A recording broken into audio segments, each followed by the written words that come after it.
Long ago, 1,000 years ago, a clan of dragons ruled the magical beasts, and that dragon, who stood above all others in the hierarchy, was called the demon god. No one dared to oppose him, and all the magical races were forced to only kneel before the strongest. The demon god had exorbitant ambitions and wreaked havoc everywhere. He himself led his own army of magical beasts, which easily took over the human world. The demon god's greed knew no limit. He sought to plunge every part of the universe into endless darkness, sparing absolutely no one. It was at this moment, right in the face of death, humanity has fully revealed its potential. At the dawn of the awakening of spiritual power, a select few gained the ability to control magical beasts. These chosen ones, capable of controlling magical beasts, were later called beast tamers. Beast tamers used magical beasts as riders as well. Not only could they be riders, but they could also use the power of the magical beasts. After one of the beast tamers attacked a magical beast, a message came in. A magical beast descended over the northern neighborhood of the city. In the same instant, the report was updated to say that a magical monster had fallen into a residential neighborhood and emergency assistance was urgently needed. A magical beast couldn't leave one indifferent, especially when you first see a dragon in front of you, and even so close. Xiao Xingyu, a third grader at Xiangnan High School, didn't need to imagine what the dragon looked like as it fell right in front of him. Xiao Xingyu was so scared because who was he in front of such a gigantic magical beast? And at the same time, blood splatters were flying towards him. As he fell to the ground, he heard a voice from nowhere. The voice said that at the beginning of this catastrophe, when heaven and earth were not yet separated, he had made a pact. He sealed it with his blood and summoned the spirits of the void. He decided that blood would be his payment and words would be his bond, and then bade them listen to his command. And following that, an attack from the magical beast that was under the control of Beast Tamer followed again. After the attack, Beast Tamer confirms that the magical beast is dead. Also, noticing Xiao Xingyu rubbing his eyes from the bright light and sparks around him, Beast Tamer reported that there were survivors and that no one was injured. Opening his eyes, Xiao Xingyu noticed a giant lion in front of him, as well as a beautiful girl who was apologizing for the inconvenience. The girl's name was Su Ruyan, and she was the principal of Qinglong Academy. Su Ruyan held out a paper or check to him and informed him that Qinglong Academy would compensate for the damage caused to Xiao Xingyu's house, and that they would pay the compensation. Two more beast tamers flew up to Su Ruyan on their magical beasts. After that, Su Ruyan said goodbye to the guy. This was Xiao Xingyu's first encounter with the famous beast tamers. In this world, everyone dreams of becoming a beast tamer. Xiao Xingyu was no exception. He only needed one chance. However, not everything in this world can be obtained just because you want it. Xiao Xingyu didn't even have the money to buy a beast, and without one, he wouldn't be able to pass the National Beast Tamer exam. At this moment, while the guy was still in his dreams, a small dog appeared out of nowhere.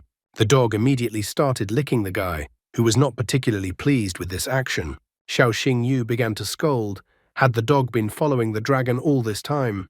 The guy didn't understand where the dog even came from in his apartment. However, the guy who has no money but has a dream immediately became curious if the dog could be tamed. After looking at the dog, he remembered something. As in the textbooks, mentioned a creature that was similar to a dog, and his name was Gale Hound. The Gale Hound had a weak bloodline and didn't require much spiritual power. Therefore, the guy thought that he could feed the dog. Xiao Xingyu was even happy that now he had a beast after all and could become a beast tamer. Despite all this, he was still sad because the national exam was only 3 days away, and he would hardly have time to prepare. Trying to push away all the anxious thoughts, he was still happy that he finally had a magical beast. The next day, the first thing Xiao Xingyu did was head to the Beast Tamer's store that was located in their city of Qingfeng. Looking at the store's signboard, Xiao Xingyu even thought that perhaps the best solution would be to give the magical beast to someone who could take care of it. The guy realized that the Gale Hound had no future with such a poor owner. Even such a small dog had eaten his week's worth of food in just one night. The shopkeeper finally peeked out of the store. He asked why the guy decided to come to him so early. Xiao Xingyu immediately asked the shopkeeper about buying his beast. However, the shopkeeper immediately refused. He didn't need a Gale Hound. After all, it was a beast with such a low pedigree and no evolutionary path. The man didn't understand the point of the offer at all, as no one would buy a Gale Hound.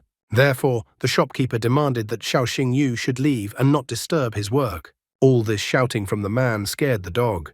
Xiao Xingyu only resented that there was no need to shout if the man didn't want to take the dog. Suddenly, a system window appeared in front of the guy. In front of him was a gale hound. The level was Initial Stage, Tier 1, Loyalty 59, Bloodline Inferior, Hidden Bloodline, Hell Bloodline, Epic Quality. No talents. Hidden Talent, Hellfire, deals true damage, bypassing enemy armor. No evolution paths. Hidden Evolution Path, Gale Hound, Hell Gale Wolf, Hell Nether Wolf, Divine Infernal Wolf. Xiao Xingyu thought that he must have been too tired, and he had dreamed up all sorts of things. He could see no other explanation as to why some system window had appeared in front of him. After carefully wiping his eyes with his hand, he opened his eyes and the system window was still in front of his eyes. From everything written, Xiao Xingyu was interested in the hidden path of evolution. However, the shopkeeper still yelled at Xiao Xingyu. He thought that Xiao Xingyu was mocking him since the Gale Hound did not have any path of evolution. Xiao Xingyu didn't understand if the shopkeeper couldn't see the system window that was in front of him, and if the system window was only accessible to Xiao Xingyu. An arrogant and rich upstart is bound to appear. Such a person appeared in front of Xiao Xingyu. His name was Sujie. He was also in the 3rd grade of Jiangnan High School. He was the son of the richest man in Qingfeng City. He had a haughty expression on his face, immediately noticed Xiao Xingyu. He recalled that Xiao Xingyu never dared to take the exam because he didn't have a magic beast. Looking at the Gale Hound, he noticed that Xiao Xingyu seemed to be able to accumulate a few coins to acquire it. However, Xiao Xingyu immediately removes the dog from Sujie's gaze. The guy makes fun of Xiao Xingyu. He even remarks that it looks like Lina was right, and Xiao Xingyu doesn't want to take the Beast Tamer exam at all. Suji continues to taunt the guy that he still wouldn't pass the exam, even if he wanted to so badly. Xiao Xingyu flinched at the mention of Lina, then Suja continued to mock him. After all, Xiao Xingyu's girlfriend had now become his ex-girlfriend. Jiang Lina is now dating Suja. As if confirming these words, Lina appears and grabs the guy's hand and wonders where he disappeared to. She could barely find him. Suja says that he just noticed an old acquaintance of the girl and decided to greet him. Lina asks Suja not to joke around. After all, she broke off her relationship with Xiao Xingyu a long time ago. Lina doesn't understand at all why she should care about some loser's opinion when she's dating such a rich guy. Xiao Xingyu is also carrying around some mongrel dog. To Lina, he seems incredibly pathetic. However, Xiao Xingyu does not lose heart. He reminds her that he was the one who helped Jiang Lina when she was at the bottom, but he does not care and let the girl continue to waste her life with such a rich jerk. Unfortunately, many people take a good attitude towards them as weakness and take advantage of it. Xiao Xingyu asks that Jiang Lina should remember that he was the one who dumped her. Suja is furious when he hears these words. He is annoyed that Xiao Xingyu is talking to his girlfriend like that. Suja even swears that he will wipe Xiao Xingyu into powder. Jiang Lina, on the other hand, in her corrupt manner, asks that Suji ignore a loser like Xiao Xingyu and that she should have broken up with him earlier. Xiao Xingyu was tired of hearing that the Gale Hound was useless. He couldn't wait to find out what was in store for him next, because he had no hope before, and with the appearance of the dog, his life took on an interesting color. 3 days later, in Zilin Square, the National Beast Tamer exam was announced. The examination center in Qingfeng City welcomed the candidates and asked them to take their seats. The test was about to start, and Xiao Xingyu didn't want to be late and no longer tried to escape. The other candidates also noticed Xiao Xingyu, only they didn't understand why the guy showed up for the exam since the guy didn't have a magical beast. The other candidate also knew about it since Xiao Xingyu couldn't buy a magic beast. However, he heard that Xiao Xingyu had signed up for the exam 3 days ago, and that Xiao Xingyu had applied to Qinglong Academy. The guy was shocked to hear such a thing. After all, Qinglong Academy is the best of the 4 academies. The other candidate was also surprised. He didn't understand how a loser like Xiao Xingyu dared to take such a step. Approaching the table with the magic ball and the examiner who placed his feet on the table, Xiao Xingyu gathered his resolve and said hello to the examiner. He announced that he was here for the exam. The man took off his hat and looked at Xiao Xingyu. He immediately asked, "Is the guy Xiao Xingyu?" It was Chen Qinian, the teacher of the admissions office of Qinglong Academy in Qingfeng City. Xiao Xingyu confirmed that it was him, and also said that he would like to take the Beast Tamer exam. Recalling the guy's dossier, Chen Qinian also recalled that Xiao Xingyu was the only student in Qingfeng City who had applied to Qinglong Academy. The arrogant upstart Suje did not stand aside and came to properly ridicule the guy. Suje believes that Xiao Xingyu has become too brazen and sees no boundaries. Suji recalls that in the past 5 years, only 8 students from their city have applied to Qinglong Academy. But none of those students who applied could pass the exam. Suja thinks Xiao Xingyu is an upstart and that he thinks he is so special. Suji is ready to kneel down and call Xiao Xingyu father if Xiao Xingyu succeeds in passing the exam. That's how much he believes that Xiao Xingyu will fail the exam. Xiao Xingyu did not stand aside. With full determination in his eyes, he tells Suji to get ready, because soon Sujie will have 2 fathers at once.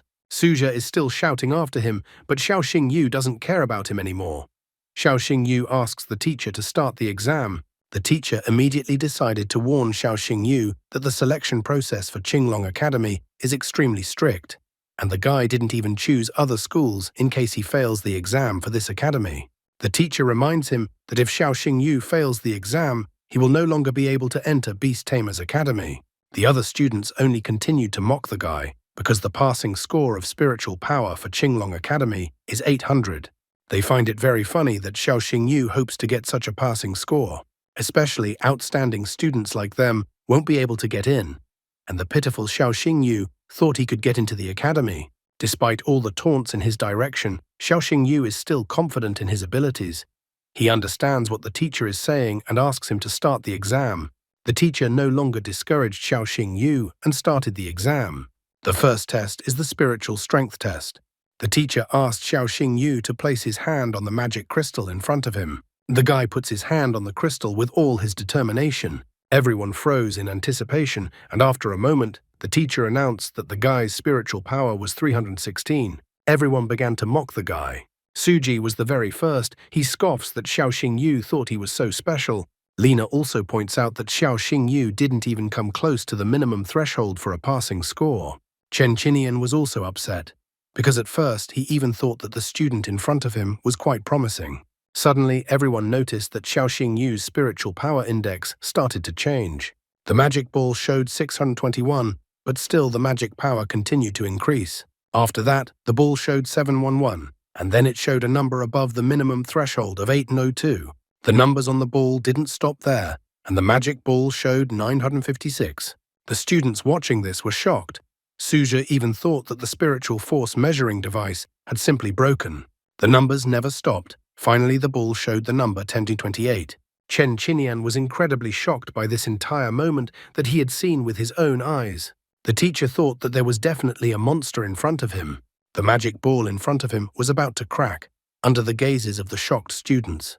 The spiritual power score was directly related to the beast tamer's potential, so it wasn't just numbers. Every 100 units of spiritual power allows one magical beast to contract with one magical beast. That's why the teacher was also shocked, because if Xiao Xingyu's number is 1028, then this guy might even become a 10-star beast tamer in the future. In the past few decades, only a few 10-star beast tamers had appeared in the Dragon Country. Chen Qinian was overjoyed that he had managed to find another genius. The teacher announced that Xiao Xingyu's final score was 1028. A year ago, the genius Yening Shuang took the exam, and she had 1030. No one expected Xiao Xingyu to be so strong, only 2 points less than Yening Shuang. Suja doesn't want to believe that the guy will become an academy student and reminds him that Qinglong Academy has 2 trials. Jiang Lina is also furious and as if she is cursing her ex-boyfriend. She is sure that Xiao Xingyu won't pass the next test for the quality of the magic beast bloodline. Chen Qinian was about to announce the start of the next test. However, a person from his group ran up to him with an important message. The guy informed him that there was actually a slight glitch in the spiritual power meter and that this candidate's final score was 1032. Chen Qinian is surprised. Turns out he is 2 points higher than Yening Shuang. Chen Qinian asks that his subordinate does not tell anyone about this. Finally, the examiner announces the start of the second test, the test for the quality of the bloodline of a magical beast. Chen Qinian requests that candidate Xiao Xingyu summon his magical beast. Using the star sign on his hand, the guy summons the Black Fang to appear in front of him. The entire space was enveloped by a devilish energy. All the students were carefully watching to see which magical beast Xiao Jingyu would summon. When the haze cleared, everyone could see that a gale hound had appeared. The students were shocked, as a gale hound was the worst choice for lineage verification. No one even in the current times had contracted a gale hound anymore. Teacher was also disappointed because besides spiritual strength, the quality of the bloodline was one of the decisive factors limiting the development of beast tamers. Teacher was well aware that the dog in front of him had a low pedigree. Chen Qinian sadly and closing his eyes was about to announce that the beast Xiao Xingyu was not suitable. However, the students noticed something, and everyone focused their attention. It seems that the galehound in front of them was not a galehound at all, since a giant magical beast appeared in front of him, and everyone knows that the galehound has no evolution. A giant hellstorm wolf appeared in front of the teacher. Did this magical beast really have a second form of evolution? Looking at Xiao Xingyu, the teacher smiled, for the guy definitely knows how to spectacularly surprise everyone. At this point, Chen Qinian concludes the exam. He announces that the test subject Xiao Xingyu has passed the academy entrance exam. The teacher congratulates Xiao Xingyu for passing the Qinglong Academy. The disgraced Su Jie and Jiang Lina with red faces couldn't believe that Xiao Xingyu was able to beat them in the results. They planned to quietly escape. However, Xiao Xingyu did not forget about them and their words. He did not understand where Suzhi and Jiang Lina were going. Is Suzhi really going to run away and not even say goodbye to his father? Suzhi angrily tells Xiao Xingyu to know his place. He is not going to kneel down and call Xiao Xingyu father. After all, the latter will not do anything to him. Xiao Xingyu is no longer that intimidated and poor guy, so he calls out Black Fang. The hellstorm wolf pressed Suzhi on his back, and he bent down on his knees under the weight of the wolf. Xiao Xingyu demanded for Suzhi to say the words he had promised. Breathing heavily and barely holding on, under the weight of the wolf's paws, Suzhi still asks for forgiveness from his new father. However, Xiao Xingyu can't have such a worthless son, so he tells Suzhi to get out. Jiang Lina is not left out either. She declares with a smile that she has actually grown very fond of Xiao Xingyu in these 2.5 years. The girl proposes to start their relationship over again. Xiao Xingyu is already a cool guy, so he tells Jiang Lina that their entire relationship is in the past and walks off into the sunset. Jiang Lina dramatically falls to her knees and asks her ex-boyfriend to forgive her and that she was wrong. She quickly changes her mind. Apparently she didn't like the upstart so much, even with Suzhi's father's money. Xiao Xingyu left the examination square. The first thing he wanted to do was to tell his sister that he had entered Qinglong Academy. He was all excited and was about to announce his success when his sister answered the phone. However, on the other side of the phone, he heard his sister's screaming and frightening voice. Immediately after that heartbreaking voice, the connection was cut off. Meanwhile, on the outskirts of Qingfeng City, at the farmer's market, monsters attacked and people were trying to escape. A woman in this turmoil was trying to find her child. Another woman cradled the frightened child against her and asked the girl not to be afraid of anything. To hide from the eyes of the monster, these people could not. The giant scorpion was able to find them very quickly. People were running from the farmer's market, but the guy had no right to do so. He pushed through the people running towards him and tried to understand what had happened in this place. All the horrors of the magical beast attack appeared before his eyes. Chaos, people running, jostling, fire, casualties, and devastation all around. But even that didn't bother the guy, as he saw that a giant scorpion was about to take his sister's life. Xiao Xingyu rushed to his sister's aid, and at the same moment a system window reappeared in front of his face. The system prompted him to use the skills available to the Hellstorm Wolf, Hell Howl, Hell Bind. Xiao Xingyu immediately agreed with the system and told Black Fang to use Hell Howl, Infernal Howl. Even though he ordered it, it didn't work for some reason. Gale Hound also looks at his master in bewilderment. While Xiao Xingyu hesitated, the huge magical beast was already about to pierce his sister with its stinger. Strongly fearing losing his sister, Xiao Xingyu remembered what had recently happened in his house. He remembered that the time the magical beast attacked, the man from Qinglong Academy had shouted something like a spell. Then he decided to try to do the same thing. And he started that at the beginning of this disaster, when heaven and earth were not yet separated. He made a pact, sealing with his blood, and summoned the spirits from the void. Gale Hound turned into a wolf and rushed forward. Blood would be his payment, and words would be his bond. Extending his hand forward in front of him, Xiao Xingyu commanded to listen to his order. When the sting is almost upon Xiao Xingyu's sister, the guy gives the order, Hell Howl. A powerful attack bursts out from his Hell Wolf and destroys the magical beast.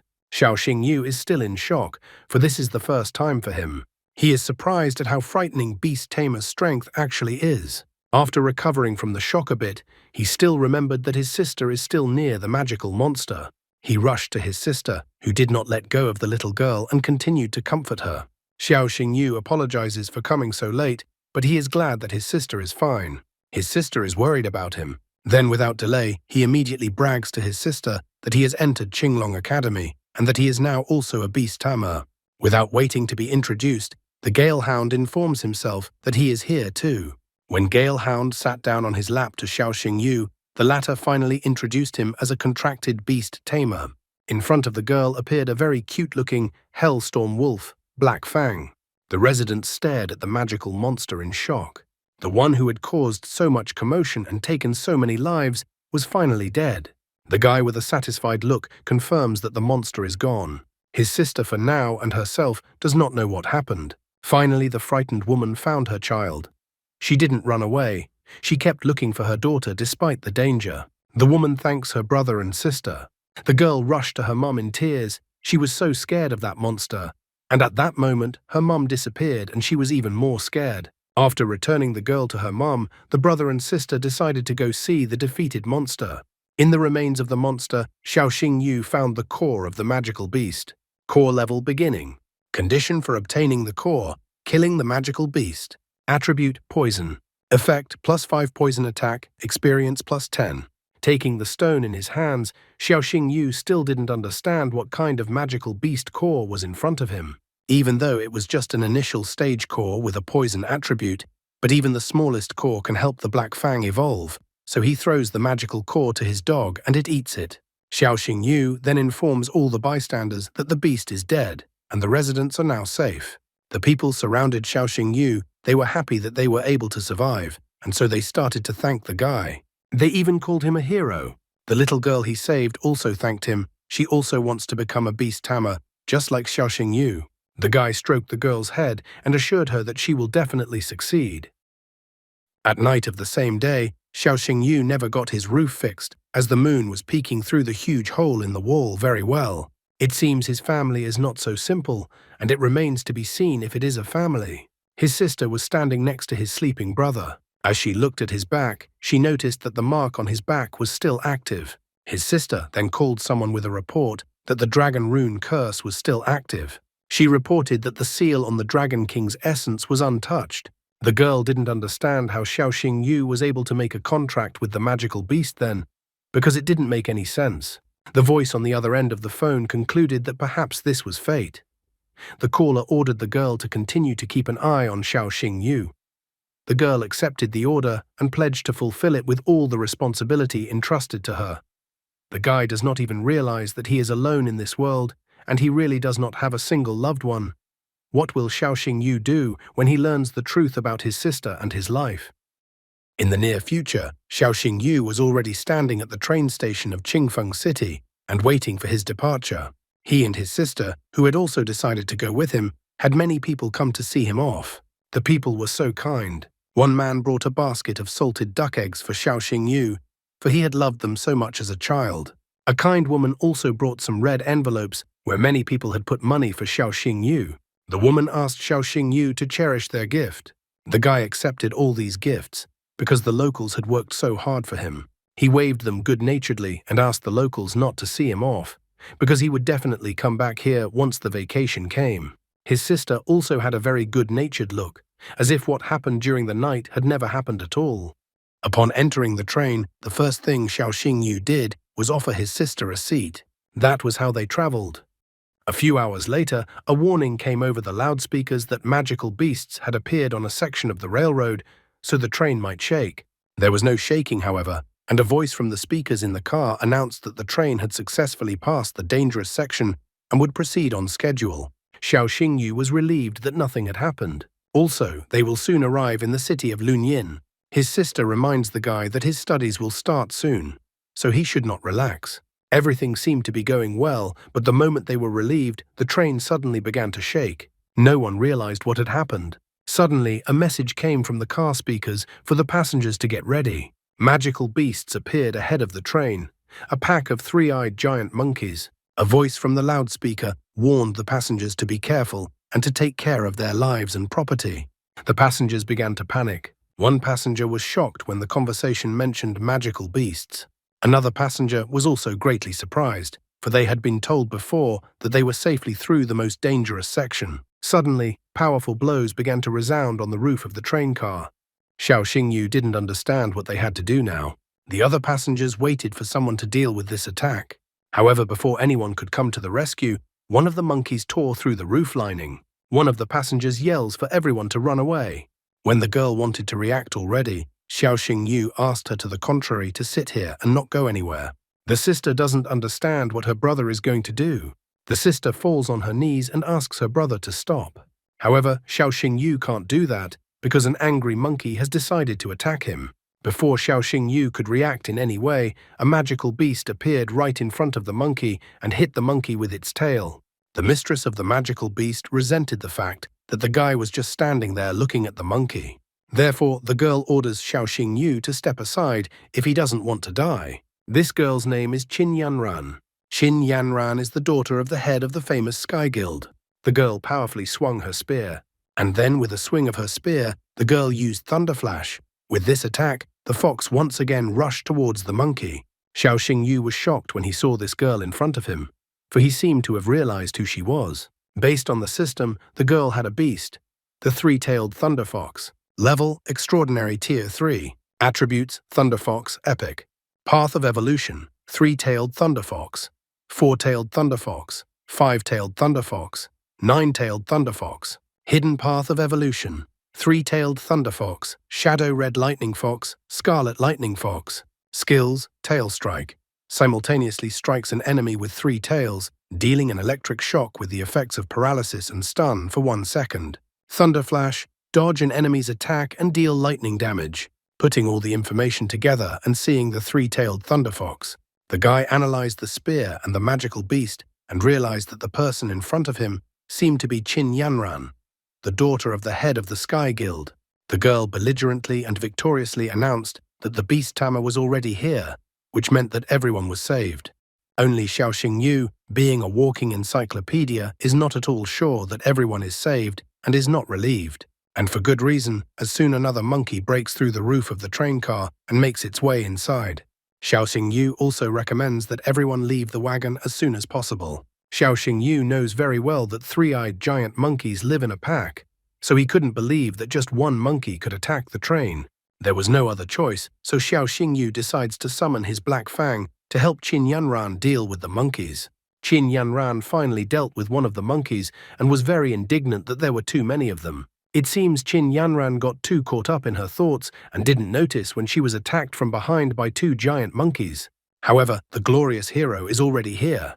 Xiao Xingyu uses the Black Fang and its ability, the Hell's Bond.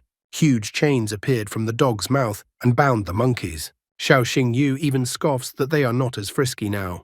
Qin Yanran absolutely did not expect that the guy she protected earlier would also turn out to be a beast tamer. Qin Yanran takes her fox in her arms and thanks the guy for his help.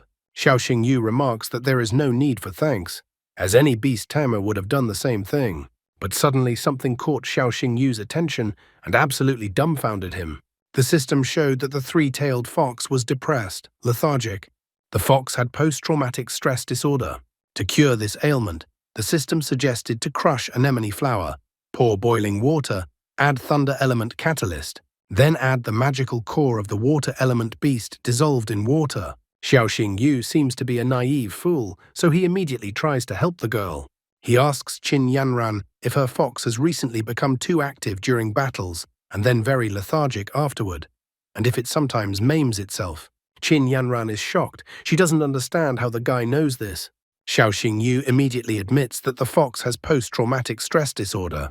He supposedly read about it in the Magical Beast Disease Handbook, and that three-tailed thunder foxes most often suffer from this very thing. Xiao Xingyu at least here decided to lie because he couldn't admit that he was actually just seeing all the information about the girl's beast.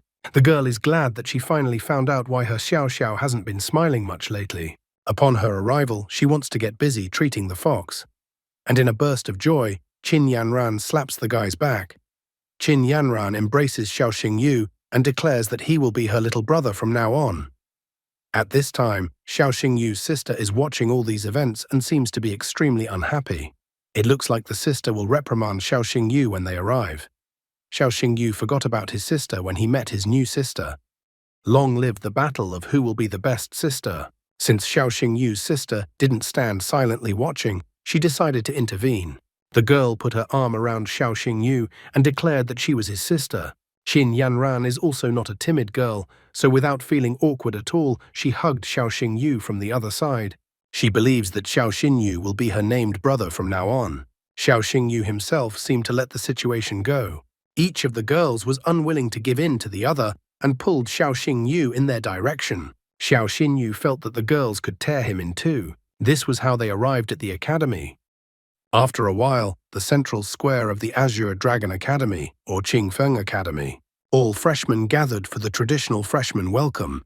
The Dean of Azure Dragon Academy, Lin Kang, welcomed the incoming freshmen. Next to him was the Vice Dean, Wang Dongsheng. Xiao Xingyu, as a freshman, was also listening to this speech of the dean of all the freshmen, to be patient and wait for the principal.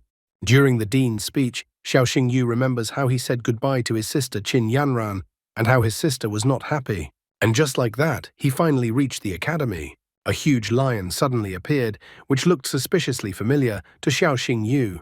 The other students also noted the purple fire lion and realized that Principal Su Ruyan had arrived. All eyes turned to the arriving Su Ruyan. The boys escorted the girl with admiring glances.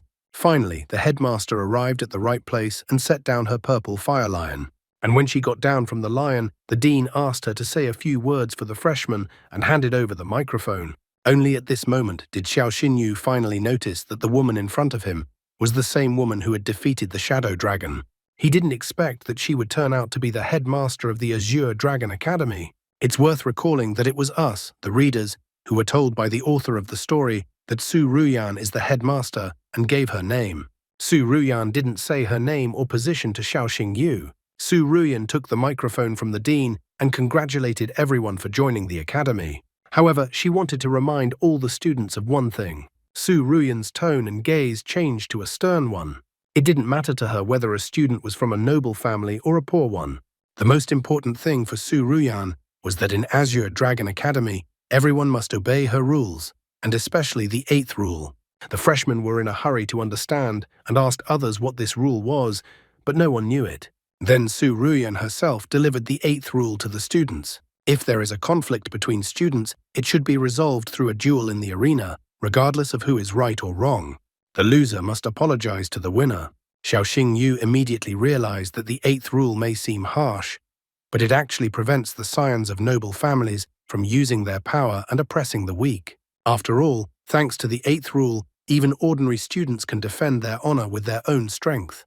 After 2 hours, Xiao Xingyu seems to have already had his first conflict, but he had just entered the academy, and it had only been 2 hours since the admission ceremony. One student seemed to recognize the guy, and that he was the same Xiao Xingyu.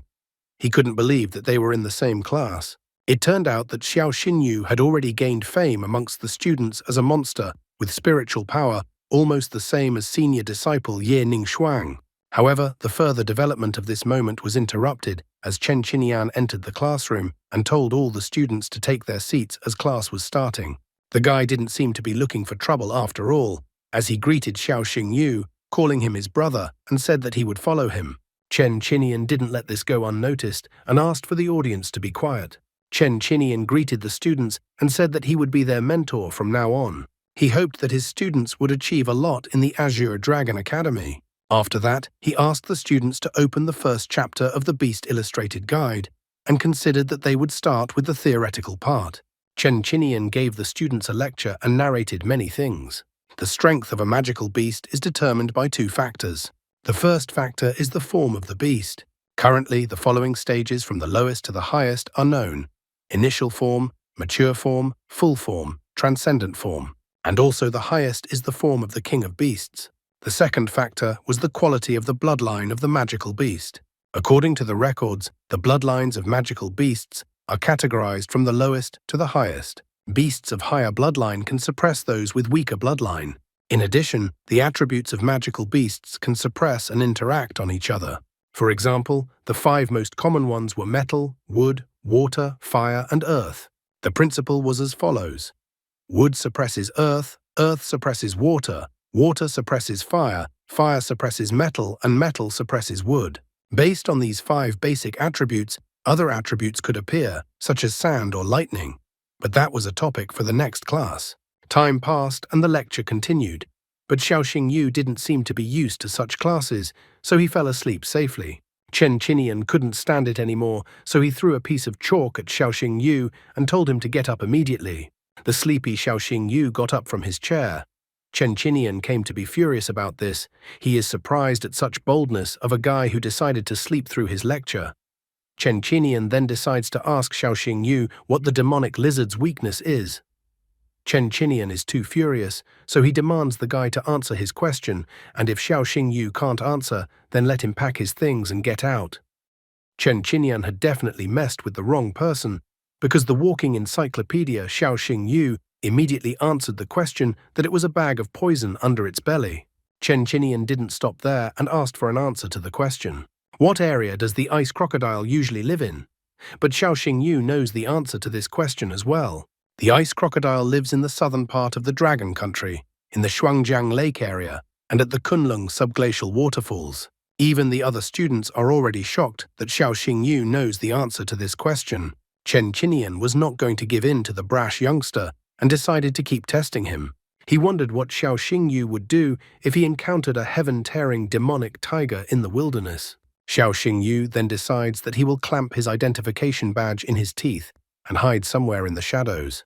Here, not only the other students anymore, even the teacher himself didn't understand why Xiaoxing Yu would do that. Then Xiaoxing Yu decided to explain that he would do so because the heaven-tearing demonic tiger was a magical creature at the Beast King stage, a mutated species that only a beast tamer of at least 6-star level could fight against. And if rookie beast tamers like himself were to encounter a heaven-tearing demonic tiger in the wilderness, the only option would be to prepare to die. That's why Xiaoxing Yu chooses as the best option that he would take the identification badge in his teeth so that his relatives could identify his body later, and he would also plan to lie down somewhere in the shade to prevent the tissue from decomposing too quickly. Chen Qinian accepts this answer. He is thrilled that a newly enrolled student is already aware of this knowledge. The teacher wonders how Xiaoxing Yu answered these questions, as Chen Qinian asked questions from the following editions. Then Xiaoxing Yu shows 3 books at once and tells him that it's because he has already read them. The other students are shocked. How can they keep up with such a student? Some students didn't understand where such a prodigy came from. Chen Qinian told the class to engage in self-study, and he himself asked Xiaoxing Yu to go along with him. As soon as Xiaoxing Yu walked out of the classroom with the teacher, he immediately began to apologize to the teacher. Xiaoxing Yu promised the teacher that he would not sleep in class anymore. However, Chen Qinian stops him and says that this is not the point. The point is that Xiaoxing Yu has already learned the theory course. Xiaoxing Yu decides to praise Chen Qinian for this, because the latter is an excellent expert, and that's the only reason why Xiaoxing Yu was able to learn the material so quickly. Chen Qinian is not the kind of teacher who needs flattery, so his boyfriend's behavior annoys him. Chen Qinian recommends that Xiaoxing Yu move on to more advanced material since he has already learned all the theory. Chen Qinian is a responsible teacher, so he somehow hustled too quickly and issued Xiaoxing Yu a pass for the Azure Dragon Academy's library. Using this pass, Xiaoxing Yu will be able to freely visit the library and borrow books for free. The boy was shocked by his teacher's action because Xiaoxing Yu was penniless and this pass was like a golden ticket for him. Chen Qinian patted Xiaoxing Yu's shoulder and wished him success, because the teacher has nothing else to teach such a capable student. Xiaoxing Yu took his teacher's advice and proceeded to the library of the Azure Dragon Academy. The library inside was majestic and beautiful. Xiaoxing Yu took some books from the shelves and sat on the floor, trying to acquire new knowledge. However, he couldn't enjoy reading for long. Suddenly, Wang Yan, the son of Wang Dongsheng, the vice dean, came into the library. He came along with his minions. As soon as Wang Yan entered the library, he immediately informed all the other visitors that the library belonged to him for today. He commanded all the guys to leave the library immediately. The guys who were in the library immediately ran away from the library, except that there were not only guys in the library, but also girls. However, Wang Yan asked the girls to stay because he wanted to study with them. The girls shook with fear when they realized what was waiting for them. They started begging Wang Yan to let them go too. Xiao Xingyu was fed up with all the cries, so he commanded the guy to shut up already. Xiao Xingyu then closed the book and threw it directly at Wang Yan's head. The enraged Wang Yan turned around to see who dared to do this. But Wang Yan's henchman immediately pointed out Xiao Xingyu and that the guy clearly doesn't know his place. Xiao Xingyu thinks Wang Yan is pathetic because he bullies girls and has no conscience. Wang Yan is shocked that someone dares to cross him and that the guy thinks he is a hero in front of him. The frightened girl asks Xiao Xingyu to run away because Wang Dongsheng is the son of the vice dean in front of him, so Xiao Xingyu better not mess with this guy. Xiao Xingyu finally realized why Wang Yan is so insolent. It's all because Daddy is the vice dean. Wang Yan is even proud of this fact and glad that Xiao Xingyu realized it. Wang Yan is happy that everything is back to normal now, and now he commands Xiao Xingyu to fall on his knees and beg for forgiveness. This was definitely not in Xiao Xingyu's plans, and he was not going to let Wang Yan down for his insolent behavior, so he kicked Wang Yan between the legs with his left foot. Wang Yan immediately fell to the floor of the library and began rolling around on the floor in pain. His minions didn't know how to help their master. Shaking in pain, Wang Yan found determination and anger, reminding them of who he was. Squirming in pain, Wang Yan knows that Xiao Xingyu will not be able to deal with the consequences of what he just did. And also Wang Yan swears that he will take care of Xiao Xingyu and not let the guy leave this library alive. Wang Yan is about to show the insolent Xiao Xingyu, who is the master of Azure Dragon Academy. However, at this very moment, Principal Su Ruyan entered the library. The woman noticed how arrogant Wang Yan's tone was. She didn't realize that Wang Yan happens to be the most important person in the academy. Wang Yan is upset and surprised that Su Ruyan came to the library so quickly. Su Ruyan declares that she already knows everything. Since there is a conflict between Wang Yan and Xiao Xingyu, Su Ruyan reminds him that this conflict must be handled properly, as stated in Article 8 of the Academy's Charter. If a conflict arises between students, it should be resolved through a duel in the arena, regardless of who is right or wrong. The loser must apologize to the winner. No one has a choice, especially not the rookie Xiao Xingyu, so they move to the arena, where many students had already rushed over to take the spectator seats. No one wanted to miss this event. Wang Yan and Xiao Xingyu were about to start their duel soon. Another student was surprised that this duel took place. After all, Wang Yan's battle beast was the legendary six-legged ice leopard. Another student didn't even believe that Xiao Xingyu even had a chance to win. However, the guy who called himself Xiao Xingyu's brother still believed in him and that he was invincible. Sweat broke out on Chen Qinian's face. He hoped that Xiao Xingyu would not let them down and would be able to avoid embarrassing himself. Wang Yan and Xiao Xingyu were called to the center of the arena to shake hands, and then the announcer announced that the fight would start soon and advised the fighters to prepare for the battle. Wang Yan is already anxious to show what happens to those who dare to go against him. However, Xiao Xingyu is even now willing to resolve the conflict without a battle. For this, Wang Yan just needs to apologize. This suggestion makes Wang Yan very angry. The duel begins and Wang Yan immediately summons Ice Flame. From the summoning circle, a terrifying and frightening legendary six-legged ice leopard instantly appears. Xiao Xingyu's capillaries even seemed to burst from this as blood spurted out of his eye. Xiao Xingyu, using the system, quickly began to study the leopard. The leopard had an initial form, the first stage. The bloodline was legendary. Attributes, ice and wind. Skills, deep freeze. Any strike deals an additional blow of ice, reducing an opponent's movement and attack speed by 30%. Ice Squall summons an ice ball that explodes on impact into multiple shards that deal massive damage. Loyalty, 72. Xiao Xingyu is surprised that this magical beast has two attributes at once. Unwilling to give in, he decides it's his turn and summons Black Fang. Xiao Xingyu's brother notes that Xiao Xingyu's magical beast looks very imposing. Another student also notes that in terms of beauty, the six-legged leopard definitely loses out. Looking at Xiao Xingyu's magical beast, Su Ruyan noted that she had never seen one before. However, after taking a closer look, she thought that it looked very much like an evolved version of the Gale Hound. Su Ruyan was puzzled because it was thought that the Galehound simply had no evolutionary path. She was very curious as to how Xiao Xingyu was able to accomplish this then. Wang Yan is absolutely not intimidated by the sight of Xiao Xinyu's magical beast, so he declares that Xiao Xinyu can already start preparing his apology. Wang Yan uses Ice Flame and also uses the Freeze skill. Xiao Xingyu, on the other hand, uses his Black Fang and uses the Rushing Jerk skill. The Black Fang rushed towards the leopard while dodging the ice attacks. The magical beasts clashed, and the leopard began to crowd Black Fang rather quickly.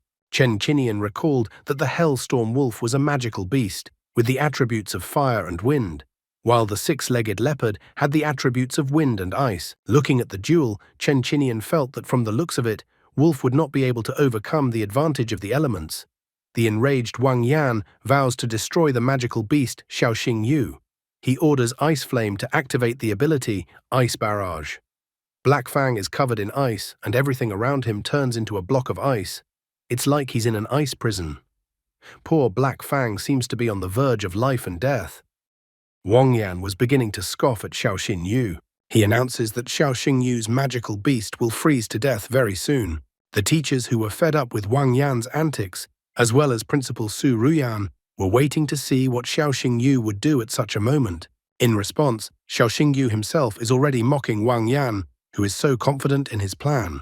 Xiao Xingyu then calls out to his Black Fang and orders him to activate the ability Hunt in Darkness. Black Fang instantly disappears from the ice prison he was just in. Su Ruyan and Chen Qinian instantly realize that Xiao Xingyu used the darkness attribute, and then it turns out that Xiao Xingyu has as many as 3 attributes. Wang Yan was still in a panic, trying to find where Xiao Xingyu's magical beast had gone. As it turned out, Black Fang turned into a shadow, and thus was able to avoid imprisonment in the ice prison. Black Fang attacked Wang Yang from the back, but he was prevented by the 6-legged leopard, who counterattacked Black Fang. Xiao Xingyu then summoned Black Fang and decided to see what Wang Yan would show against him. Xiao Xingyu used Black Fang's ability, the Oblivion Claw. As soon as the attacks plucked from the shadows touched the leopard, it froze in place and couldn't move. Wang Yan asked Ice Flame to fight back and do something, rather than just standing there. The headmaster immediately recognized this attack, for this Oblivion Claw was a darkness attribute skill. When it hits the target, it causes paralysis for 3 seconds. Xiao Xingyu decides that it is time to end this fight. He then uses Black Fang's ability, Infernal Howl, and pierces the 6-legged leopard with this attack. The host announces that the duel is over, and also announces that Xiao Xingyu has won. Many students, especially the newcomers, are happy that Xiao Xingyu defended their honor and punished the insolent Wang Yan. Wang Yan fell to his knees and couldn't believe what had just happened. He thought he was invincible. Xiao Xingyu approached Wang Yan and also reminded him that he had lost. Since Wang Yan lost, Su Ruyan requires him to apologize to Xiao Xingyu, as written in the academy rules. Su Ruyan is serious, so there's no way to get away. He intends to stop this whole farce. Gritting his teeth and clearly not sincere, Wang Yan bowed properly and also apologized to Xiao Xingyu. Afterwards, he left the arena with great hatred, swearing that Xiao Xingyu would pay for it. Su Ruyan, meanwhile, notes that it was a great fight. She also notes that Xiao Xingyu is already the 2nd disciple who has made a good impression on her. Su Ruyan is looking forward to Xiao Xingyu's next performance, because his next performance will be at the freshman ranking tournament, and this event will be held in 3 days. All red with embarrassment, Xiao Xingyu thanks Madam Principal for the praise, but he wonders who the first student was. Then Su Ruyan confesses that it was a brilliant girl with a spiritual power level above 1,000, Ye Ning Shuang. Once again, this name popped up in a guy's life. Xiao Xingyu had heard of Ye Ning Shuang back during his entrance exam. Su Ruyan knows how to appreciate talents, so she decides to give Xiao Xingyu a spatial ring as a reward. The guy is shocked, because it's incredibly expensive and also awesome, and here he gets it so easily. You can store anything in it. The system reported that in front of Xiao Xingyu was a spatial ring, a high-tech equipment designed to store various things, including food and supplements for summoned beasts, as well as magical monster cores. Xiao Xingyu gladly accepts the ring entrusted to him as a reward, 1 ring to rule them all. Taking the ring from Principal Su Ruyan's hands, the boy once again thanks her. Leaving the Azure Dragon Academy through the gate, the boy thought about something. His sister is probably already worried about him being gone for so long. Therefore, Xiao Xingyu decides to return home as soon as possible. However, Xiao Xingyu's plans were disrupted when a girl suddenly crashed into him on the way out of the academy. The girl even had circles in her eyes from such a blow. The good-natured Xiao Xingyu first asks if the girl is all right, and she replies that she is fine. Kneeling down and stroking the girl's head, Xiao Xingyu advises her to look around next time so as not to hurt herself. The guy then asks the girl to go home, but the girl clings to the guy. She told Xiao Xingyu that she had nowhere to go, and she also asked Xiao Xingyu to shelter her. The guy was completely bewildered by what was happening. After a while, in front of us in the family dormitory, where Xiao Xingyu and his sister now lived, the sister resented that she had just arrived and saw what was going on. She was about to pull her brother back by his ears already. Did this underdog really kidnap a child? Xiao Xingyu is outraged that his sister could even think so badly of him, and he also asks that his sister give him time to explain. The sister is outraged because she doesn't understand what the guy might say and why she might have misunderstood the situation. Eventually, the sister starts to listen to her brother, and a few minutes later, Xiao Xingyu finished his story. After finishing his story, Xiao Xingyu concludes that this is what happened. It turns out that Shi Meng, that's the girl's name, is afraid of magical beasts, so she can't become a beast tamer. It turned out that poor Shi Meng regularly bullied at home, so she ran away from home. Xiao Xingyu decided to bring her to their dormitory to help the girl overcome her fear. The girl turned to Xiao Xingyu's sister with pitiful eyes. She called her sis Zhou Shui and with a pleading look asked her to stay with them since she didn't want to go back home. The sister finally gives in and allows Xu Meng to stay. However, the sister asks that Xiao Xingyu remember an important thing. Xiao Xingyu must not date a girl from the Ye family. The next day at the Azure Dragon Academy, Chen Qinian gathered the entire class outside. Xiao Xingyu was still hovering in the clouds and pondered over his sister's words that he shouldn't see the girl from the Ye family. He tried to understand why his sister suddenly brought it up. The named brother asked Xiao Xingyu what he was mumbling about and what it had to do with the Ye family. The named brother reminds Xiao Xingyu that the teacher said that in this lesson, they will be defining roles on the battlefield. So the guy wonders if Xiao Xingyu knows what it is. Xiao Xingyu apologizes for thinking about his problems at a bad time, but he quickly gives an answer if he got it right, and the guy asks him about his roles in the band. Xiao Xingyu tells him that more often than not, beast tamers act in teams and their roles and responsibilities are different. The gunner has ranged skills, which allows him to destroy enemies at a distance. The mage has well-developed mass control skills, giving him a significant advantage in team fights. The tank has strong defense and health regenerating skills. Roughly speaking, he is a shield for the rest of the team. The assassin is highly maneuverable and has the ability to take out enemies. His task is to attack those who can barely stand on their feet. And the support is famous for its reinforcing skills, which they impose on all team members, giving them a lot of positive effects. The named brother is surprised to learn about all the roles. He wonders what Xiao Xingyu thinks about which role the storm butterfly is best suited for. Oh, those teachers' favorites. Chen Qinian once again yelled at the guy, whose name is Wu Shengyu by the way. The teacher asked him to stop talking in class. Wu Shengyu immediately apologized to the teacher. Chen Qinian's tone of voice and facial expression became serious. He ordered that the students, according to their order numbers, summon their magical beasts to take the test. In this way, the teacher would determine each student's role in the group.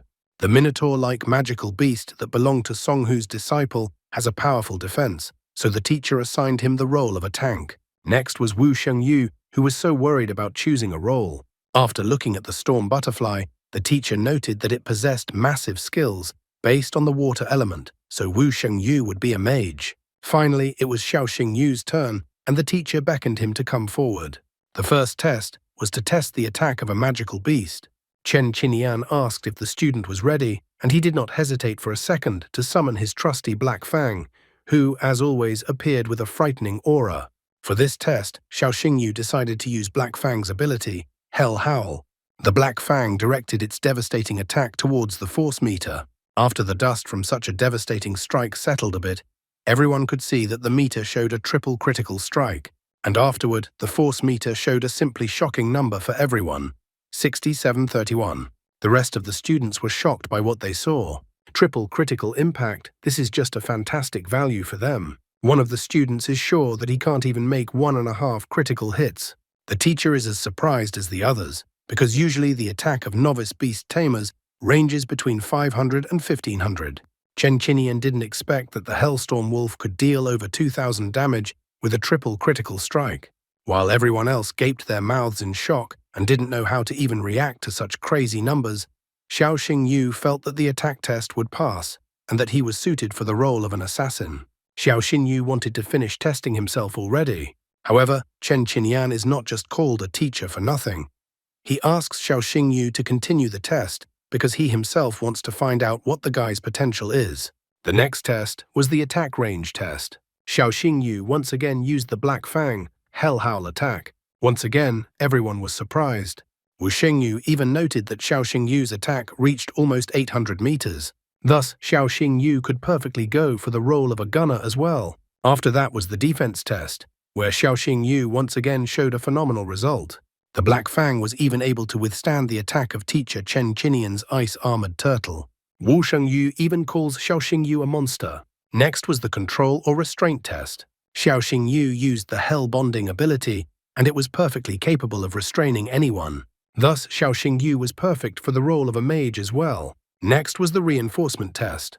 According to the teacher's data analysis, any beast within 10 meters of the Hell Storm Wolf would receive a 30% increase in rage, 10% increase in attack, and 10% increase in movement speed. Wu Shengyu, like the rest of the students, can't wait to learn Xiao Xingyu's role. After all, based on the tests, any role is suitable for him, and it's hard to choose from. Chen Qinian is even a little confused, because Xiao Xingyu is so good that the teacher can't even find the right words. Chen Qinian admits that there is actually one more special role besides these 5 roles. The teacher wants to tell the name of this role, but the students will have to wait until the new chapter of the story is released. As this chapter came to an end, cut off halfway through. Chen Qinian calls the role Xiao Xingyu after all, and it's all-rounder. Wu Shengyu, like the rest of the students, doesn't understand what this role is and what it all means. They ask the teacher to tell them about this role, all-rounder. Then the teacher explains to the students that all-rounder is called Beast Tamers, whose summoned creature is equally suited for all roles. It is then that the Beast Tamers are given this role. So Chen Qinian brings up the point that Xiao Xingyu is obviously the only all-rounder in their group. All the students in his group think he's cool. They are wondering how Xiao Xingyu became so cool. Wu Shengyu is also curious. Xiao Xingyu, under all the admiring gazes of the students, only seems like a good-natured guy. Chen Qinian tried to cool the young man's ardor. He informs him that there is no need to rejoice prematurely. All-rounder are rare, but they still exist. The data of the first-year students has not been fully explored yet. But at this moment, the academy knows that Xiao Xinyu is not the only all-rounder in the academy. The teacher tells us that in the second year, there are students like Ye Ningshuang and Han Tianjun. In the third year, there are Murong Qingyang and Li Xuancheng. Having thus summarized the lesson, the teacher recommends that all the students continue to try hard. Soon, the lessons were over, and Xiao Xingyu left the academy building. He was glad that the classes were finally over. For starters, he wanted to buy some nutrient boosters for Black Fang to prepare for the rookie ranking competition. However, the guy was in for an unpleasant surprise, because his plans were disrupted by the appearance of hooligans. Xiao Xingyu inquired what the bullies wanted from him. This question to the leader of the bullies seemed strange. Had the guy not heard of the Black Tiger Guild? He and the other hooligans were already itching to beat up Xiao Xingyu. Of course, the bullies didn't choose Xiao Xingyu as their victim. They were directed to do so by Wang Yan, who couldn't bear to be defeated. He asks that the bullies not even have a conversation with Xiao Xingyu and just break the guy's nose. After all, Wang Yan wonders if Xiao Xingyu will be as cocky after that. The leader of the bullies listened to Wang Yan. In his opinion, Xiao Xingyu had himself to blame, because he had crossed young Mr. Wang. Xiao Xingyu notices that all the bullies have 3 or 4 stars on their clothes. Xiao Xingyu is angry at this injustice, because these bullies are not even ashamed to attack someone who has only 1 star. Wang Yan declares that if Xiao Xingyu doesn't like this kind of thing, he might cry. The bully leader asks Wang Yan not to worry, as he will deal with Xiao Xingyu himself. The leader of the hooligans summons the majestic Thunder Tiger, which appears as if with the sound of thunder. He sends his glowing lightning Thunder Tiger towards Xiao Xingyu. But Xiao Xingyu didn't wait and also summoned his Black Fang, who immediately attacked the Thunder Tiger. Black Fang immediately began to crowd Thunder Tiger and pinned him to the ground. The bully leader didn't expect this, as Wang Yan didn't seem to have warned him that Xiao Xingyu's beast was so strong. The bully leader is shocked, for from the looks of it, Black Fang only has a mature form. Therefore, the bully leader doesn't understand how Black Fang can resist his Thunder Tiger, which is at the full stage. The bully leader is an experienced fighter after all, so he decides to test who is the stronger of the two. Some weakling with 1 star, or the Black Tiger Guild elite with 3 and 4 stars. Just like that, the bully leader immediately discarded his words that he would deal with him himself and called on the rest of the bullies to help him. However, these were troubling times for the Black Tiger Guild, and they were shocked when someone else showed up. It turned out to be Qin Yanran, who had always wondered who would win, the Black Tiger Guild or her guild Celestial. Qin Yanran appears like a hero in shining armor and saves the guy from the bullies. Xiao Xingyu abruptly turned around and saw Qin Yanran. He remembered to call her his sister, as the girl had asked to call herself. The bully leader and his guild Black Tiger were surrounded. The Celestial Guild members surrounded them from all sides. The tone of his voice changed drastically. He was frightened. Celestial is the second guild in the ranking of beast tamers of Lunyin City. Even the Hurricane Guild, which is in first place, doesn't dare to clash with them. The leader of the bullies immediately adopted an apologetic pose. Under the questioning gazes of his supporters, he inquired what brought Miss Qin Yanran to this place. The girl is hugging the innocent Xiao Xingyu. If she hadn't been passing by, she never would have known what the much-revered Lei was going to do to her dear brother. The bully leader is surprised, for Qin Yanran is the only daughter of the head of the Qin family, and they have no other children. Then Qin Yanran explains that Xiao Xingyu is her named brother, whom she recognized. Therefore, if someone decides to offend her brother, that offender will have to deal with her first. Lei already regretted that he had gotten involved in this whole adventure without understanding. A cold sweat broke out on his face. Qin Yanran did not stop there and decided to finish the already pathetic leader of the hooligans with his words. After all, if someone offended Xiao Xingyu, he would have to deal with the entire Celestial Guild. Lei fearfully tried to find some way to escape punishment. He claimed that there was a misunderstanding. He also immediately decided to take all the attention away from himself. He pointed his finger at Wang Yan and claimed that it was all because of him. Wang Yan had hired them to cause trouble for Xiao Xingyu. Even Xiao Xingyu was surprised by the events that were happening. Wang Yan was greatly startled. He started apologizing and said that he didn't know that Xiao Xingyu was Qin Yanran's brother. Apparently at this point, Wang Yan was too scared as he peed right into his pants. Qin Yanran points out to Lei that he needs to understand what he needs to do. Smiling forcefully, Lei confirms that he understood what he had to do. After that, the Thunder Tiger Guild started beating up Wang Yan. Wang Yan was surprised that they dared to do this to him. After all, he was the one who hired them. After that, Qin Yanran took Xiao Xingyu to the Celestial Guild building. Qin Yanran asks the guy how he encountered the bullies. Xiao Xingyu confesses that he actually wanted to buy nutrient boosters for Black Fang, but Xiao Xingyu didn't expect to be so unlucky. Qin Yanran realized what he needed. She stated that if Xiao Xingyu needed such a thing, he could ask her, especially her guild, Celestial, just specializes in nutrient boosters. Qin Yanran states that if Xiao Xingyu ever needed nutrient boosters, the guy could just ask her and she would give them to him for free. Xiao Xingyu is shocked. He didn't expect his new sister to be so generous. It immediately becomes apparent to him that she is the guild leader's only and favorite daughter. After that, Qin Yanran decided to give her brother a tour of their guild. First, she showed Xiao Xingyu the training hall. The hall was equipped with the most advanced training equipment to help the beasts learn various skills as quickly as possible. Then, the sister showed her brother the relaxation area. There, beast tamers could relax after a task.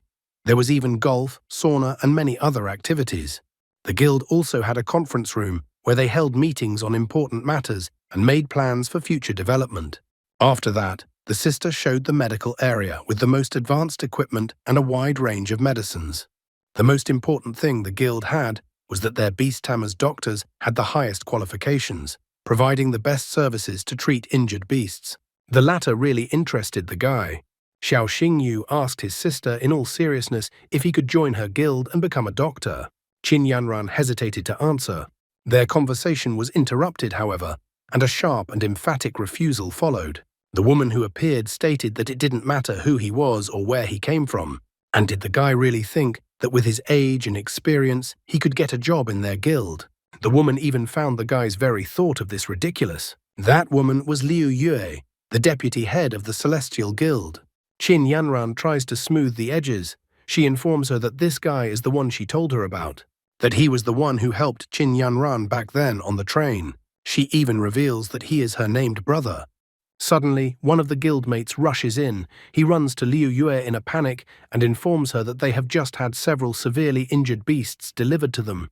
As it turns out, such a huge guild is understaffed. Qin Yanran had recently told Xiao Xingyu how huge their guild was, and how they had everything, and that the most important thing they had was doctors. Liu Yue asks his subordinate to calm down and then contact the other branches and ask for their help. Liu Yue asks for Qin Yanran's help to take care of the matter. After going to the injured beasts, Liu Yue notices that time is running out and that the beasts are bleeding heavily and won't last long.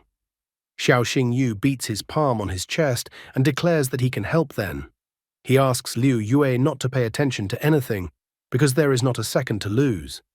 The Celestial Guild branch was very turbulent today. Many magical beasts came here with serious injuries. A new patient was brought in urgently. The doctors were carrying a magical beast on a gurney to the third operating room, and the patient was bleeding heavily. That's why there were only cries to bring in spare blood bags. The guy who helped carry his magical beast on the gurney asks everyone to stand back. The guy begged for the doctors to help save his magical beast. The doctors were alarmed by this kind of situation. It's typical for the experience of doctors to fade away when the protagonist of the story is around. The doctors ran back and forth in panic. The magical beast had lost too much blood and needed to recover it as soon as possible. The clamp wasn't helping, so a doctor was demanding that a cure be prepared. Another doctor remarked that it wasn't helping, for the blood wouldn't stop. The doctors are frustrated because their methods are absolutely no help at all. Xiao Xingyu is completely different from all these ordinary people. He examines the magical beast with his almost X-ray vision from the system. It was a green-eyed mastiff. Level, mature form, 3rd stage. Loyalty, 92. Bloodline, elite. Life sings. Wound from the poison bee queen's attack, dealing poison damage and preventing healing. Xiao Xingyu immediately finds the wound and reports that the magical beast has encountered the poison bee queen. The greenish slime is a special poison that hinders regeneration. Xiao Xingyu admits that he can stop the guy's battle beast from bleeding, but he needs the guy's permission to do so. The guy panics, he has no choice in the situation, so he asks Xiao Xingyu to save the beast. Xiao Xingyu recommends mixing 1 stalk of heavenly grass with a purple crystal flower to get 20 grams of medicinal mixture. Then add the core of the magic beast, matured with the attribute of poison, and boil for 5 minutes. Other doctors notice that all these ingredients are highly toxic. They really dislike this method of treatment because it is like putting out a fire with gasoline. However, Xiao Xingyu is serious. He asks that they immediately prepare the medicine according to his prescription. Otherwise, they will just waste time and the magical beast will die. The poor guy is too desperate, so he decides to believe Xiao Xingyu. The guy tells the doctors to not stand still and do as Xiao Xingyu said. The doctors finally stopped standing still and rushed to prepare what he said. 5 minutes later, a panting doctor came running in with a bottle of medicine and announced that everything was ready. Xiao Xingyu put on gloves and opened the cap and the bottles. Then he carefully began to lubricate the magical beast's wound. Suddenly, the magical beast roared, surprising everyone there. At the same time, the wound seemed to glow, the bleeding stopped, and the healing process began. The guy who had almost lost his beast a while ago hugged it in tears. Xiao Xingyu, on the other hand, walked over to Qin Yanran and Liu Yue. He asked Liu Yue if she was satisfied with the work he had done. Liu Yue is not stupid and not too arrogant. It's not every day that genius protagonists come to her. They are mostly mediocre guys who lack experience. Liu Yak declares that the guy has demonstrated an amazing result. Liu Yue was forced to admit that she jumped to conclusions about Xiao Xingyu. Only now does Liu Yue officially invite the guy to join the guild as a special pharmacist. Xiao Xingyu gladly accepts this invitation. After all, this is what he wanted from the beginning. At the dormitory, his sister reprimands him. That is, her brother wants to say that he only stayed late because he was signing a labor contract with the Celestial Guild. Her sister couldn't believe it, but her brother said that was the case. The sister even pouted because it seemed like someone had completely forgotten about their own sister after finding some rich sister. Xiao Xingyu tries to justify himself. After all, he would never do that to his sister. Shi Meng, on the other hand, wonders what a pharmacist is. If it's something edible, Xiao Xingyu corrects her and says that it's not really about food. However, since he will now be working for the Celestial Guild, that means he will be paid well. He triumphantly stands up and announces that he will even be able to take his sister and Shi Meng to a restaurant this weekend. Shi Meng is also excited about this kind of information, as she loves to eat out. Meanwhile, Wang Yan, a total loser, lies in the hospital with a broken leg. He is angry at Xiao Xingyu and swears that he will never forget the humiliation he suffered. A father comes to visit his son. He calls his son a lowly weakling. Wang Yan can't hold back his tears. He asks for his father to help him. The father feels humiliated because his son lost to some country boy from a small town. Wang Yan has disgraced not only himself, but also his whole family by his action. Wang Yan cries and tries to justify that Xiao Xingyu had 3 attributes at once. He also points out that Xiao Xingyu has the Celestial Guild behind him, so he doesn't have a chance to take revenge on the guy either. After all, their family can't compete with the Celestial Guild. However, the father is devious. He remarks that it might happen that Xiao Xingyu will accidentally die from the clutches of a magical beast during the trials on Yunnan Mountain. Then it would have nothing to do with their family, a real villain with glasses. Soon, the vice dean's plan began to materialize as the students were sent to Yunnan Mountain. Teacher Chen Qinian, Principal Su Ruyan, and Vice Dean Wang Dongsheng were with the students. Wang Dongsheng announced that all the newly arrived students would be given another test. This test will be broadcast live on all screens at the academy. The bracelets worn by the students will record the number of magical beasts killed by each student. The bracelets will also keep a combat log. A grade of C will be given for killing 1 to 10 magical beasts. If 11 to 30 magical beasts are killed, a grade of B will be given. If someone kills between 31 and 50 magical beasts, they will receive an A grade. The luckiest and strongest, who defeat 51 to 80 magical beasts, will receive a grade of S. And finally, the strongest students who will defeat more than 80 magical beasts. Grade S+. Principal Su Ruyan also requires Vice Dean Wang Dongsheng to announce the especially gifted participants among this year's recruits before the trial begins. One of the students heard that Ye Ningshuang won the first place in the Yunnan Mountain trial last year. Wang Dongshen informed all the students that according to the entrance test results, there were 3 especially gifted students among the freshmen at once. The one in the first class was Mu Rongyang Shou. Mu Rongyang Shou is the eldest son of the Mu Rong family. Also noted in the first grade was Mu Rong Xinshin. Mu Rong Xinshin is the youngest daughter of the Mu Rong family. The other students were greatly surprised that there were 2 all-round gifted students in the first grade at once. And the third student was the third grade student, Xiao Xingyu. Xiao Xingyu wondered about the Mu Rong family. As far as Xiao Xingyu remembered, there were 4 great dynasties of beast tamers in their country: the Ye family, the Li family, the Mu Rong family, and the Shangguan family. Therefore, when he heard the Mu Rong family, he was surprised, because he had never met anyone from the 4 great dynasties before. After that, teacher Chen Qinian, Principal Su Ruyan, and Vice Dean Wang Dongsheng gathered in the broadcasting studio of the Azure Dragon Academy. A man with a mustache took the microphone and welcomed all the viewers. He was the host and commentator of this trial. His name was Yang Shu. Su Ruyan asks Wang Dongsheng his opinion about Xiao Xingyu and how much the guy can defeat the magical beasts. Wang Dongsheng is quite arrogant, and he thinks that Xiao Xingyu will defeat no more than 50 magical beasts. He even thinks that he has given an exaggerated prediction. Chen Qinian strongly disagrees with the Vice Dean's opinion and making allowance for Xiao Xingyu's talent. He thinks that the guy will defeat at least 80. Su Ruyan also disagrees with the teacher. In her opinion, Xiao Xingyu will perform a real miracle and break Ye Ningshuang's record. Meanwhile, the newcomers had already begun to enter the trial area, and the trial had officially begun. Not even half an hour later, Wang Lin, a student from the second grade, had defeated a short-tailed bear. The total number of magical beasts killed exceeded 10. Sun Tianhao from 5th grade was able to deal with 20 magical beasts already. The host was surprised that just an hour after the trial started, Mu Rongyang Shou from 1st grade had already killed 43 magical beasts. People watching the trial left comments. Someone remarked that Mu Rong's family could be proud of him. Some even wanted to marry the guy. Some wondered how strong the Mu Rong family was. The host said with unconcealed admiration that the white griffin was the only beast in this trial that had reached its full form. This beast's ability, space penetration, not only instantly shortens the distance to the target, but also enhances any attack by adding a piercing effect. Though the silver-fanged snake has exceptional regeneration abilities, it is unlucky to encounter the white griffin. After all, it would completely nullify the silver-fanged snake's regeneration. So the snake's fate was already sealed. Mu Rongyang Shou asked his white griffin to stop torturing the snake. Approaching the snake, the guy just wanted to extract the magic core and go on his way. The test statistics showed that all 3 gifted students greatly outperformed the results of the other students. However, all 3 gifted students were going toe-to-toe. Mu Rong Xinxin, 50, Mu Rongyang Shou, 49, Xiao Xingyu, 48.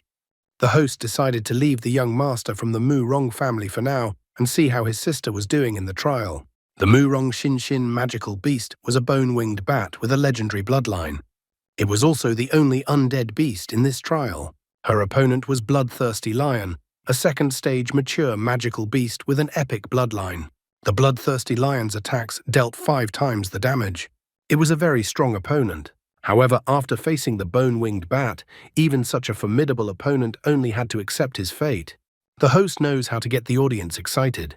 He states that if Mu Rong Xinxin manages to kill the Bloodthirsty Lion, the total number of defeated magical beasts will be 51. The viewers on the broadcast cheered the girl on. Some viewers even thought that she was possibly more talented than her brother. Looking at the statistics of the trial, Mu Rongyang Shou was a little surprised that his sister would still take 1st place in this trial. However, he was even more surprised when the statistics changed and someone overtook his sister. The events that happened a moment ago. Mu Rong Xinxin cornered the Bloodthirsty Lion and it could no longer dodge. Then she used her magic beast Bone-Winged Bat and made one last attack. She even rejoiced at the moment of the attack that she had almost managed to handle the lion. However, in the last instant, Xiao Xingyu appeared with his Black Fang. Black Fang dealt a decisive blow to the Bloodthirsty Lion using the claws of the underworld. Bone-Winged Bat's attack missed its target. Xiao Xingyu had brazenly stolen Mu Rong Xinxin's prey. That seems to be the guy's way of getting all the hate from the audience. Xiao Xingyu is so brazen that he even thanks Xinxin for distracting Bloodthirsty Lion and setting the stage for Xiao Xingyu to appear. Mu Rong Xinxin, deep down, was simply furious at such a guy's antics. However, she managed to keep a cool face. The host immediately notes that there was a rather unexpected turn of events. He notes that Xiao Xingyu's cunning is clearly not lacking. The host even calls Xiao Xingyu a genius of stealthy attacks, and that no matter how you hide, you still can't escape Xiao Xingyu. The host was intrigued, for Xiao Xingyu had stolen a beast from Xinxin and topped the table. However, it was too early to relax, because suddenly a 3-eyed magical ant entered the battlefield. The host could even sense the danger emanating from the ant through the screen. He wondered which of these two would dare to challenge a ferocious creature like the ant. Xiao Xingyu decided to use Black Fang's ability, the Infernal Bond, to begin with. The host immediately comments that Xiao Xingyu is the first to go into battle. He notes that the 3-eyed ant is known for its tough shell.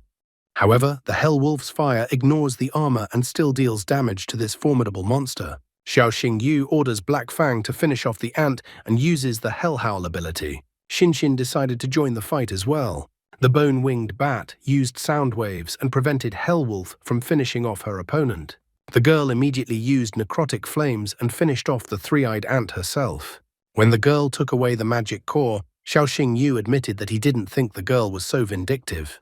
The host warms up the audience because the situation is getting even more heated, as Xiao Xingyu and Xinxin are currently tied on points and sharing the first place. At the same time, there is less than an hour left until the end of the challenge. The host wonders who will win in the end. Like a good host at the end, he suggests that the audience wait for the denouement of the exam. After finding the next monster, Xiao Xingyu orders Black Fang to prepare to enter the battle. However, Xin once again destroys the monster with his bone-winged bat, and thus takes the point out from under the guy's nose. What else did he expect everyone to put up with his antics? Even the host notices that wherever Xiao Xingyu goes, his vengeful rival immediately appears nearby and snatches away his prey. Over the past half hour, Xin had firmly established herself in first place by killing the monsters that Xiao Xingyu kindly found for her. The gap was 8 points. Xiao Xingyu pointed out that although he had stolen one beast from the girl, it did not justify her subsequent behavior. Xin did not particularly like these words. The host heats up the audience by asking if Xin can further increase the gap, or if Xiao Xingyu will be able to catch up to her. The comments on the broadcast continued to be amusing and not so amusing. Someone wondered why Xin had such a hurt look on her face. Someone was happy to see such a drama in front of them. Someone pointed out that the girl was even stronger than her brother. Someone confessed that they couldn't take their eyes off the girl. Someone noted that the future husband of the girl was lucky. And the host kept asking if the audience was as curious as he was about how everything would end. Xiao Xingyu decides that he will no longer give in to Xin and tells her to get ready. The commentators exploded here too. Some pointed out that the guy is a real man. Some said that Mom always said not to hang out with braggarts. And someone expected the girl's reaction and how she would get mad. The presenter also made a shocked face. He wondered if he was the only one who heard it, or if the others had heard it too. Xiao Xingyu admitted that he had been holding back the whole time. With less than half an hour left, the presenter wondered if Xiao Xingyu would have time to return to the top spot. Xiao Xingyu chased after the next monsters. Xin kept up with him. Minutes passed, and the number of monsters killed by these two had already broken all records. The Hell Wolf once again jumped into another of his victims, and Xin couldn't outrun the guy this time. Xin finds another magical beast and notes that in the air, Xiao Xingyu definitely can't beat her. However, even here, Black Fang's attack easily catches up with the magical monster that Xin was chasing. The girl can't even stand it all and calls the guy a scoundrel. Xiao Xingyu notes that there is less than a minute left and that there is no way Xin can defeat him anymore. The girl just calls the guy a real scoundrel. Even the host notes that the outcome is a foregone conclusion, and unless something unexpected happens, Xiao Xingyu will take the first place. Xin called the guy a scoundrel over and over again. Xiao Xingyu even wondered if the girl only knew this word. Suddenly, a monster appeared behind Xiao Xingyu and Xin, which was speeding towards Xiao Xingyu. The host was surprised at what was happening, because how did a fully developed third-form magical beast appear in the battle arena? The beast easily pushed Xiao Xingyu and Black Fang off the cliff. Somehow, Xiao Xingyu was able to snag onto a growing branch on the slope. Xin immediately rushed to help the guy and asked for him to grab her hand while the bone-winged bat covered them at the same time. Just then, his old acquaintance Wang Yan appeared from the bushes. The guy was too much surprised. In the same instant, the branch he was hanging on cracked and Xiao Xingyu began to fall down. Xin only watched helplessly as Xiao Xingyu fell down. There was nothing else she could do but stare in the wake of the falling guy. Meanwhile, in the broadcasting studio, teacher Chen Qinian is angry about these exam twists and turns. He asks the principal for permission to personally go to rescue his students. Principal Su Ruyan asks teacher Chen Qinian not to worry so much because Xin and Xiao Xingyu are also her students, as Principal Su Ruyan will not let anything happen to the students. Chen Qinian at the same moment decides to activate the emergency rescue program through security. Only the Vice Dean Wang Dongsheng did not budge. In the back of his mind, he rejoiced at what had happened and called himself a genius. Just a small trick, and his family's enemy had already gone to the realm of the dead. At the same time, the events at the foot of the mountain from which Xiao Xingyu had fallen earlier. He slowly opened his eyes. He was surprised that he was still alive. The last thing he remembered was Wang Yan and his sinister smirk. It seems Wang Yan had once again decided to frame his father and couldn't hold back to personally witness Xiao Xingyu's death. He slowly stood up and crouched down, still holding his head with his left hand. Xiao Xingyu once again realized that Wang Yan had arranged it all, so Xiao Xingyu decided that this time this scumbag who peed his pants would pay. Turning around and looking at his magic beast, the guy was annoyed and surprised. It looked like Black Fang was badly injured. His magic beast had set its body up to cushion the guy's fall and save him. As if out of nowhere, a bottle of medicinal liquid materialized in Xiao Xingyu's hand. He opened the bottle and handed it to Black Fang, asking him to drink it, as it would immediately make him feel better. Like all sad stories, it rained at the same second. Xiao Xingyu hid Black Fang back into the seal and thought about the fact that they needed to find a place to shelter from the rain. After a while, Xiao Xingyu manages to find a cave where he can take shelter from the rain. Looking out of the cave, Xiao Xingyu wondered when the rain would stop so he could return. Besides, he didn't want to upset his sister, who was probably worried about him. He also wondered how Xin, who was trying to help him, was doing since she was left alone with that powerful magical beast. Suddenly, he came out of his thoughts as he heard the crunching of a branch. Xiao Xingyu immediately realized that there was someone else in the cave besides him. Before the guy could react in any way, he was already grabbed with a hand around his throat. The girl said that the guy had seen the Empress's face, which meant that he would have to be killed. Xiao Xingyu involuntarily used his pseudo-X-ray vision. The system showed that there was a 9-tailed fox in front of him. It had the form of a beast king, first stage. Bloodline, mythical. Eye of the Storm skill, makes any opponent below her level petrified. Skill fire of 9 tails. Burns the soul of an enemy with a powerful mental attack. Attributes, Beastman super strength, fire. Loyalty, 0. Hidden path of evolution. 9-tailed fox, 10-tailed celestial fox, 10-tailed dragon fox. The further hidden evolutionary pathway is not yet known. Xiao Xingyu was surprised that this was the 9-tailed fox. The 9-tailed fox did not expect that some person knew who it was. Xiao Xingyu in his thoughts only notices that knowledge won't help him, as against a monster of this level it doesn't stand a chance. The 9-tailed fox decided that the guy should definitely not be left alive and squeezed the guy's throat even harder with her hand. Struggling to utter words, Xiao Xingyu asks the fox to wait.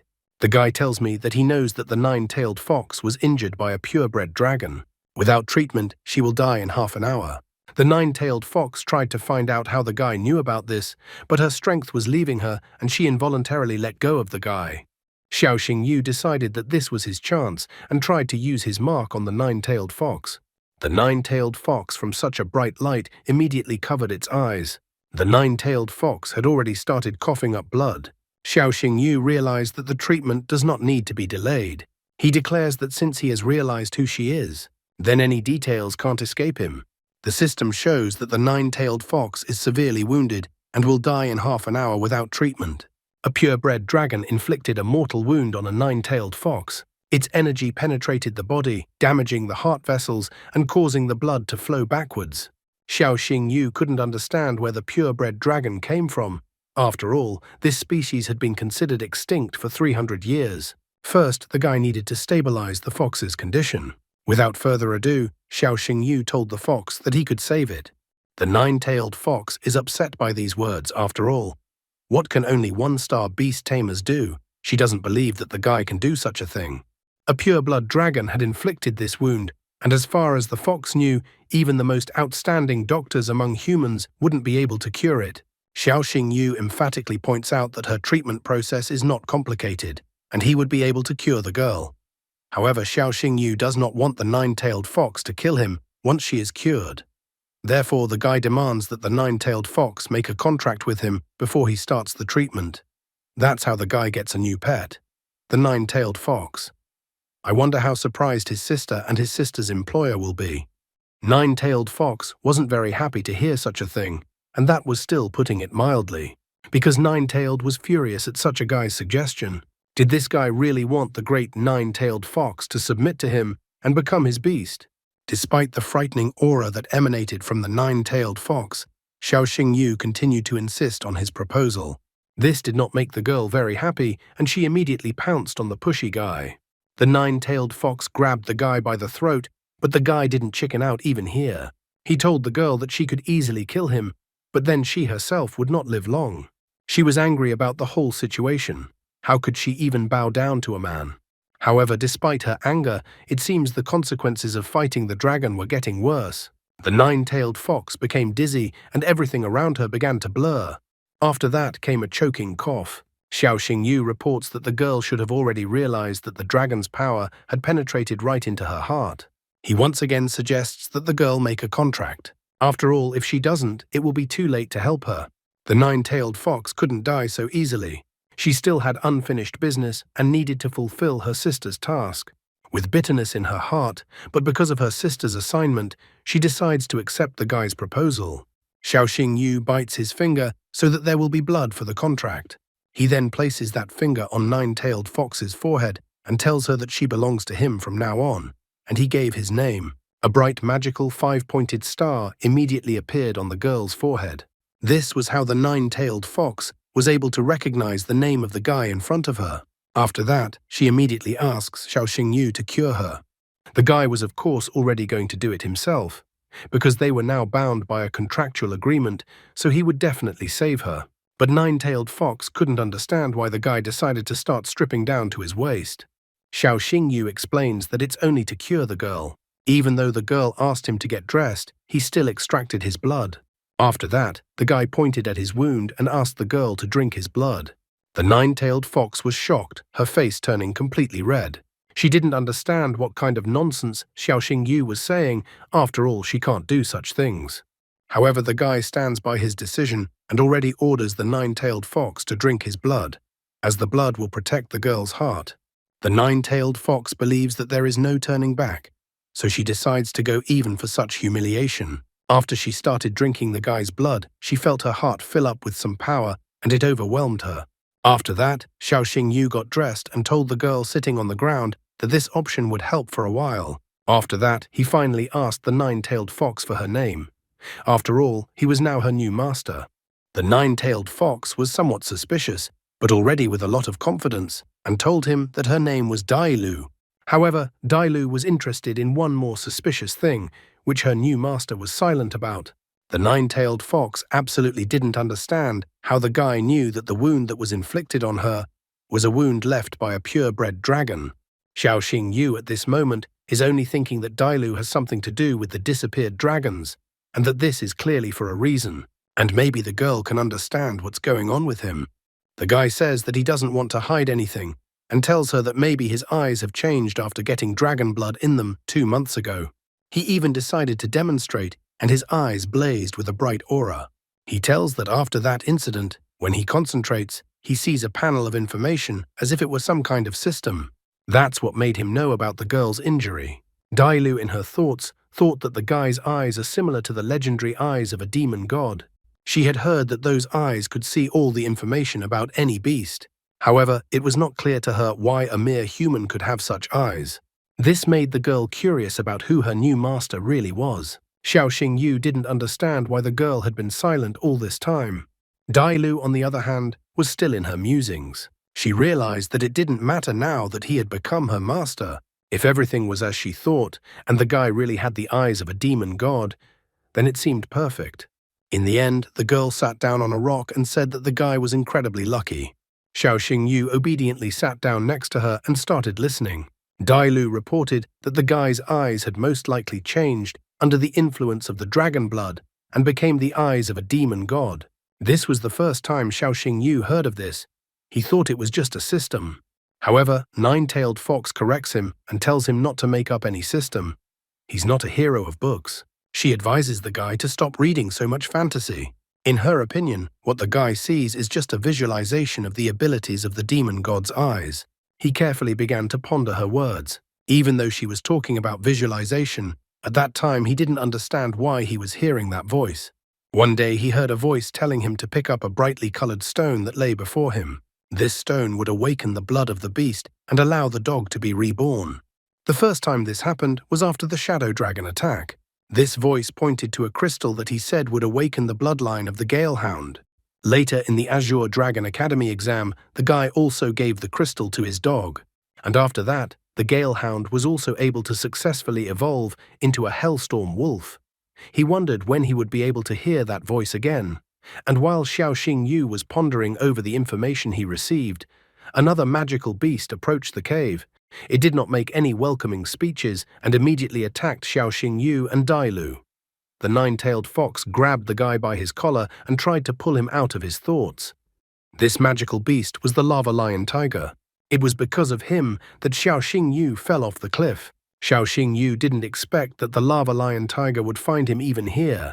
At the same instant, the lava lion tiger rushed into the cave, from which Dailu and Xiao Xingyu could barely jump out. The magical beast once again turned around and was about to tear the guy apart.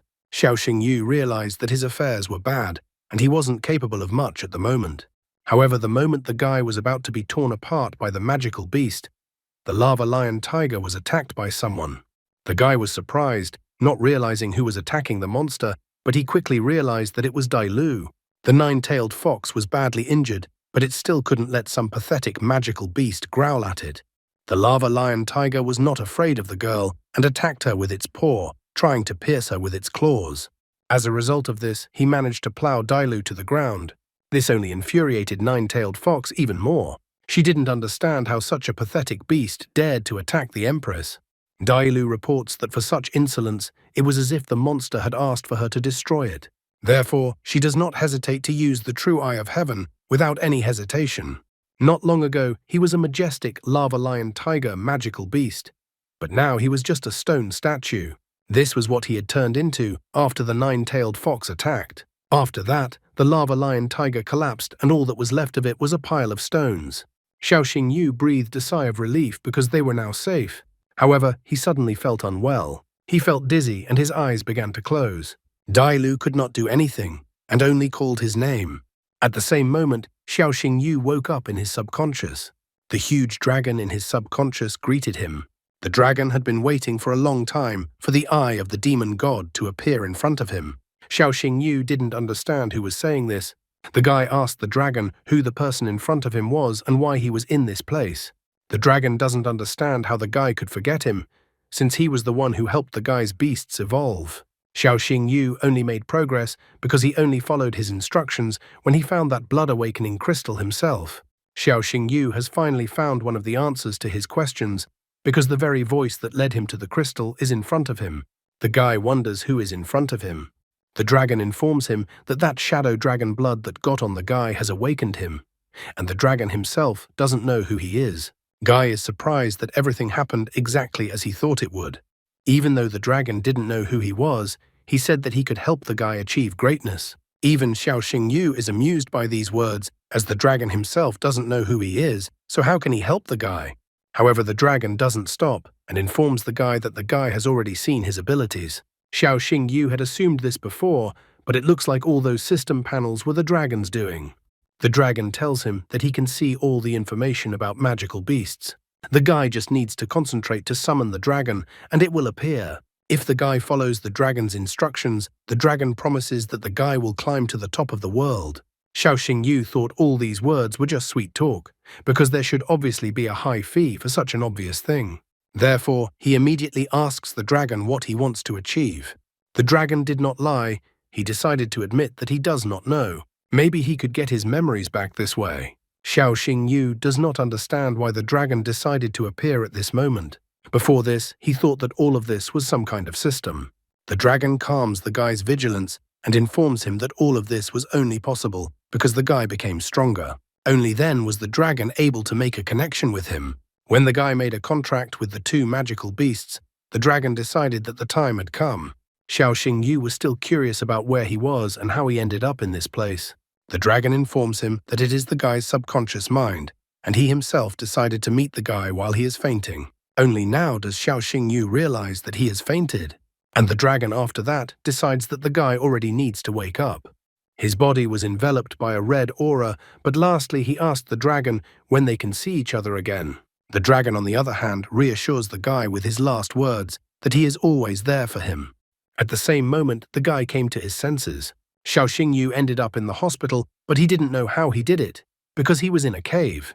Chen Qinian and Su Ruyan, standing nearby, immediately noticed that the student had finally woken up. Xiao Xingyu apologized for making them worry. He sat down on the hospital bed and reported that the last thing he remembered was the cave next to the cliff. Su Ruyan calmed him down and informed him that the rescue team had found him unconscious near the cliff. However, Su Ruyan was interested in another oddity, that they found the corpse of Lava Lion Tiger near the cave. It was only 100 meters away from where the guy was rescued. Therefore, she was very curious if he knew anything about it. Covered in cold sweat, Xiao Xingyu reminds the principal that he was found unconscious, so he can't know what happened there. Could the principal really think that a student with 1 star would be able to defeat such a monster? Su Ruyan was slightly annoyed because she thought that Xiao Xingyu had something to do with it. Principal Su Ruyan asks the guy not to worry because the academy will conduct a thorough investigation and deal with the whole situation. Xiao Xingyu, of course, could not counter this and said that he believed these words. After that, Chen Qinian decided to give some good news as well. After all, in the Yunnan Mountain trial, Xiao Xingyu and Mu Rongxinxin had received a grade of S+ and set a new academy record. Therefore, the teacher asks Xiao Xingyu to focus on recovery and prepare for the rookie ranking competition to be held this weekend. After their debriefing, Chen Qinian and Su Ruyan decided to let the guy rest and left the ward, and at the same moment, the guy's hand glowed. Dailu, the 9-tailed fox, Dailu materialized in front of the guy, and all the while he was wondering where she had gone. Dailu informs that the guy sacrificed his blood to save her. After that, he lost consciousness due to his wounds. Almost immediately, she heard voices that someone had found the cave and wanted to check it out. The rescue team arrived just in time. Dailu didn't want them to see her, and so she hid. The 9-tailed fox remembered the guy's words about falling off the cliff being an accident. However, remembering his gorgeous friend who peed in his pants, Wang Yan, Xiao Xingyu reports that it was no accident. Moreover, the guy knew exactly who was behind it. Xiao Xingyu decided that this time, this fool Wang Yan would definitely not get off so easily. It was after all an attempt on his life. Meanwhile, Wang Dongsheng, the vice dean, was sitting on the sofa in the Wang family's office. A frightened Wang Yan ran into his father's office with a phone in hand and informed his father that something terrible had happened. Wang Dongsheng is not pleased with his son's panicked behavior and tells him to pull himself together and tell him what happened. Wang Yan once again reports that things are not good. Holding out his phone to his father, he reports that Xiao Xingyu has survived. The news reported that a true miracle had happened. The young man who went missing on Yunnan Mountain has finally been found. Not long ago, the Azure Dragon Academy was holding a test in honor of new students, in which one of the participants fell off a cliff, but luckily he was found safe and sound. Wang Yan reports that Xiao Xingyu will not let it go and will definitely take revenge on them. After all, he is even supported by the Celestial Guild. Wang Dongsheng doesn't understand why he should take revenge on them, since they had absolutely nothing to do with the incident. The son still has questions and misunderstandings. However, the father informs him that even if Xiao Xingyu suspects them, he has no proof. The father comes to the table, and at this time the son wonders what they should do in this situation. But the father stops him and informs him that they don't need to do anything for now. He then pulls out of the table some kind of creepy box with a red skull drawn on it. He tells his son that if they are going to do anything, then they will have to kill Xiao Xingyu. After that, the father hands this box with a red skull to his son. Meanwhile, in the dormitory where Xiao Xingyu was staying with his sister and Shi Meng, while Xiao Xingyu was relaxing sitting on the couch, someone called his phone. The caller turned out to be Wu Shengyu. He immediately shouted and said that he was glad that Xiao Xingyu was alive.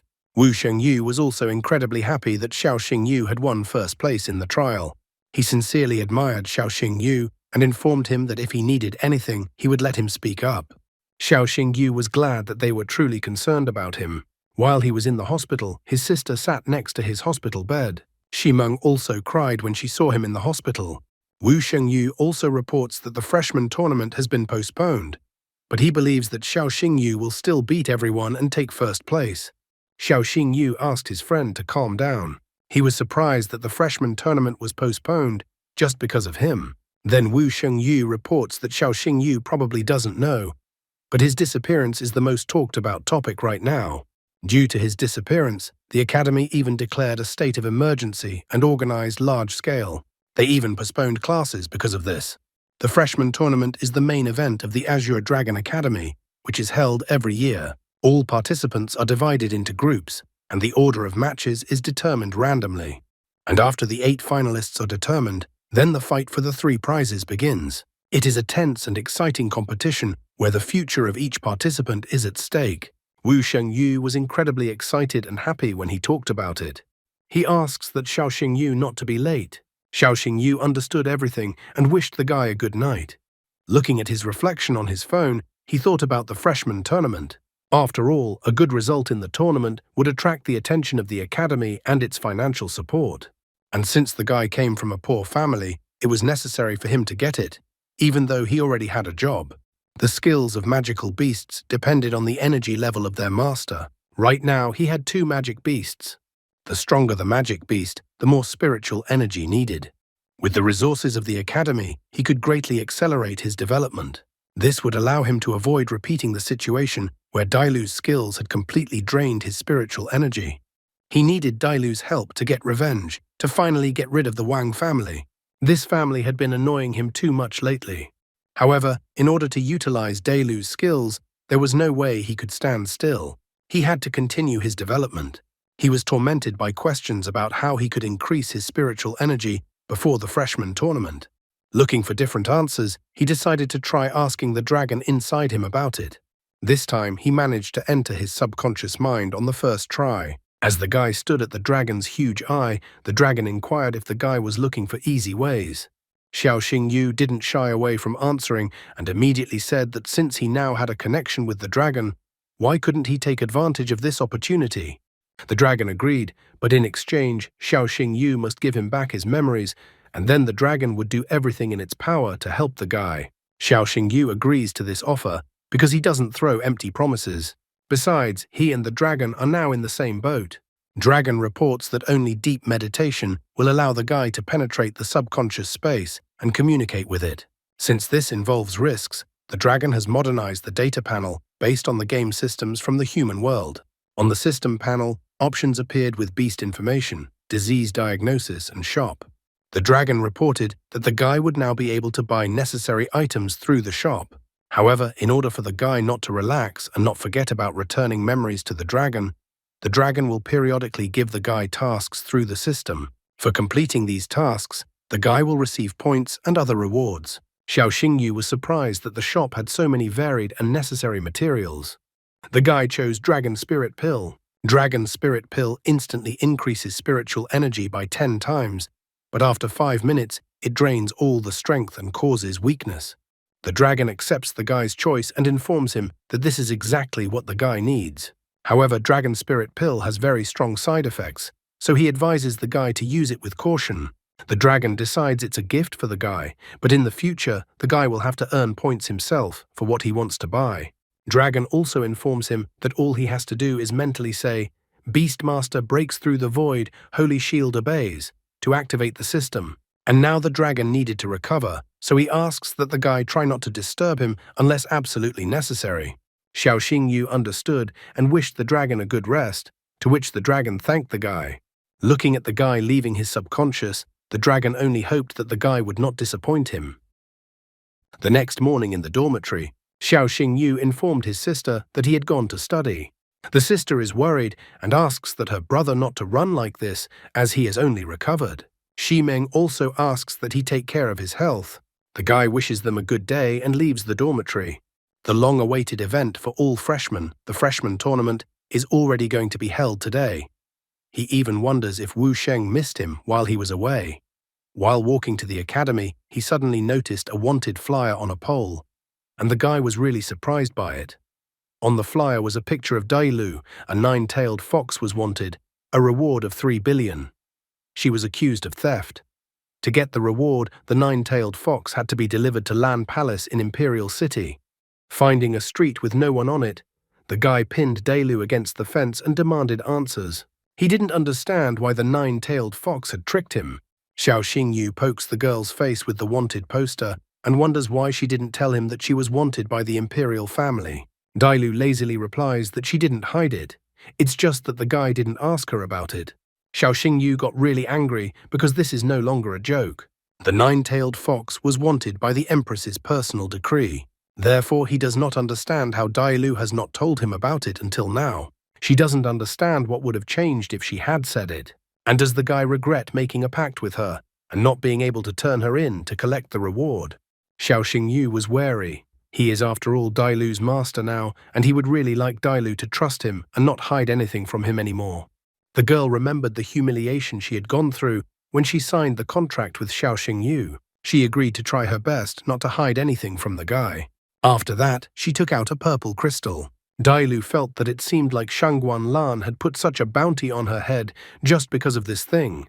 Xiao Xingyu was even upset because he didn't understand why such a stone would be the reason for such a reward. Dailu then confesses that it is the ultimate treasure of dragons, the dragon's tear. It is rumored that pure-blood dragons have three great treasures: the scaly sword, the dragon king's mustache, and the dragon's tear.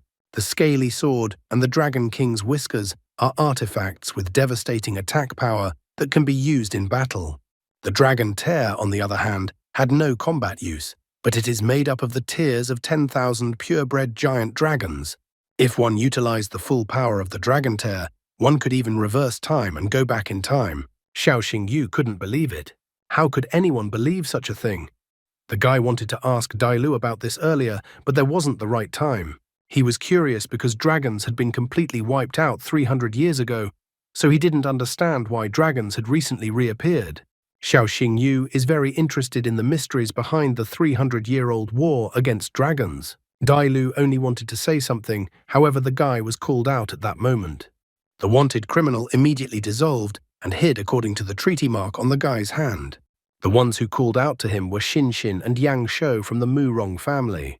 Yang Shu noted that they had met Xiao Xingyu at this place by a miraculous coincidence. He already thought that his sister was mistaken. The guy pointed out that Xiao Xingyu got out of the real hell. He asks Xiao Xingyu to be careful so that he won't be killed next time. Xin looked at her brother and noticed that he was worried about Xiao Xingyu, but said such harsh words. He was angry with Xiao Xingyu because after Xiao Xingyu fell from the cliff, his sister was so worried that she couldn't even eat. He went to his sister several times and asked her to eat, but she hid under the blanket and refused. It was only after the sister saw the news on TV that Xiao Xingyu was all right that she ate several portions at once. He reports that he tried his best to calm her down. At that moment, he gave away his sister's secret, and she covered her brother's mouth with her hand. And he unintelligibly informed Xiao Xingyu to be careful next time so that his sister would not suffer. Xiao Xingyu must think of the consequences next time, or else his sister would lose her appetite again. Xiao Xingyu agrees. After all, he can't make such a girl worry. The freshman tournament should be starting soon, so he suggests that his brother and sister come inside the arena with him. However, this offer is met by Yang Shou with a distinct coldness in his heart, and informs him that they are not close enough to go together. Besides, Yang Shou has not yet forgotten how Xiao Xingyu stole his sister's monster-killing points in the Yunnan Mountain trial. Therefore, he states that they haven't forgiven him for that yet. After that, Yang Shou summoned his sister and informed them that they were leaving. Xiao Xingyu absolutely could not accept such behavior, for he had no way of understanding why Yang Shou had even spoken to him. Soon, all the students gathered in the arena at the Azure Dragon Academy. A celebratory fireworks display was even launched in honor of it. The host welcomed all the students and faculty gathered in the arena. He announced that the annual freshman tournament was about to begin. All freshmen should draw lots to determine the order of the fights. After that, the host asked everyone to line up to start pulling lots. Wang Yan couldn't take his eyes off his opponent, for Xiao Xingyu had indeed returned unharmed, even though he had so skillfully watched him fall from the cliff from the bushes. However, this time, Wang Yan planned even more treachery, or rather not he planned, but his father, who gave his son a box with a red skull drawn on it. This time, Wang Yan swears that he will definitely make sure that Xiao Xingyu will never rise again. Next, the host called out the next student for the draw, and Wang Yan headed towards the host. The other students were not happy with him. After all, he is the son of the vice dean. It was rumored that Wang Yan was taking advantage of his father's status to molest girls in the library. But in the arena, Xiao Xingyu beat him so badly that he lost all dignity. The other students considered Wang Yan the biggest disgrace of the Azure Dragon Academy. Wang Yan couldn't help but hear all these whispers from the students and the disgust directed towards him. It made him angry, and it was all because of the humiliation from Xiao Xingyu. He pulled out a piece of paper and joyfully thought that today he would pay back Xiao Xingyu 100 times what he had humiliated him with. The host announced the start of the 7th round, and it was Xiao Xingyu versus Wang Yan. After all, Wang Yan had drawn Xiao Xingyu's name in the draw, of course. I wonder how much the mysterious skull box will help him against Xiao Xingyu. or he will be humiliated again, and he will not get away with humiliation alone. Host was surprised. He even thought he was imagining things, because it was once again the Xiaoxing Yu versus Wang Yan confrontation. Host even thought that it was a miraculous coincidence. However, things did not happen by miraculous coincidence. Wang Dongsheng had prepared everything for his son to draw out a piece of paper with Xiaoxing Yu's name on it. The son only remarks that he will not disappoint his father this time. Clutching the name paper in his hands, Wang Yan pointed at Xiaoxing Yu and menacingly announced that they will see each other later in the arena. Wang Yan can't even hide his hatred towards Xiaoxing Yu. He even declares that he will cripple Xiaoxing Yu's magical beast. However, Xiaoxing Yu does not give in to this provocation and wants to wait and see the end of the fight. And so Xiaoxing Yu and Wang Yan meet in the arena, already their second confrontation in the arena. Sitting in the arena in the spectator seats with his sister, Yang Shou wonders to his sister why she is looking so intently at Xiaoxing Yu. The sister wonders from her brother if he feels what is happening. Yang Shou doesn't understand what his sister is talking about and what he should be feeling. Then Xinxin notices that since returning after the tragedy, Xiaoxing Yu's aura has become much stronger. Principal Su Ruyan is in such a position for a reason, as she too immediately notices that Xiaoxing Yu's aura has changed. She wondered what had happened to the guy in the past few days. The host raised the red flag and announced the start of the battle of Xiaoxing Yu versus Wang Yan.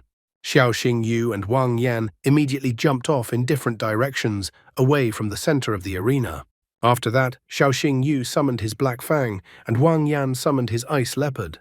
At this moment, an electronic screen appeared, displaying the information about the magical beasts discovered by the Beast Tamer tester. Anyone could check this information. Xinxin was even trembling from the information she received, because there was a reason why the aura seemed strange to her. This Hell Swift Dog's aura was not like the initial rank 1 as indicated on the electronic screen. However, she realizes that the tester couldn't have made a mistake, and Hell Swift Dog's rank is equal to its initial rank 1. Xinxin thought deeply about this matter because this information was too strange. And then it dawned on the girl, perhaps Xiaoxing Yu was deliberately suppressing the rank of his magical beast as he wanted to use this battle to break through. The battle started and six-legged Ice Leopard rushed towards Black Fang, attacking him with its paws. Six-legged Ice Leopard used its devastating Freeze Blast attack, and from its mouth an ice attack rushed towards Black Fang. However, Black Fang used Dark Shadow Stealth and successfully hid in the shadows, thus dodging the ice attack. The spectators in the stands became terribly cold, and they strangely pulled winter clothes out of nowhere. This can only be explained by magic. One guy seems to have even forgotten what event he came to, because it's time for him to get on his sleigh and deliver presents to the kids. Or maybe his Christmas started early. Six-legged Ice Leopard lost sight of Black Fang and tried to find him, but Black Fang, covered in shadows, appeared behind the leopard. After that, Black Fang used Hell Howl and dealt a devastating damage to Six-legged Ice Leopard. The feelings of the spectators from the grandstand were varied. Some were wiping the sweat off their faces after what they saw, while others were shivering from the cold. One guy decided it was a good time to eat ice cream.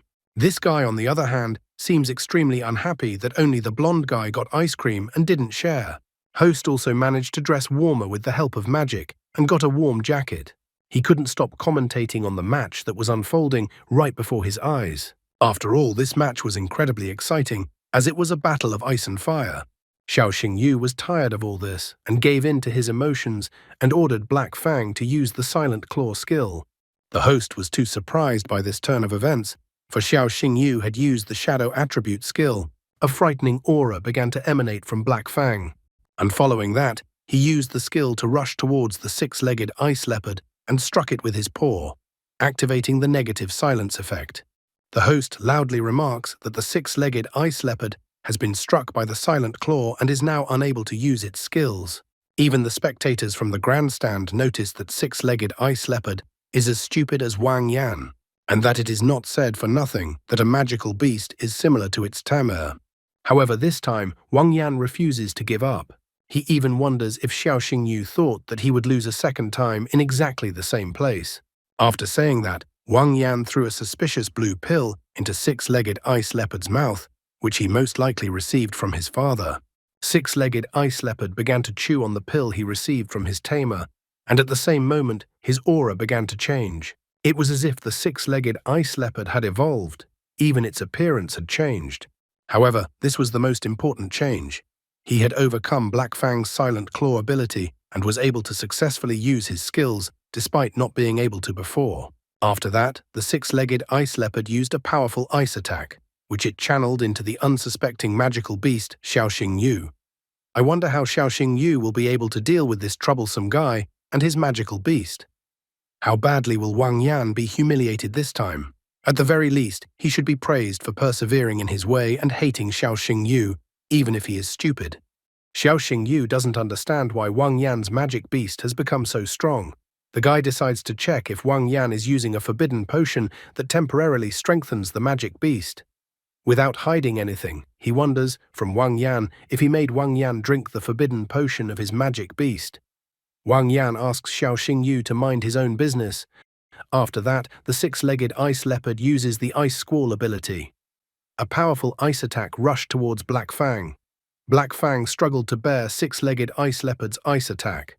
Xiaoxing Yu asks if Black Fang can hold out against such an attack. Wang Yan is unwilling to stop there and has another trump card up his sleeve. He tells his magic beast to use an even more devastating attack, the Ice Hammer. This ice attack was incredibly powerful and completely overwhelmed the Black Fang. One of the students watching was surprised that the six-legged ice leopard had suddenly become so powerful. Another student also noticed that the balance of power had changed because of this, and that Xiaoxing Yu could have lost at any moment. Wang Yan starts to boast that last time he just gave in, but now he will show his full power in a confrontation with Xiaoxing Yu. Meanwhile, Vice Dean Wang Dongsheng asked the principal about his son, noting that his son's talent is as good as Xiaoxing Yu's. Principal Su Ruyan is extremely dissatisfied with what she has seen and heard. She understands that the six-legged ice leopard couldn't just increase its power dramatically. She even thinks that the father and son are idiots for doing such a thing. Host, meanwhile, continues to comment on the fight. He notices that Xiaoxing Yu is in a difficult position. It was clear to him that if the fight continued at this pace, Hellstorm Wolf would not only lose the fight, but also get seriously injured. After that, Wang Yan also uses the Winter Blizzard ability. Xin Xin is worried about the guy. Principal Su Ruyan is still not happy with what is happening. Chen Qinian and Wu Sheng are also worried about the guy. The host wonders if Xiaoxing Yu has a trump card that will turn the tide of the battle. Xiaoxing Yu only grinned, because for some reason everyone thought that Black Fang had defeated over 100 magical beasts on Yunnan Mountain by accident. Xiaoxing Yu then orders Black Fang to go on the attack, using the Hellfire Lotus to destroy the ice around him. Wang Yan tells his magic beast six-legged ice leopard to dodge this attack. The Black Fang melted the ice around it and opened its mouth to attack with Hellfire Lotus, its opponent. Chen Qinian was delighted, because the guy was using a fire element combat skill in a similar situation, the Hellfire Lotus. Principal Su Ruyan thought all of this was unbelievable. She was surprised that the guy had used a martial skill only available to fully evolved beasts, and that the guy's future was limitless. Vice Dean Wang Dongsheng was wary, for Xiaoxing Yu had become too rapid in his development. Now he in no way wanted to let the guy live. Host is delighted. He notices that the spectators didn't seem, and Xiaoxing Yu applied the fire element skill. The host is surprised that Hellstorm Wolf only has the initial form, but he managed to master such a skill. The host's opinion had changed, and now he already believed that if Xiaoxing Yu's development continued, Xiaoxing Yu would be able to surpass Ye Ningshuang.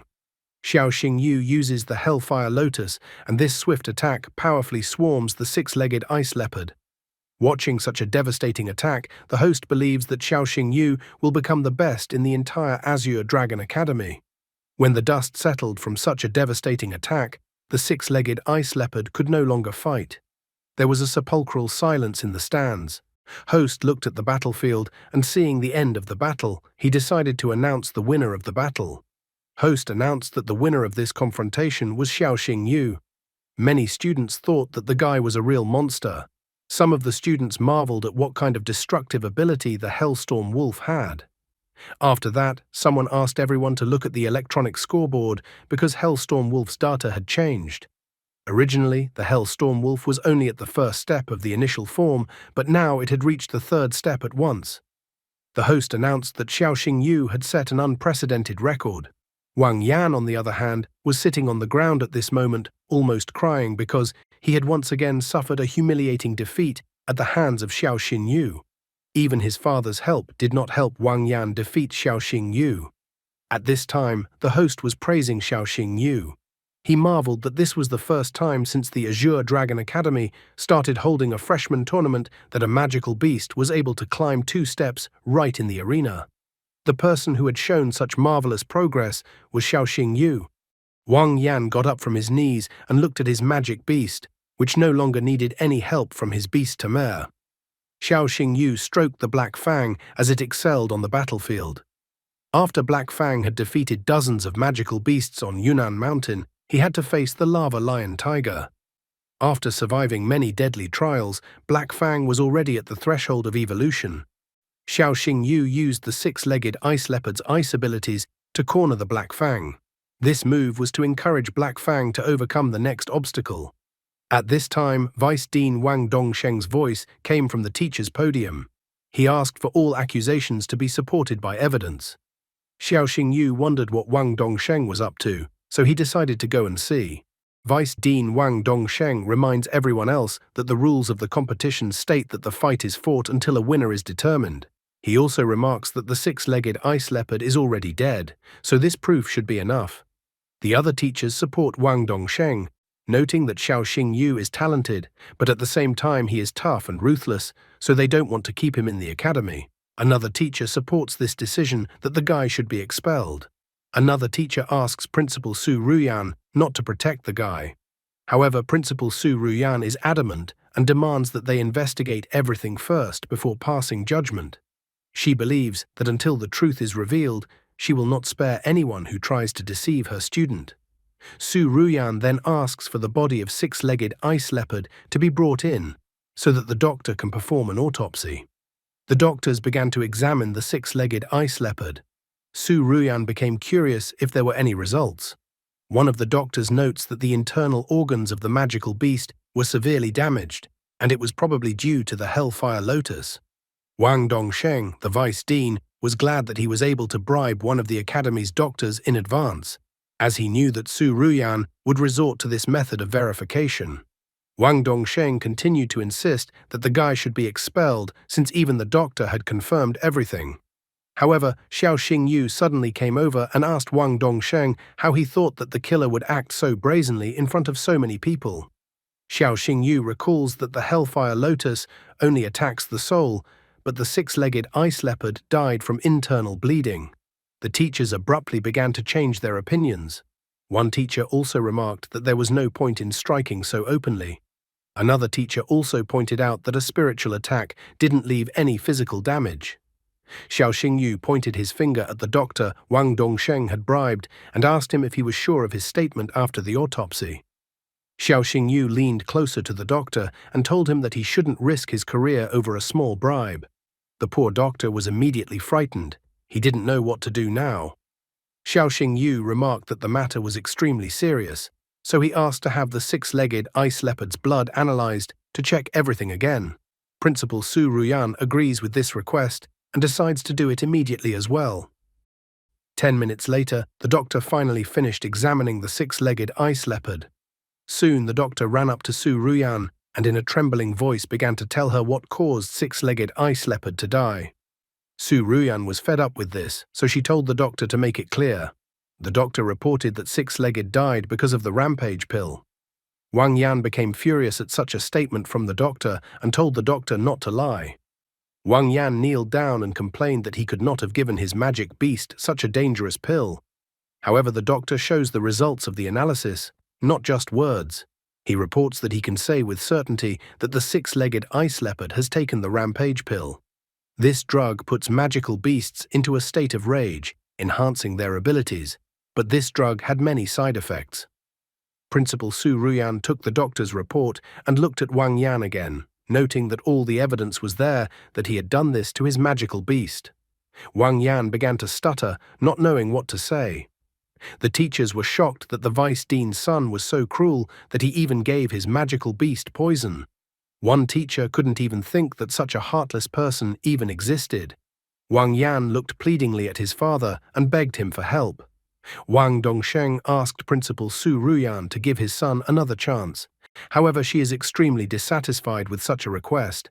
She asks Wang Dongsheng not to forget his position, as he is not only a father but also the vice dean of Azure Dragon Academy.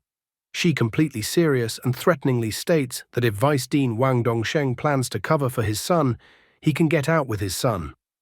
These words of the principal immediately pointed out Wang Dongsheng's current situation, because if things continue, he himself will suffer. He didn't hesitate to sacrifice his son and decided to pass judgment himself. He stated that Wang Yan had violated the rules of the Azure Dragon Academy and had given his magical beast a rampage pill. Wang Dongsheng decided to expel Wang Yan from the academy. This came as a shock to Wang Yan. He didn't understand why his father decided to expel him from the academy.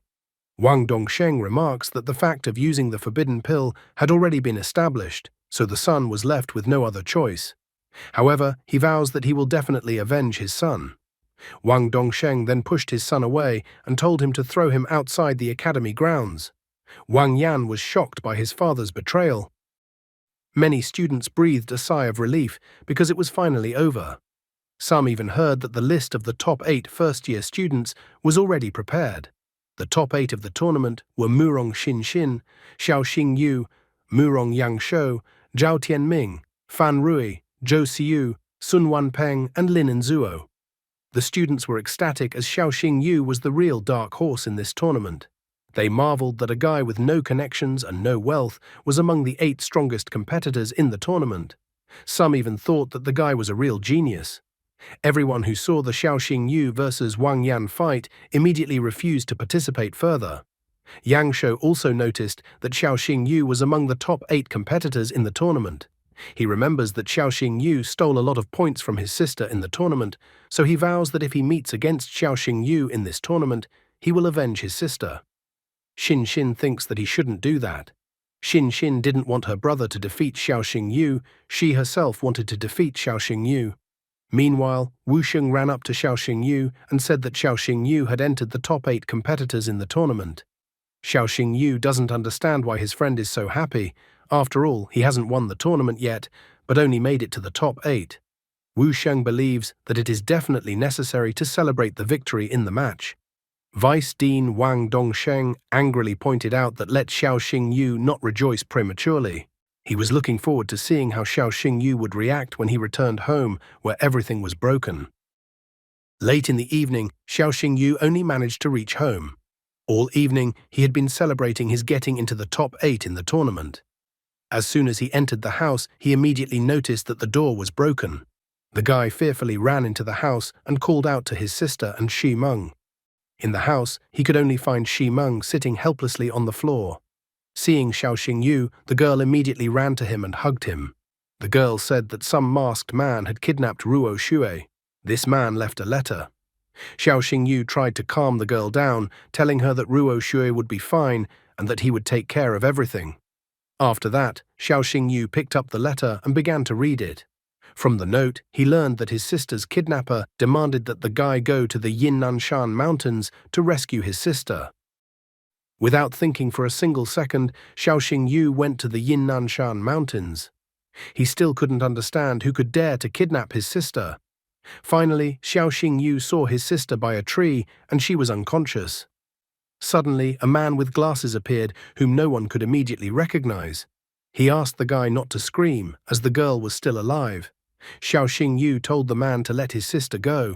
The villain with glasses only began to speak in riddles, casting unnecessary mystery and wondering if the guy knew who the man was. Xiao Xingyu angrily remarks that he has only had a conflict with Wang Yan recently.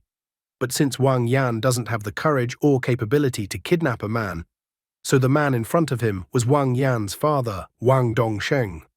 Wang Dongsheng took off his hood with a sinister grin and admired Xiao Xingyu's assumption. Wang Dongsheng wished that Xiao Xingyu was his son. Then he would make Xiao Xingyu the strongest young beast tamers in the entire Dragon Empire. He certainly knows how to lie, because there would definitely be no such thing, and Xiao Xingyu would be just as much of a jerk as Wang Yan. Wang Dongsheng is disappointed that life turned out differently and reminds him that Xiao Xingyu even injured his son, so he must kill Xiao Xingyu by all means. Wang Dongsheng then called out he used the Earth Force and summoned the Stone Guardian. He summoned his magical beast, Rock Demon Bear, which looked like an angry bear with a huge hammer. Wang Dongsheng notes that his Rock Demon Bear has the form of a king of beasts. Rock Demon Bear is constantly in a state of absolute defense, making it invulnerable to physical attacks, and also the magical beast can neutralize any control skills. Wang Dongsheng observes with a sneer that single-star beast tamers against a king-class beast can do nothing, so Xiao Xingyu's path must break at this point. However, Xiao Xingyu did not lose optimism and thought that Wang Dongsheng would be disappointed. This made Wang Dongsheng adjust his glasses and chuckle. He thought that the guy would summon his pitiful dog, which would become an appetizer for Wang Dongsheng's magical beast. Xiao Xingyu raised his right hand up and smiled, because he didn't say that he only had one magical beast. Xiao Xingyu summoned Dailu and told her to destroy the bear. The very sky opened up with lightning, and the summoning of the magical beast had an effect even on the weather. Wang Dongsheng doesn't quite understand what's going on, but senses the frightening aura that just appeared. Dailu appeared and immediately began to stretch as if he had just woken up. She wondered what had happened at Xiao Xingyu's place, that he had summoned her. The girl complains that she wasn't given a proper sleep. She even demands that Xiao Xingyu should think of moral compensation for her. Xiao Xingyu orders that Dailu should quickly kill the bear. However, Dailu first wonders if she can go to sleep afterward, if she will deal with the bear. Xiao Xingyu is not that stingy, so he informs her that Dailu can then sleep as much as she wants.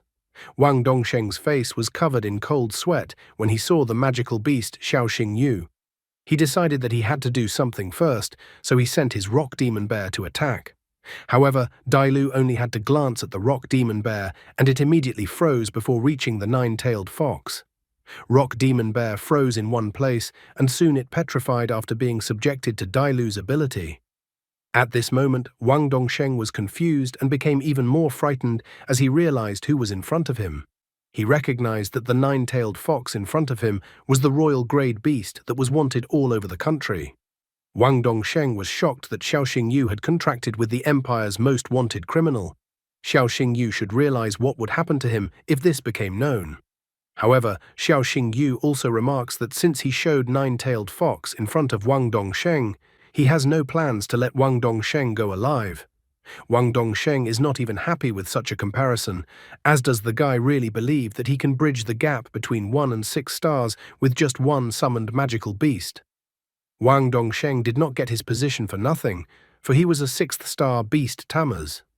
Wang Dongsheng was quite experienced, and so his Rock Demon Bear did not die instantly and was able to remove the petrification. Wang Dongsheng reminds the guy that he realizes that nine-tailed fox is strong, but Xiao Xingyu shouldn't forget that it won't change the fact that Xiao Xingyu is just a 1-star beast tamers. Wang Dongsheng no longer scoffed and became serious. He was going to show the guy the difference between their abilities and that the gap between 1 and 6 stars couldn't be bridged so easily. Rock Demon Bear became enraged, and a rather frightening dark aura began to emanate from him. The magical beast let out a terrifying roar that spread throughout the surroundings. Xiao Xingyu was furious upon seeing this attack, as it would be the Black Mist, darkness attribute.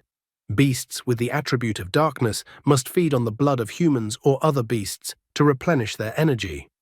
Xiao Xingyu was furious because he remembered that about 5 years ago, low-level magical beasts had started disappearing in Lunyin City. The guy had found the culprit of that incident. Wang Dongsheng only laughed upon hearing such a thing. He stated that it was an honor to die from a Rock Demon Bear fang. A mark, a red skull, appeared on Wang Dongsheng's left cheek.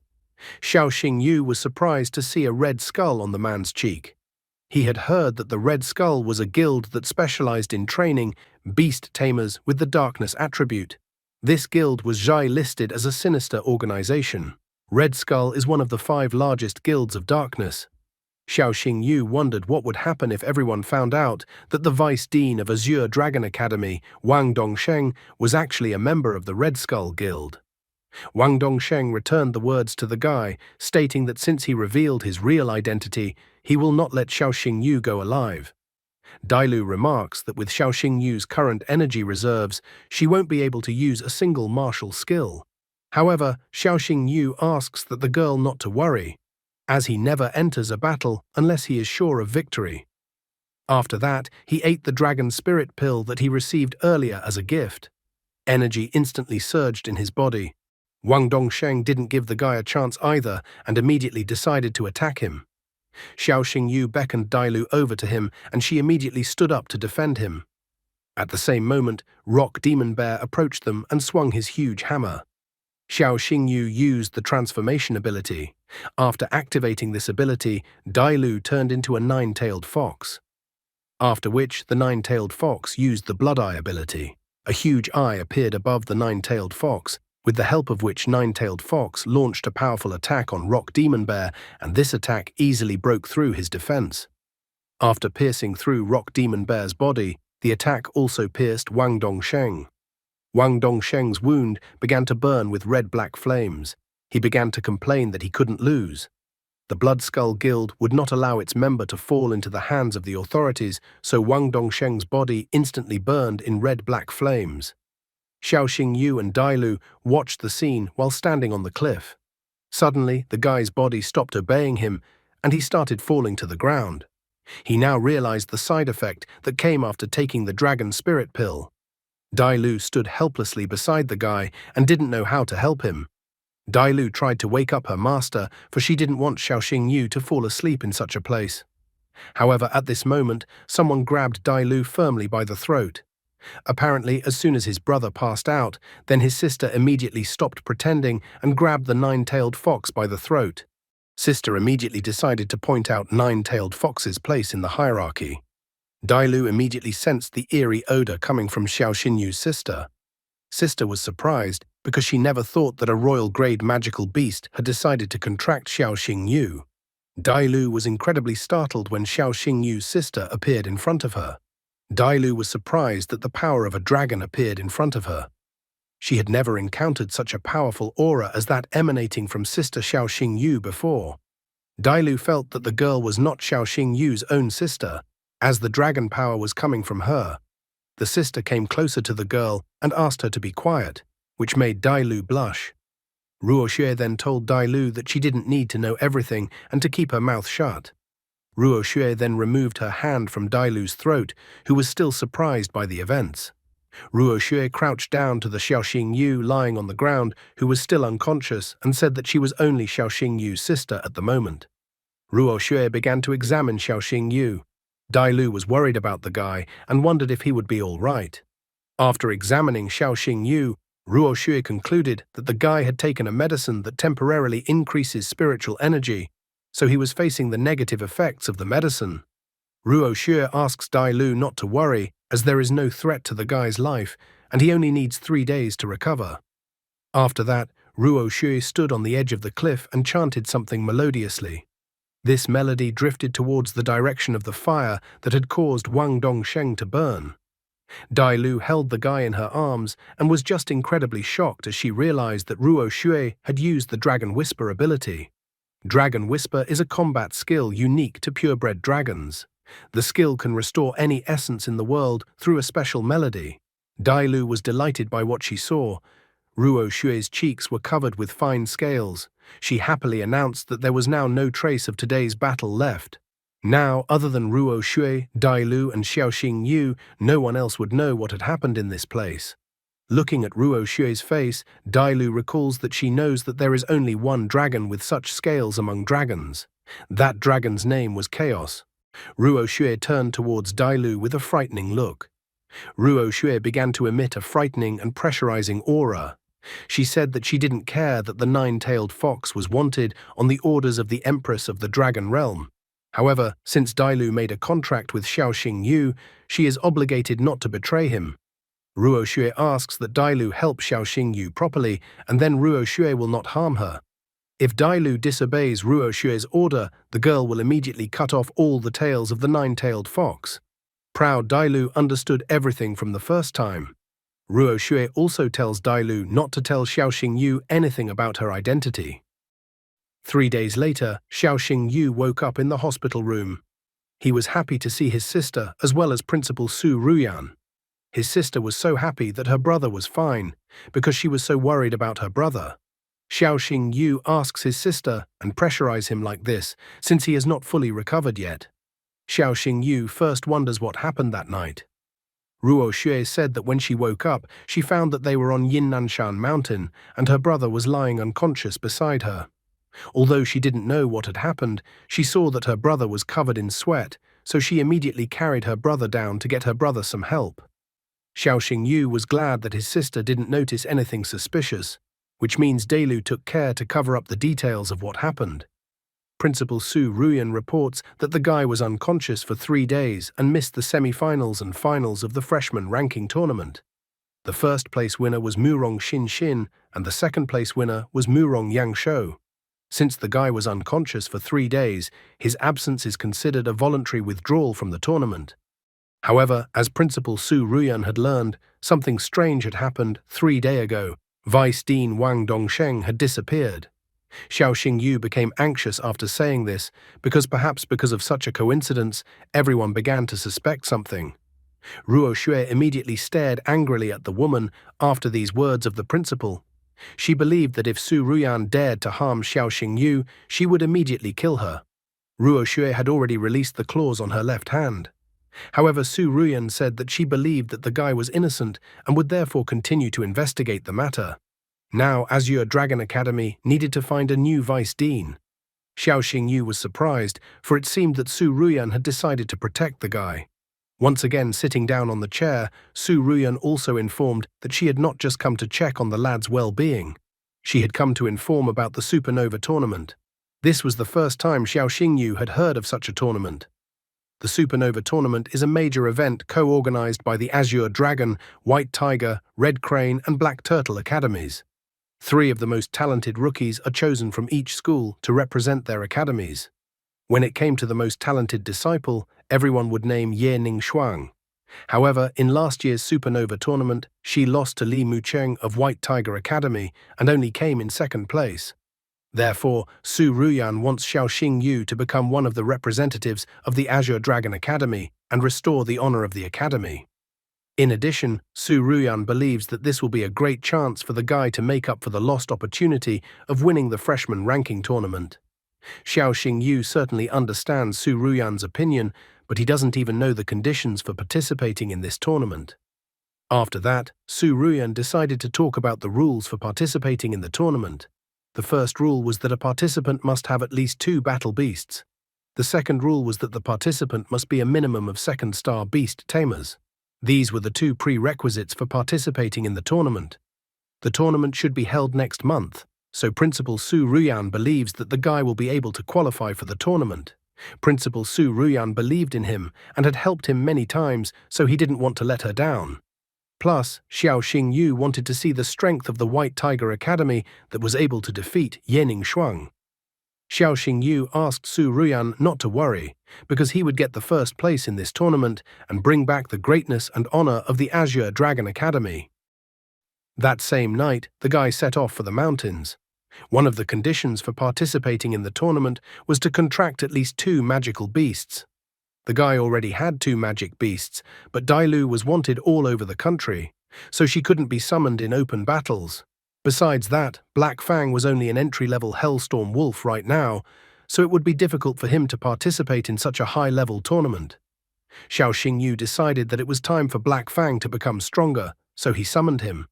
Xiaoxing Yu was glad that he had prepared everything in advance. After the principal left, he checked out of the hospital and bought some fire supplements and evolution materials with his salary as a beast tamer's doctor in the Celestial Guild. Some of them were rewards for the Yunnan Mountain trials and the freshman ranking tournament. Xiaoxing Yu laid out all of his stockpile of materials and supplements that he could acquire in front of Black Fang, and then asked Black Fang to eat all of these treats. Black Fang lightning fast began to devour all the gifts that Xiaoxing Yu had given him. Black Fang was filled with a monstrous amount of energy that was difficult for him to contain. Xiao Xingyu summoned Dai Lu and informed her that Black Fang might have a breakdown during the evolution, so he asked the girl to protect them. Black Fang began to rampage, despite Xiao Xingyu's entreaties for him to remain calm. Dai Lu was holding back all of Black Fang's powerful attacks that he was sending in different directions. Xiao Xingyu fell to the ground as he felt all the pain that Black Fang was feeling. He decided to use the dragon spell, Beastmaster breaks through the void, Holy Shield obeys. This way he wanted to check the progress to the end of evolution. At this moment, the evolution progress was 30%. The evolution progress continued to increase as Black Fang and Guy's pain became more and more intense. When the evolution progress stopped at 99% for a while, Xiao Xingyu even thought that perhaps the Black Fang had failed. At the same moment, he noticed that Black Fang glowed with purple energy, and the guy rejoiced that Black Fang had succeeded in evolving. Black Fang evolved into Hell Netherwolf. All of its stats increased. Stage, Mature Form, Level 1. Bloodline, Hell Bloodline, Epic Bloodline. Hellfire, deals pure damage while ignoring enemy armor. Demonic Power, increases attack and defense, and 50% of damage is converted to health. Attributes, Fire, Wind, Darkness, Demon. Skills, Hellbind, Hell Roar, Shadow Stealth, Silent Claw, Judgment Blade. Xiao Xingyu was glad that Black Fang had a new attribute after evolving. Dai Lu was greatly surprised that Black Fang was able to awaken a demonic attribute. Looking at Xiao Xingyu, the girl was once again convinced that the guy was a unique beast Tamers. Xiao Xingyu was glad that everything had gone according to plan, and Black Fang had become stronger. Dai Lu reminded the guy that he needed to make a contract with another magical beast. She wondered what the guy would do now. In this case, he already had one option.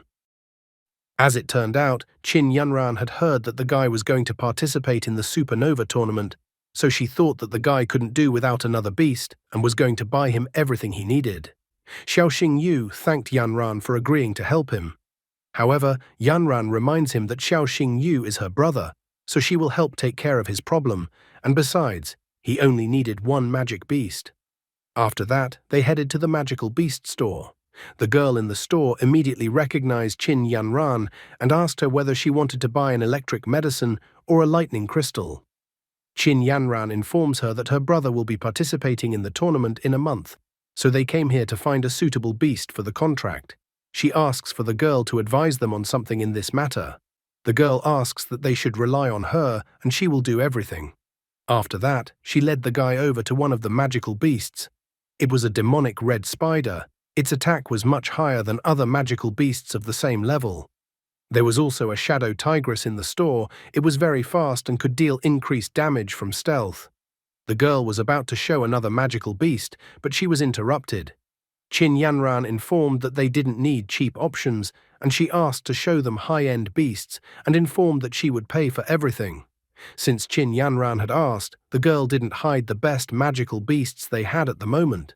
She led the customers to a closed section and introduced the best magical beasts that were in the store. While Xiao Xingyu was looking around, the girl asked if the guy had taken a fancy to any of the magical beasts. In the closed section of the store, there was an underground pangolin. The girl noted that the underground pangolin had very good characteristics. There was also a three-eyed fire snake in the store. The girl noted that the three-eyed fire snake was impressive with its poison and fire damage. The next magical beast was the icebone bird. The girl thought that the icebone bird was also a good choice. Xiao Xingyu was a little disappointed because none of the magical beasts presented had a hidden bloodline. Qin Yunran was surprised that her brother didn't like any of the magical beasts. The girl notices that they had many top-grade magical beasts in their store, but the guy still wasn't happy with them. Then she asks to tell what kind of magical beast the guy needs. She asked to voice the requirements, and then she will order a magical beast especially for him. Suddenly, the girl's speech was interrupted by a store employee and informed that a new product had been brought to the store. A man with huge muscles held the cage and informed the girl that these were some of the best magical beasts. This was the first time he had seen such top-notch magical beasts. The cage appeared to be filled with elven-type magical beasts. Xiao Xingyu knew that such magical beasts were considered useless, so he didn't understand why the store needed such magical beasts. Qin Yanran informs him that if one were to sell elven-type beasts as battle beasts, no one would take them, but if they were bought as pets, they would be bought up instantly. Xiao Xingyu decided to take a look at the magical beasts with his marvelous eyes. It was the water pixies. Stage, initial form, level 1. Bloodline, low. There were no abilities or skills. Attributes, water. Suddenly the guy was surprised to see the line of the system that said hidden bloodline, where angel's bloodline, mythical, was listed. The guy couldn't take his eyes off the pixie water. Qin Yanran wondered if the guy was okay because he froze and didn't move.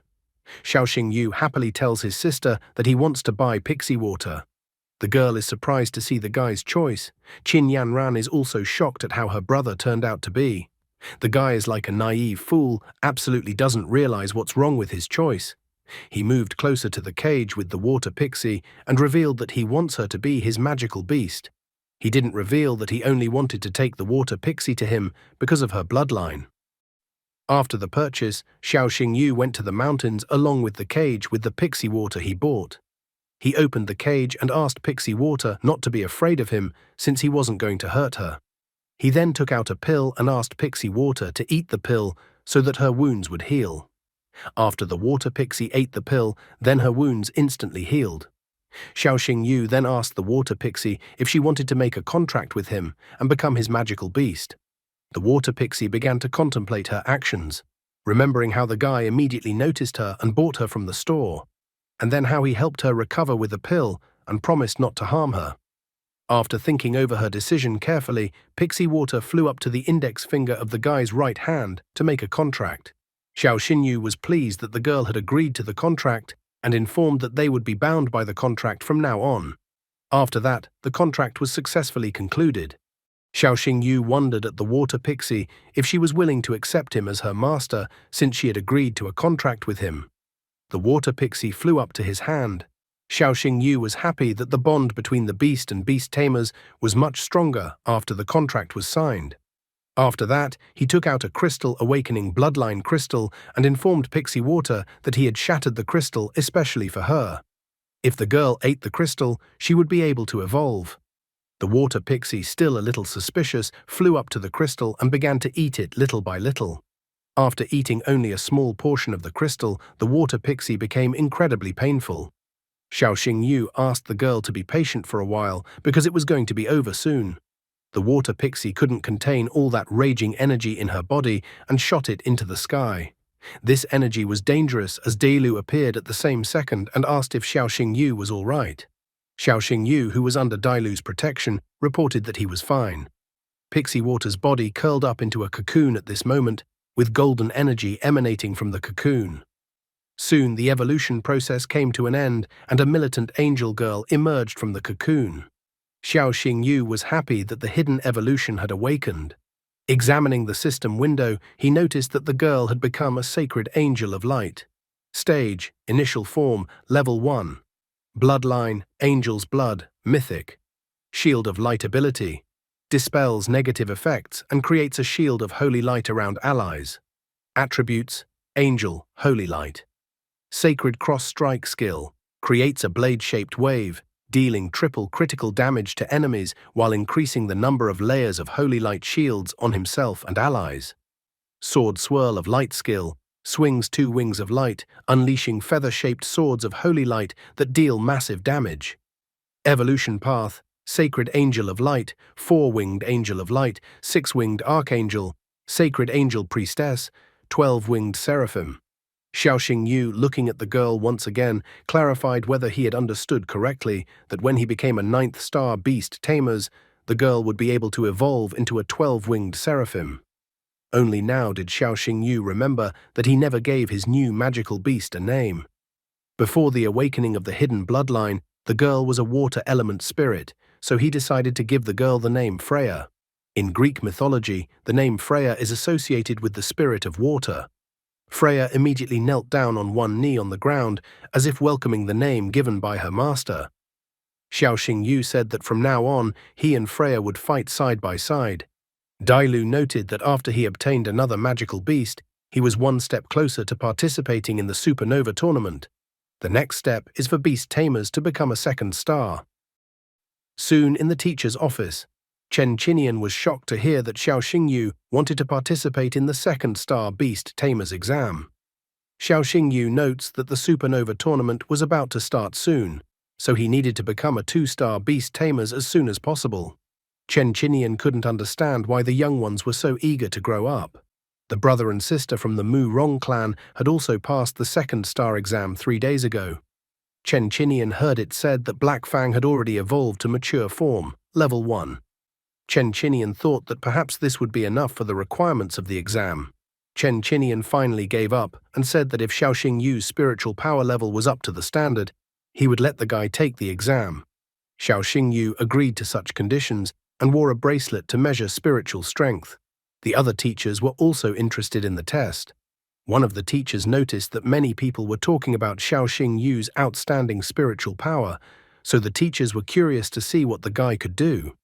As soon as the guy put on the spiritual power bracelet, the numerical value immediately showed more than 1,000 and continued to rise. Finally, the numerical value stopped at 2,583. The teacher was shocked, because if she hadn't seen it with her own eyes, she would never have believed it.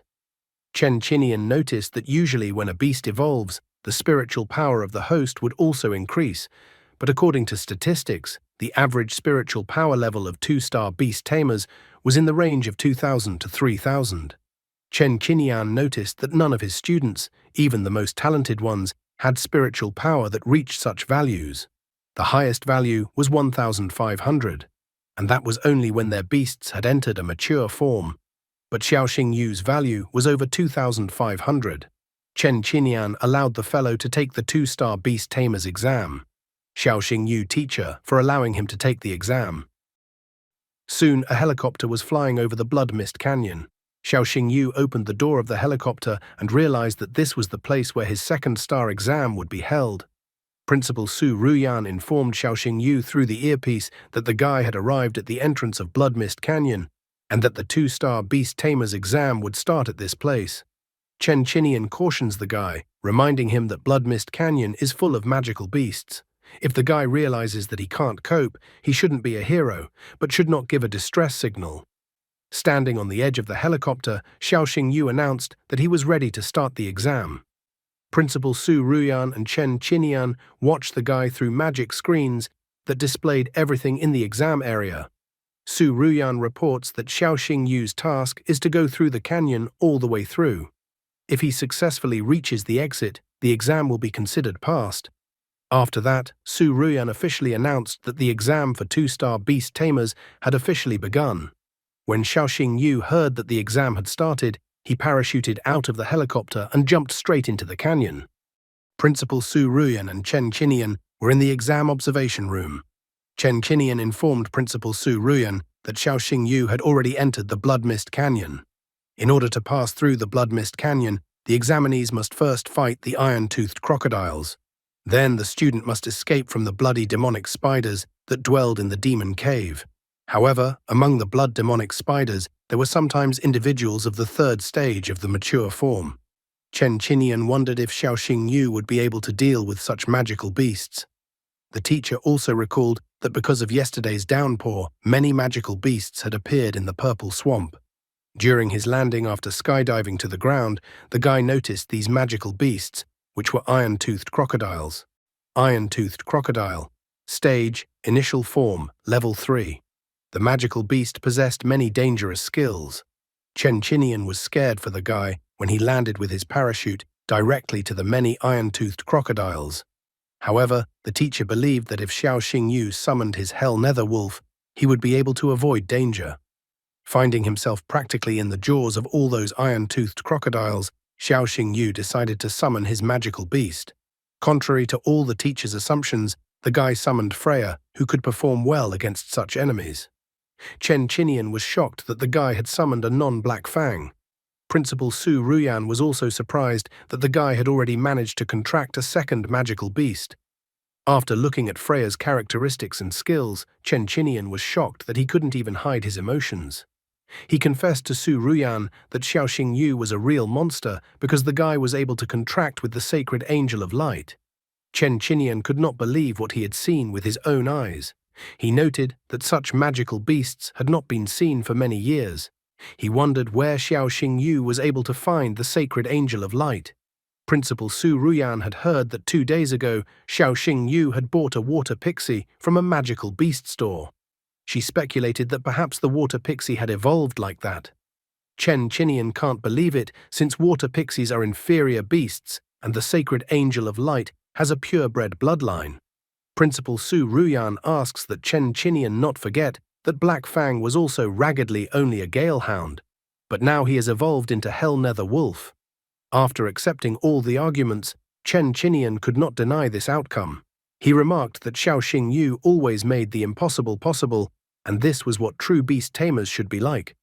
As soon as Xiao Xingyu landed on the ground, he found himself surrounded by iron-toothed crocodiles. However, the guy was not confused and ordered Freya to attack the magical beasts that were in front of them. Freya dealt with the iron-toothed crocodiles with consummate ease. The poor teacher would soon be in trouble from a student like Xiao Xingyu. Chen Chinian couldn't help but be surprised as Freya defeated the iron-toothed crocodile in just one strike. He immediately realized that the real sacred angel of light was in front of him. Chen Chinian believed that his student's magical beast definitely had a mythical bloodline. Xiao Xingyu asks for Freya to guide him through the swamp. Freya is willing to fulfill Xiao Xingyu's task, but she decides otherwise and takes the guy in her arms. Xiao Xingyu clearly did not expect this outcome. As the girl flew using her wings along with the guy she held in her arms, the guy kept asking for the girl to put him on the ground. He felt that it was incredibly humiliating. Xiao Xingyu even covered his face with his hands in shame. However, Freya soon stopped and set the guy on the ground. A thick fog appeared in front of them, which they couldn't ignore. As if out of nowhere, a multitude of spiders appeared. Freya immediately swung her blades and went into battle. As Freya's attack energy rushed upwards, the blades in her hands became entangled in a web. In front of Xiao Xingyu and Freya, the same blood demonic spider that Chen Chinian had told about appeared.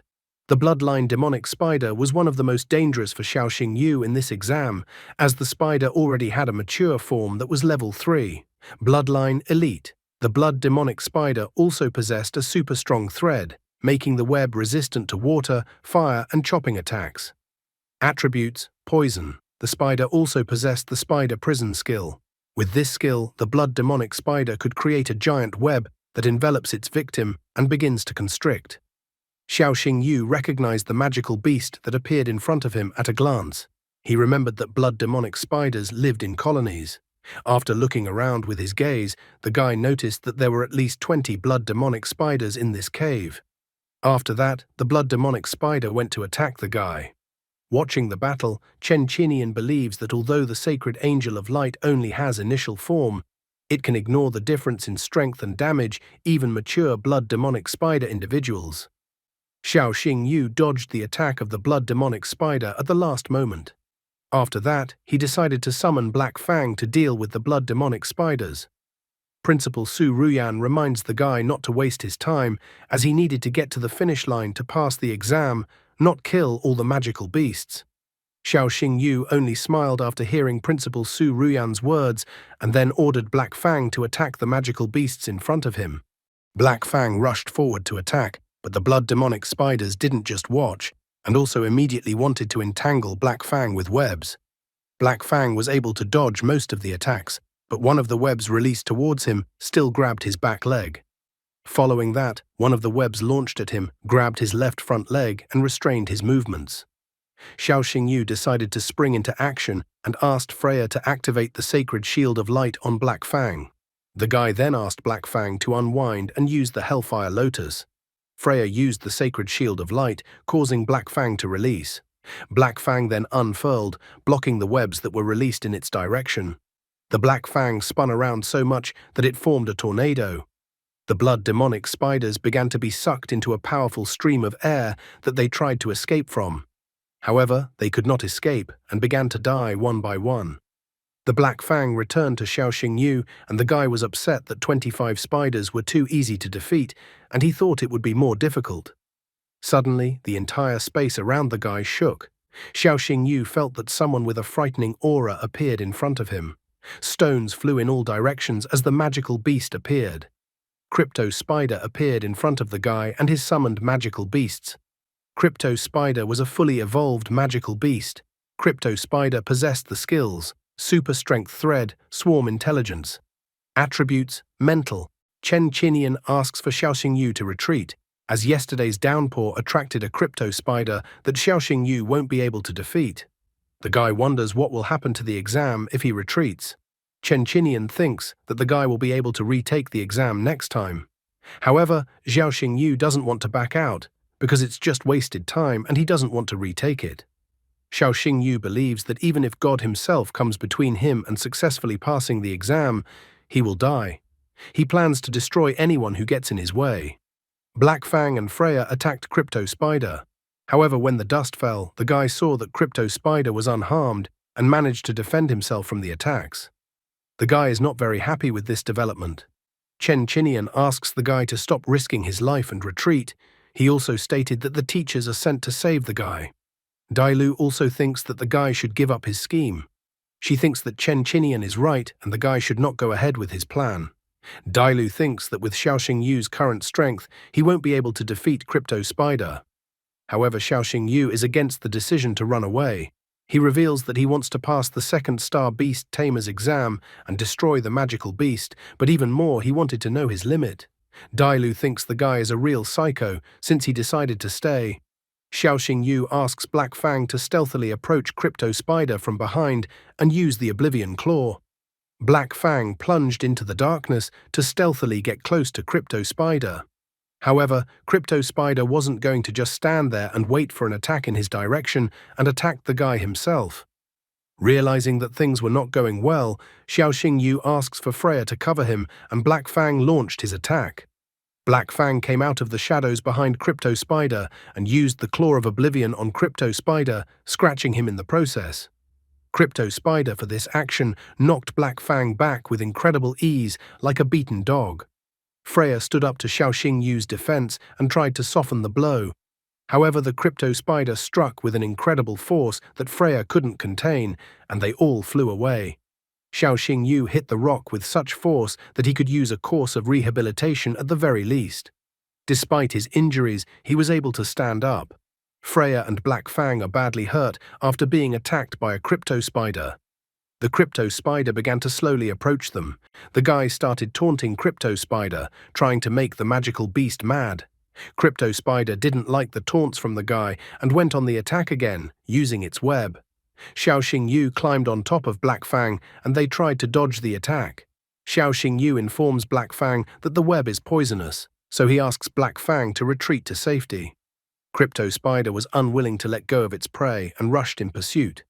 Xiaoxing Yu turned around and realized that they couldn't escape so easily and needed to come up with some sort of plan. Suddenly, he noticed that the Crypto Spider's health streak was gradually decreasing, although he couldn't understand why. Would Xiaoxing Yu be able to figure out what was happening to the Crypto Spider? For the sake of the exam, there was no need to put his life in danger. You can always retake the exam, but you can't get your life back. Xiaoxing Yu noticed that Crypto Spider's wound wasn't too deep, but Crypto Spider's web had become much weaker. The guy thought that this was probably due to the Crypto Spider's blood. Xiaoxing Yu noticed that Black Fang was injured, which meant that he wouldn't be able to withstand the Crypto Spider's attacks anymore, so the guy asks for Freya to cover them. Freya then took off with the guy, and Black Fang also bounced to the side in an attempt to dodge the Crypto Spider's webbing attack. The guy noticed that the Crypto Spider's life bar had decreased once again. Now he could finally figure out how to deal with the vile Crypto Spider. He immediately shouted to Black Fang to spit on the Crypto Spider. Remaining confused, Black Fang followed the guy's order and spat on the Crypto Spider. The monster was enraged and wasn't going to tolerate such neglect on his account, so he immediately attacked the insolent dog. Xiaoxing Yu immediately told Black Fang to retreat into the shadows and attack as soon as he got the chance. As a result of this experiment, the guy realized that the Crypto Spider was using up its life force when it released its web. In that case, the guy needed Crypto Spider to continue attacking uncontrollably with its web, because then Crypto Spider would definitely die. After thinking over his strategy, the guy told Black Fang not to take any risks and just try to wear down the monster. Black Fang began to circle around Crypto Spider, who was trying to track his movement. However, as soon as Black Fang himself tried to attack Crypto Spider immediately caught Black Fang by the back paw with his web, and then Crypto Spider delivered a powerful blow with its forelimb to Black Fang. Guy told Black Fang to not hold back and activate the demonic power.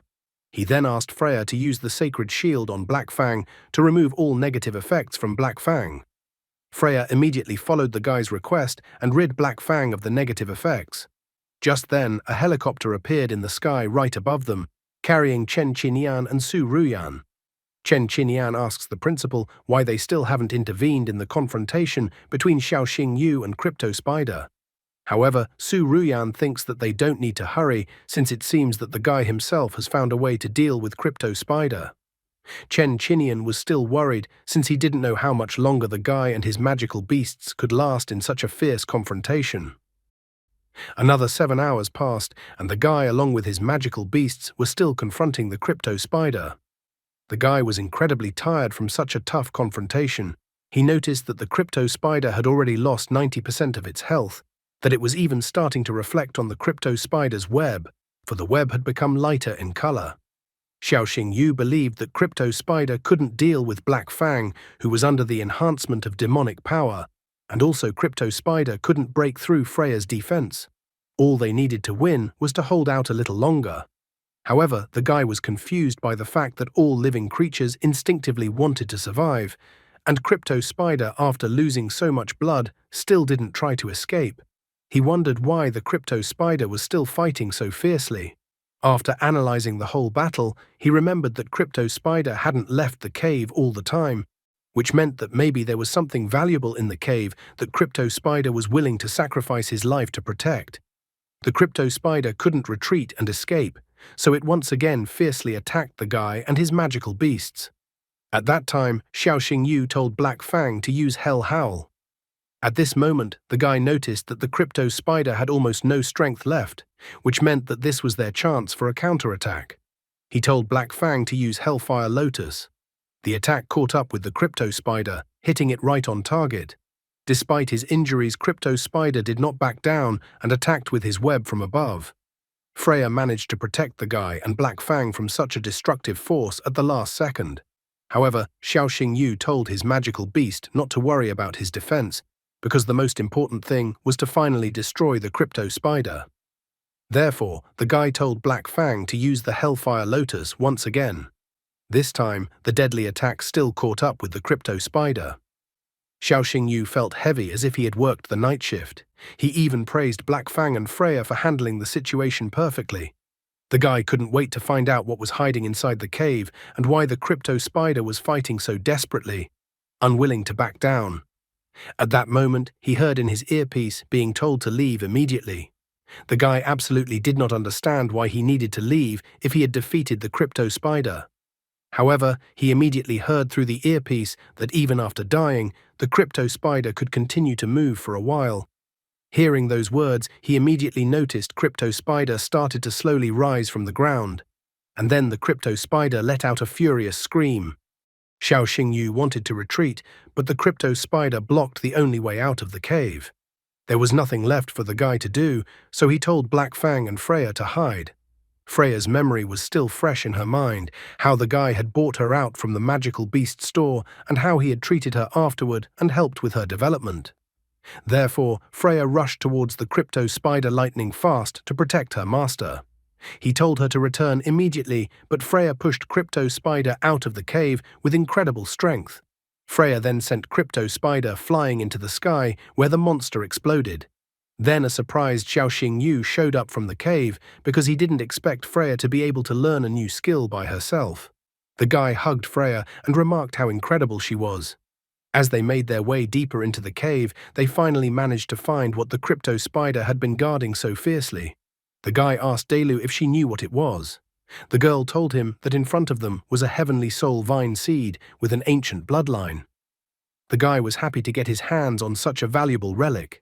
He thought that since the seed possessed such a powerful bloodline, it would be very difficult to cultivate it. Therefore, he asked Dailu if she knew how to do it. The nine-tailed fox knew the whole process. She noticed that the process of growing this seed was incredibly difficult. This seed required dewdrops from a periwinkle herb and the nectar of a magical yellow flower, as well as fertilizer made from the excrement of beasts of higher forms. The description of the process made him disappointed, because to raise such a seed required even more care than a nobleman's daughter. Xiao Xingyu reminds Dailu that she also has the form of a beast king, and that Dailu is so dangerous that the empress of the whole country is furious. He thought that the girl must be familiar with many beasts of the right level. However, Dailu got angry at the guy, yanking that she wouldn't stoop so low as to collect excrement. The guy, however, stops the girl's thoughts and remarked that he wanted the girl to just ask someone for excrement. Even this idea extremely disliked Dailu and pissed her off. Soon the guy left the cave. Just at that moment, the helicopter door opened and Su Ruyan inquired if the disciple was all right. Hiding the found seed behind his back, the guy asked not to worry about him as he was perfectly fine. 2 weeks later, the battle arena in Xiling City. The spectators were incredibly excited. The guy was also amazed by the scale and atmosphere, because this was exactly what he expected from a national competition. Just at this moment, he was called out by Yang Shou, calling the guy great, clearly mocking him. Along with Yang Shou, his sister Xin Xin also came along. Xiao Xingyu was also not left out and also poked fun at Yang Shou. He even pointed out that they hadn't seen each other for a long time and that Liu Jin had become even more beautiful in that time. Yang Shou did not expect such an outburst from the guy, so much that he even spat water out of his mouth in surprise. Yang Shou was furious to hear a guy call his sister by the wrong name. However, Xiao Xingyu reiterated that he called the girl Liu Jin, all because the name Mu Rong Xin Xin was too long, so Xiao Xingyu decided to give the guy's sister a nickname like that. Yang Shou was shocked that the brash guy had the nerve to insult his sister like that. The brother strongly disliked what kind of stupid nickname Xiao Xingyu gave his sister, and he wasn't going to leave Xiao Xingyu alone after that. However, Xin Xin asked her brother to sit down in the seats, and he immediately agreed to do so. Xiao Xingyu didn't give up and inquired about Liu Jin's progress and how advanced her magical beasts were. The girl stated that her first magical beast had undergone evolution and reached the second stage of mature form, and the second magical beast had awakened the ability to control lightning. Yang Shou was shocked that his sister talked to another guy and so calmly accepted a silly nickname from this guy. Yang Shou was upset by the fact that girls were growing up too fast. He remembered how his sister was always vindictive.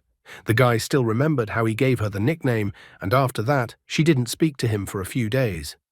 However, when Xiao Xingyu did it, the girl didn't say anything to him.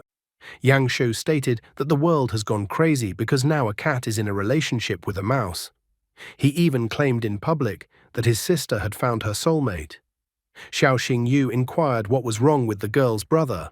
However, the girl asked the guy to ignore her brother. Xiao Xingyu asked the girl who they were going to fight today, but the girl also did not know this information because the results of the draw had not been announced yet. At this very moment, Principal Su Ruyan approached the trio and said that the results of the draw had already been announced. Their first opponent would be the White Tiger Academy. Su Ruyan said that they had to destroy their opponents at all costs. At this very moment, another woman appeared and snidely asked why Su Ruyan was so nervous. She wondered if Su Ruyan was afraid that her students would lose to White Tiger Academy again. The mysterious stranger who suddenly appeared was Principal Zhu, who was the principal of White Tiger Academy. Su Ruyan wondered why Zhu was in this place and not at her place in the training area. She advises Zhu that if she wants to find out the news, she should just look on her phone. Zhu notes that she only wanted to look at the main trump card of Azure Dragon Academy this year. She'd heard talk of the guy being skilled at fighting fully evolved magical beasts, and also that the guy is capable of summoning creatures of two opposite attributes, hell and heaven. She was about to say that the guy looked like Yening Shuang. The woman was willing to admit that the guy could do something, but she thought that the guy was only like Yening Shuang and nothing more. Su Ruyan couldn't stand this and stood up for her disciple and the Azure Dragon Academy. She pointed out that just because someone was in a more favorable situation didn't mean that they were really strong. Yang Shou tried to intervene and calm down the principal. Xiao Xingyu had heard that Zhu Qingyu and Su Ruyan had been competing since elementary school. They competed in everything, be it studies or position in society. Just at this moment, Chen Qinyan announced that the Empress had already arrived. The girls immediately stopped fighting and turned away from each other. Zhu Qingyu asked Su Ruyan to just wait. After all, she was going to have Su Ruyan sent to Azure Dragon Academy in disgrace. Su Ruyan only remarks that such a thing will not happen. She then angrily tells Xiao Xingyu, Xin Xin and Yang Shou to follow her to greet the Empress. Soon the sky around the arena was covered by a cloud of golden light. The people in the spectator seats of the arena immediately rejoiced because the Empress herself had arrived. One guy couldn't even believe that the most beautiful and powerful woman in the country had arrived. Finally, the spectators in the arena could see Shangguan Lan, the Empress of the Dragon State, descending towards them on her magical beast. Xiao Xingyu was also surprised to see Shangguan Lan. After all, she was the strongest beast tamers of the Dragon State, and just her mere presence caused everyone around her to tremble. Looking at Shangguan Lan, the guy was simply shocked, as she had the mark of 11 stars. She stood above all beast tamers of the 10th star, Beast Empress. He realized that the difference between them was not a few stars, but a whole chasm. Gazing with his wondrous eyes, Xiao Xingyu discovered that the 7-colored sacred Qilin in front of him. The monster had the form of a beast king, level 3. Bloodline, pure blood Qilin, divine. He couldn't get any more information about the magical beast. He was incredibly shocked, although he had expected something like this, but the difference in their levels was too great. Even the Dragon Eye couldn't find out the full information about this magical beast. Xiao Xingyu was wondering how on earth Dailu was able to survive despite the Empress giving orders to capture her. He even cheekily remarks that Dailu should be glad she met him and survived because of it. Although Dailu notes that the guy is rude, she has to agree with this statement. Xiao Xingyu realized that Qilin was not Shangguan Lan's only beast. Dailu told me that there were more powerful beasts than this Qilin in the Empress's subordinate. Suddenly, Shangguan Lan's entire body seemed to be enveloped by a golden dragon energy. The guy was surprised that she had real dragon power. He even wondered if Shangguan Lan had a true purebred dragon. The guy believed that they had died out over 100 years ago. However, this was information Dailu did not know. Xiao Xingyu remembered that according to the annals, only pureblood dragons, phoenixes and Qilin were of divine origin. He knew that when it came to strength, dragons definitely came first, followed by phoenixes and then Qilin. Therefore, he was curious as to why dragons were hunted. Besides, he didn't understand how she could make a contract with one of the purebred dragons if they were extinct. Besides, the guy remembered that the Empress had one of the greatest dragon treasures, the dragon's tear. Therefore, the guy realized that everything in this situation was somehow mysterious. The Empress took her throne and immediately announced the start of the battles. Principal Su Ruyan notes that according to the results of the draw, Xiao Xingyu comes first. Yang Shou once again teases the guy, noting that if he fails, they will cover for him. However, Xiao Xingyu asks Su Ruyan not to worry about anything, because he will win.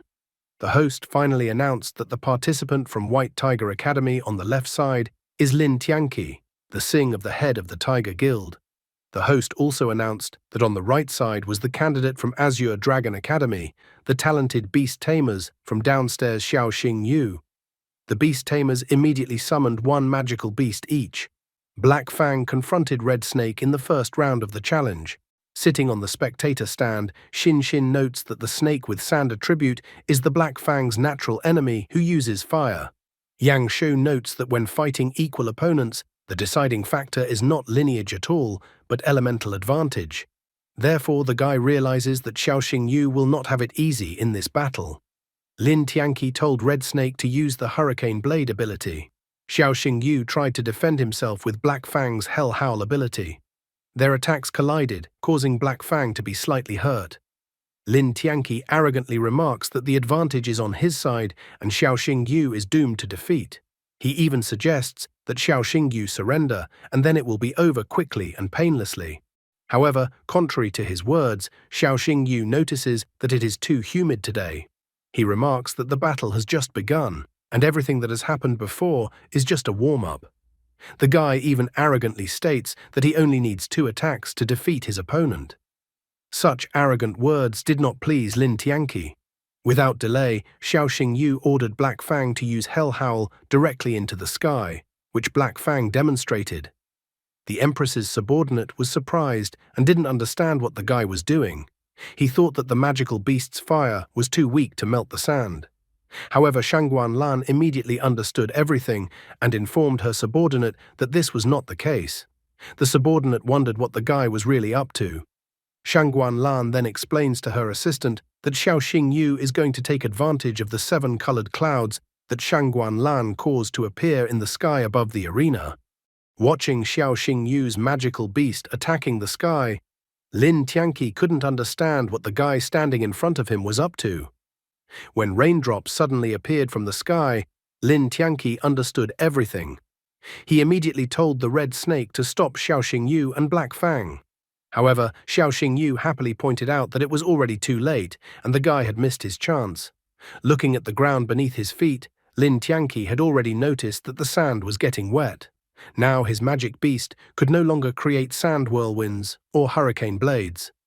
After that, Xiao Xingyu led Black Fang to attack the magical beast guy using Hellfire Lotus. The Hellfire Lotus instantly roasted the red snake, which was completely unprepared for such an attack. The host enthusiastically stated that Xiao Xingyu had succeeded and had actually done what he said he would, and that in just 2 attacks, the guy had turned the tide of the battle.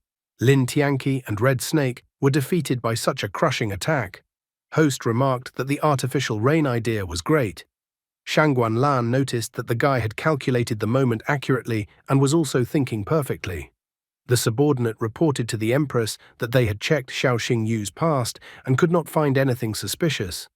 After listening to the subordinate's report, she ordered that Xiao Xingyu would then receive the first invitation to the Emperor Soul training camp. The subordinate couldn't believe that a commoner would receive the first invitation. However, she didn't dare to go against her mistress's words and was going to comply with the Empress's order. When the guy returned to the spectator stand, even Yang Shou praised him, noting that the guy had an easy victory. Xin Xin also praised the guy.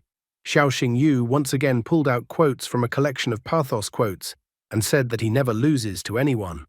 Principal Su Ruyan, being in the spectator stands, also congratulated the guy happily and promised to reward him later.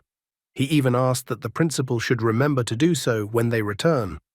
Suddenly, Dailu smelled the scent of phoenix grass. The guy was surprised by this fact, because according to his information, phoenix grass only grows in the western frontier. That was why he was surprised that Jiling might have it too. The guy was about to leave the arena, but at that very moment, Xin Xin noticed this and asked if the guy would watch the next fight. Xiao Xingyu tried to get out of the situation by saying that his fight was already over and he wanted to take a walk. However, the polite Xin Xin remarked that it was her turn to fight. The guy immediately gave a motivational speech for Liu Jin and that she would do well and he would hold his fists out for her.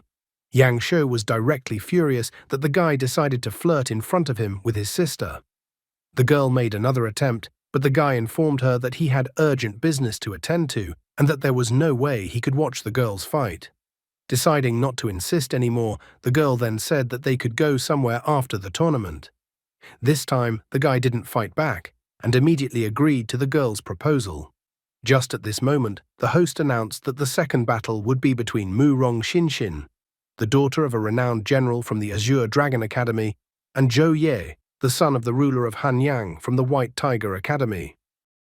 Meanwhile, on Yueting Street in the city of Xiling, the city welcomed Mr. Zhou, noting his merits, that he defends the borders day and night, and that it is hard work. The hero was greeted with gifts and a lavish procession. After all, he was the hero who made Xiling famous. He was even called the brightest star of the entire Dragon Kingdom in this city. Just past all these people was Xiao Xingyu, who was surprised at how many people had come to greet the army. Then Mr. Zhou himself appeared, looking incredibly formidable and spectacular.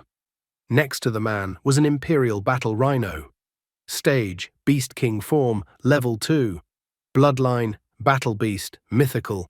This magical beast had the Battle Roar ability, which could be used to boost the morale of allies, increase the attack and defense of allies, and weaken enemies. The attribute of the magical beast was super strength. Loyalty, 150. Xiao Xingyu was shocked because the 8-star beast tamers with the highest form beast had a loyalty of over 100. He wondered how many death trials they had gone through together. Dai Lu understood everything too. She noticed that they were from a clan of battle monsters who live by battles. She knew them well, as they had an old feud with her 9-tailed clan. She remembered that the only one who could be the ruler of the western city on the border of the Dragon Kingdom was Zhou Xiong. Guy realized that the man was Zhou Ye's father, who was now supposed to be fighting Xin Xin. Dailu reports that phoenix grass grows on the Ligu Glacier in the west, which is full of magical beasts. Zhou Xiong protected this region, so the girl notices that the man must definitely have the phoenix grass. She even suggests that the guy steal the herb from the man's bag. Zhou Xiong was Beast Tamer's 8th star, so it was just ridiculous for the guy to hear such a suggestion from the girl. Suddenly, Xiao Xingyu noticed that the Imperial Battle Rhino was limping. He decided to seize the opportunity, and after unseating everyone and stepping forward, he caught Zhou Xiong's attention, saying that the Imperial Battle Rhino was sick and that he would be able to cure it. Zhou Xiong stopped right in front of the guy and inquired what the guy meant. Zhou Xiong saw that the guy was wearing the Azure Dragon Academy uniform, which meant that the guy was the same age as his son, and he thought that the guy didn't know anything about healing. Xiao Xingyu immediately held out his ID card to Zhou Xiong and said that he was a guest healer of the Celestial Guild. He immediately inquired if the Imperial Battle Rhino often looked sluggish lately.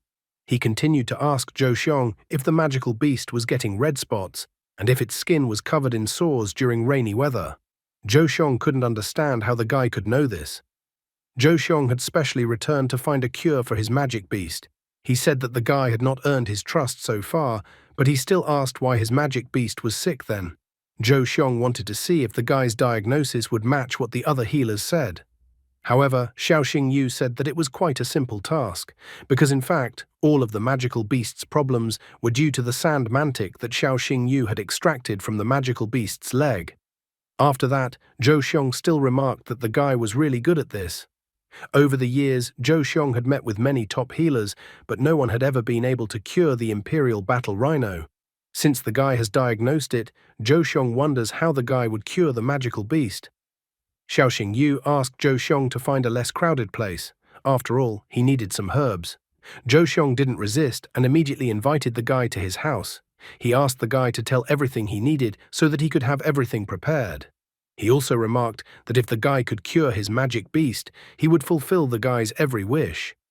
Xiao Xingyu was happy that he had a great opportunity to not only get the phoenix grass, but he would also be able to make a useful acquaintance. After that, they moved to the Zhou residence. Xiao Xingyu said that he needed 15 grams of silver lotus petals, 20 grams of sacred grass, 25 grams of poria. In addition, a secret ingredient had to be added and boiled to get the purple soul extract. After a while, Xiao Xingyu prepared the violet soul extract, a special preparation to cure sand mantic. He said that part of the medicinal remedy had to be drunk, and the remaining part had to be applied externally. In addition, the healing extract had no side effects. After seeing how polite the guy was, Zhou Xiong decided that he would believe the guy and decided to immediately cure his magical beast. Zhou Xiong walked over to his Imperial Battle Rhino and offered him a medicinal extract. The effect of the medicinal extract was immediately visible as the local fleas instantly began to fly out of the Imperial Battle Rhino's body. Zhou Xiong, seeing the effect of the treatment, immediately noticed that the young man in front of him was a great healer. The man was so happy that his magical beast would finally be able to get a good night's sleep. He thought this treatment remedy was amazing. Xiao Xingyu says that he understands what Zhou Xiong is worried about, and he is even willing to give the recipe of his medicinal extract so that Zhou Xiong can treat his soldiers' battle beasts when he returns to Huangyang. Zhou Xiong was interested in this offer, but he immediately inquired about what the guy would ask for in return. Xiao Xingyu didn't hide and immediately confessed that he wanted the phoenix grass and the magic radiance flower. When Zhou Xiong heard the guy, he was excited because the phoenix grass was not such a valuable herb, but the magic radiance flower was difficult to obtain, but it was possible. The guy admitted that he only wanted this and nothing else.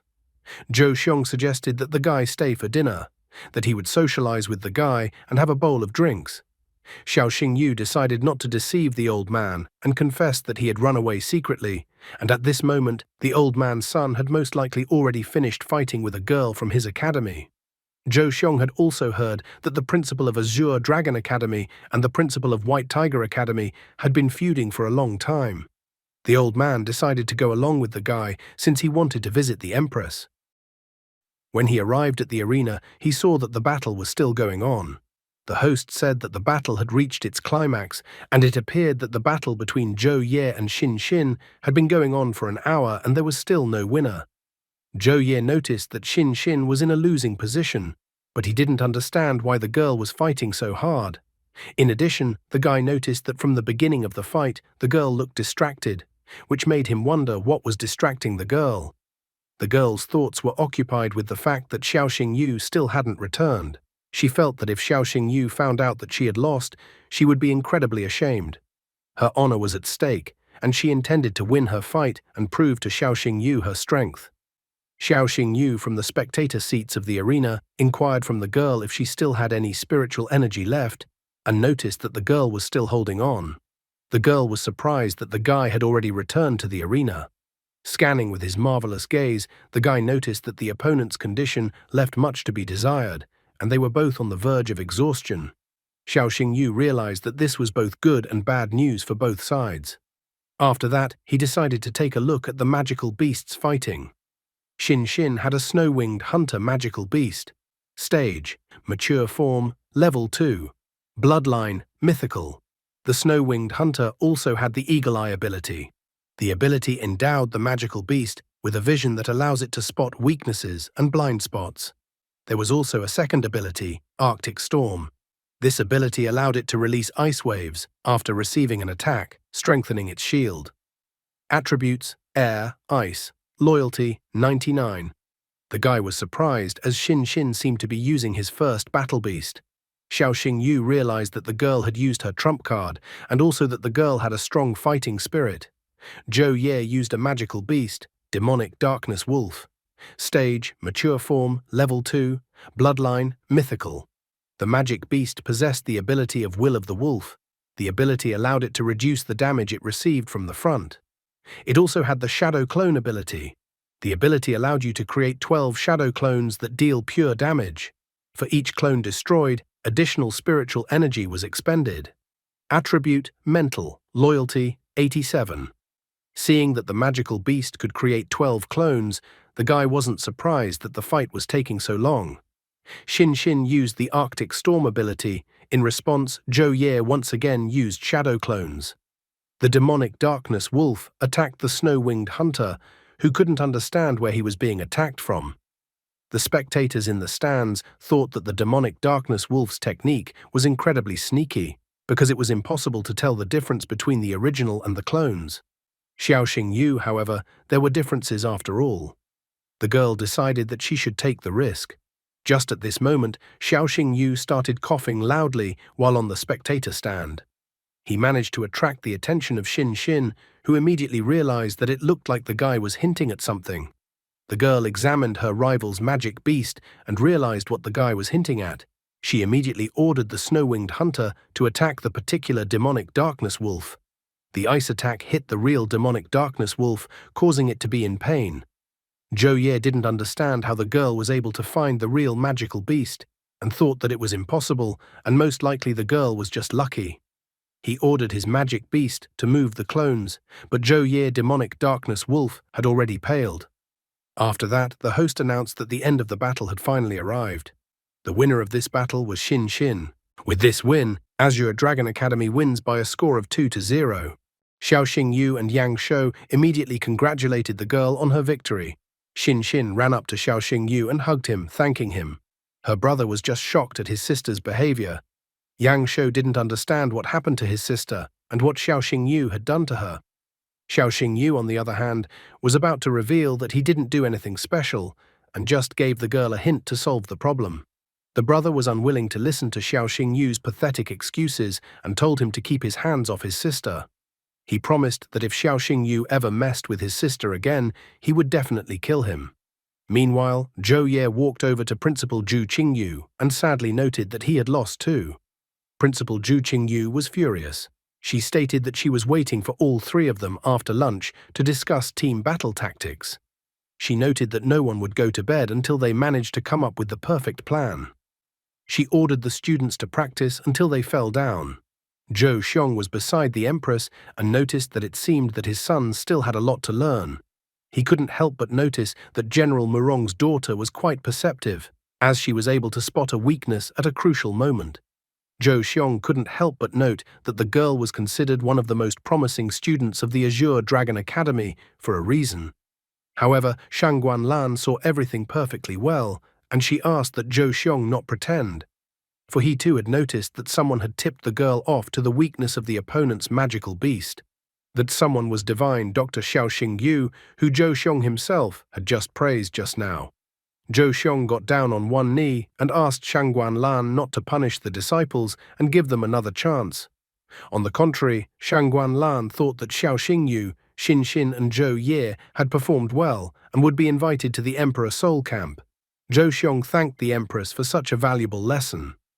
Meanwhile, Xiaoxing Yu approached Yang Shou and said that Principal Su Ruyan wanted to have a barbecue tonight, so Yang Shou should definitely come. At this moment, a guy ran up to them with a letter in his hands. He reported that Xiaoxing Yu and Xin Xin's performance in the arena had impressed Empress, so they were officially invited to the Emperor Soul Camp. Xiaoxing Yu didn't even know what the Emperor Soul Camp was. Yang Shou was surprised. After all, the Emperor Soul Camp was an elite program for the top freshmen, run by the Empress herself. Everyone who leaves the Emperor Soul's camp becomes a pillar of the Dragon State. Xiaoxing Yu became agitated upon hearing the information about personally training with the Empress. Although the offer was tempting, but he was bound by a bloody contract with Dailu, and if they were exposed, his life would be in danger. Xin Xin, noticing the excitement in the guy, touched his cheek with her palm. Xin Xin asked him not to frown because they would have a barbecue first and they could think about the rest later. In the evening, Xiaoxing Yu, Xin Xin and Yang Shou gathered with the other students for a barbecue. Xiaoxing Yu wondered why Liu Jin and Yang Shou didn't shy away from eating street food, even though they came from an elite clan. Yang Shou remarks that the four great clansmen are not monks. She and her sister eat not only barbecue, but also malatang and even lai tiao. Xiaoxing Yu remembered that Xu Meng didn't even know what a yutiao was. He thought that all the descendants of great clans were used to luxury. Xin Xin sighed heavily, and the guy inquired what was wrong. The girl complained that her older brother was pissing her off. Xiaoxing Yu noticed that the girl was too tense, so he even offered to give the girl a massage, disguising himself as a doctor. Yang Shou is furious at such speeches from the guy. He even stated that he will kill the guy now. Xiaoxing Yu asks Yang Shou to cool down. Besides, he was going to drink 3 penalty cans. However, Yang Shou pointed out that they actually had water, not alcohol. Xiaoxing Yu asked that the owner of the establishment bring them something stronger. After that, a box was brought to them and Yang Shou, like a demon, suggested that Xiaoxing Yu get down to business. After a small amount of time, Yang Shou felt incredibly nauseous. Xiaoxing Yu wondered if the guy was all right and if he would continue. Yang Shou refused to give up. However, he asked that when the guy married his sister, he should not dare to offend her, or else he, as the elder brother, would take revenge. Xiaoxing Yu cheerfully remarks that the girl's brother is not feeling well, but he has already accepted Xiaoxing Yu as his brother-in-law. The girl blushes and remarks that her brother was with them today, but she would like to fool around sometime with just Xiaoxing Yu. Xiaoxing Yu remarks that they have a team tournament tomorrow, and then he wouldn't mind going out the day after tomorrow. Xiaoxing Yu's face also turned red at this moment. When he returned to his room, he noticed that he already had the phoenix grass, and the magic radiance flower was also going to be brought to him soon. All he had to do was to get the excrement of the magical beast form of the Beast King. The guy was wondering how he would get his hands on such a much-needed item. In the end, he decided to just go to bed and decide what he should do next tomorrow. In the morning, Dailu tried to wake the guy up. The guy was surprised when he woke up and saw Dailu in front of him. He immediately pinned Dailu against the wall, making a kabadon, and wondered why Dailu had gotten out on her own. and he also wondered if the Empress's people had seen Dai Lu. Dai Lu remarked that she had gone out to get information and she had managed to find out something very important. The guy exhaled heavily. He even noticed that he was almost dying of fear and that his heart practically jumped out of his chest. However, Dai Lu inquired from his chest or hers. The guy apologized that his hand accidentally slipped and he touched the girl. As he sat down in his chair, the guy noticed that the girl had spontaneously stepped out of the beast tamer's tag. He still wondered what Dai Lu had managed to find out. Dai Lu told him that Murong Jin, the admiral of the Dragon State's fleet, had caught a Medusa, a spiritual disaster snake. She knows a lot of things. Given how the Dragon State operates, Dai Lu thinks that the Medusa will probably be executed in 3 days, on the full moon. Guy remembered that Murong Jin was the father of Yang Shou and Liu Jin. Guy wondered how the capture and execution of the Medusa concerned Dai Lu. The girl remarked that she had known the Medusa for a long time, and that it was her friend, and furthermore the magical beast form of the King of Beasts. The guy realized that it was not for nothing that Admiral Murong Jin was able to defeat the beast form of the King of Beasts. Suddenly, it came to the guy's attention that it looked like Dai Lu was going to save Medusa. Dai Lu said that Medusa had information that the Dragon Empress of Shangguan Lan Dragon State had participated in the dragon-slaying battle. The girl wanted Xiao Xingyu to at least try. However, the guy realized that it was an impossible mission, and even if Dai Lu called him her master, he still wouldn't agree. Xiao Xingyu noticed that the Medusa was in the underground prison in the fleet headquarters. There were 1,000 high-level beast tamers patrolling the area. At the headquarters itself, there were 10th star beast tamers who controlled the beasts with the blood of a sea god, and the admiral himself was not to be forgotten. It was absurd to even think that a girl would want a guy to enter such a dangerous place with her. Dai Lu, with a pitiful look, begged the guy to save the Medusa. Xiao Xingyu was angry because the girl kept insisting. He even reminded her that Dai Lu was a magical beast bound to him by a blood pact and was therefore obligated to obey him. However, at this very moment, the situation did not change in favor of the guy's decision because suddenly a system notification appeared. Through the system, the guy was tasked to infiltrate the fleet headquarters and rescue the Medusa, then reveal the secret of the Empress's participation in the battle with the dragons. The reward for a successful rescue was a purebred dragon egg, plus 10,000 points. Penalty for failure: disclosure of information to the Empress about Dai Lu and her master. Xiao Xingyu was furious when he saw the task because the old dragon gave him such a deadly task, as if he wanted the guy to die there. However, the guy soon realizes that if he is revealed, his sister will also suffer, so he had no choice. Also, his attention was drawn to the fact that for completing the task, he will not only get a reward, but can also make a contract with a Medusa, a beast with the form of the King of Beasts. Plus, the Medusa's excrement could be used as fertilizer for the heavenly soul vine. Guy heroically declares that Dai Lu is not only his contract beast, but also his family, and so he wants to help Dai Lu. He eventually agrees to go with Dai Lu and free Medusa. Dai Lu was incredibly happy that Xiao Xingyu had agreed to save the Medusa. Just at that moment, he saw that the girl's loyalty had increased to 90 towards him. At the same moment, he received a news notification on his phone, informing him that there would be a public execution of the Medusa on the Ice and Flame Island in 3 days. Xiao Xingyu wondered why they chose 3 days before the execution instead of executing it on the same day. Dai Lu said that spirit snakes have special blood. If you cut off its head on a full moon, you can get a whole magic crystal. If you kill it on another day, the crystal will be incomplete. It was only now that the guy was beginning to realize what a fool's errand he had agreed to. The Beast Tamer's 2nd star was going to stage an escape from a prison crawling with strongest fighters. After that, he told Dai Lu to return to the Beast Tamer's tag, as he needed to prepare for further action. Dai Lu pleaded that the guy should not give up trying to save the Medusa.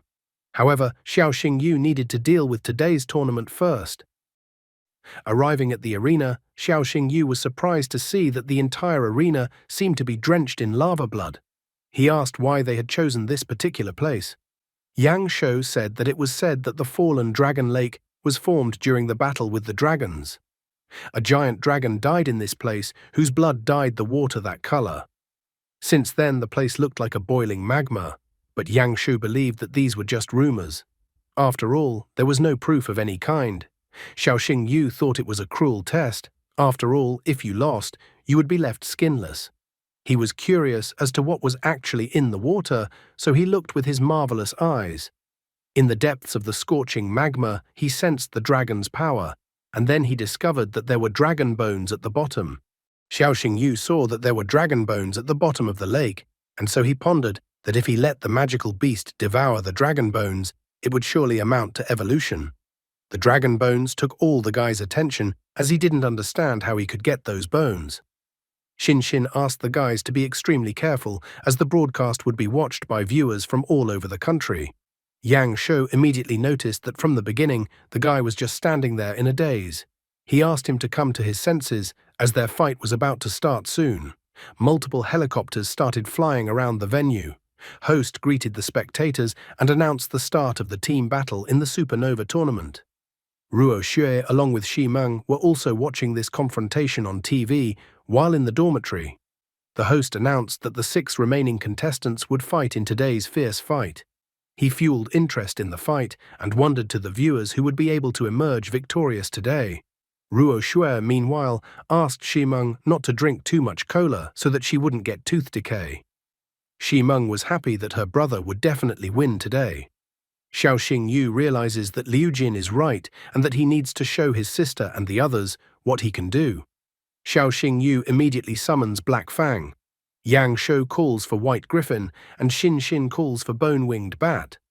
Lin Tianqi stated that he will finally be able to show everyone the result of his countless training. He even asks that his opponents should not expect mercy. Lin Tianqi then calls out for the Red Snake. Zhou Ye also immediately summoned the demonic darkness wolf. However, Xiaoxing Yu immediately noticed that the third guy didn't summon his magic beast for some reason. Yang Shu acted too impulsively and unrestrainedly, deciding to attack first before the opponents had time to summon their magical beasts. Therefore, he ordered his White Griffin to rush into the attack. However, at the same instant, something rushed out from the third guy to attack White Griffin. Xiaoxing Yu asked Yang Shu to be careful, but it was too late, and White Griffin received a rather powerful punch. At the same moment, a magical beast materialized beside the third guy.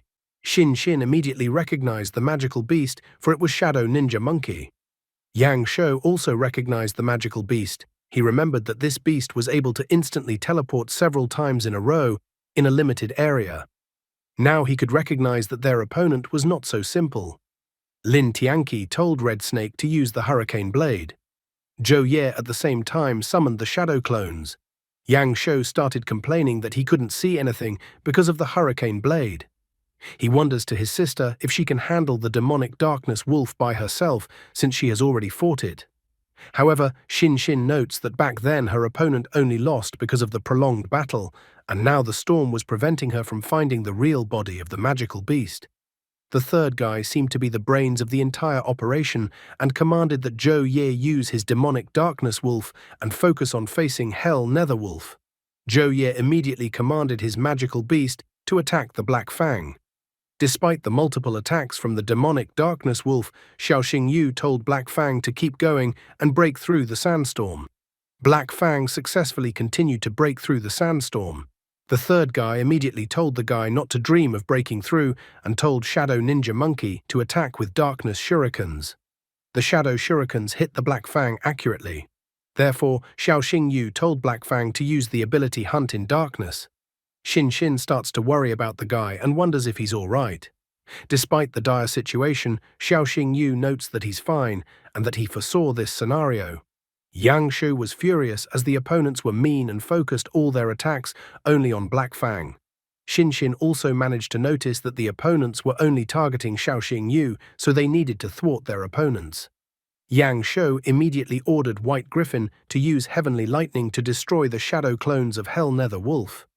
The third guy didn't give up and ordered Shadow Ninja Monkey to continue attacking with Darkness Shurikens. However, a gap also started to open up in this direction as Xin ordered Bone-Winged Bat to defend Hell Nether Wolf. The third guy with a smirk on his face only remarked that the others were wasting their energy since they wouldn't be able to defend Hell Nether Wolf forever. He even began to scoff that Xiao Xingyu's star would be the first to extinguish today. To his disappointment, Xiao Xingyu certainly didn't think that he had already lost. He told Black Fang to use the demon power. The third guy was incredibly shocked as Hell Nether Wolf had fully recovered from the previous attacks. Now it was Xiao Xingyu's turn to smirk and warm up, as their battle was just beginning. Host meanwhile piqued his interest in the battle, marveling at the true demonic strength that Xiao Xingyu had displayed. He was thrilled that all of Hell Nether Wolf's wounds had completely healed, and that the magical beast had recovered to a perfect state. The third guy noted anxiously that the three of them had only attacked Hell Nether Wolf. If it was any other magical beast, it would have long ago Ru-Hurl without strength. The guy couldn't help but note that the healing effect of the demon's power was simply incredible. Suddenly, he noticed that Shadow Ninja Monkey, as well as the rest of his partner's magical beasts, suddenly became wary. He was surprised by this turn of events because it seemed that their magical beasts were afraid of Hell Nether Wolf. After thinking it over carefully, he was surprised that his opponent's ability also had a mental effect on his enemies. Xiao Xingyu didn't hesitate and told Black Fang to prepare, and then use Hellfire Lotus.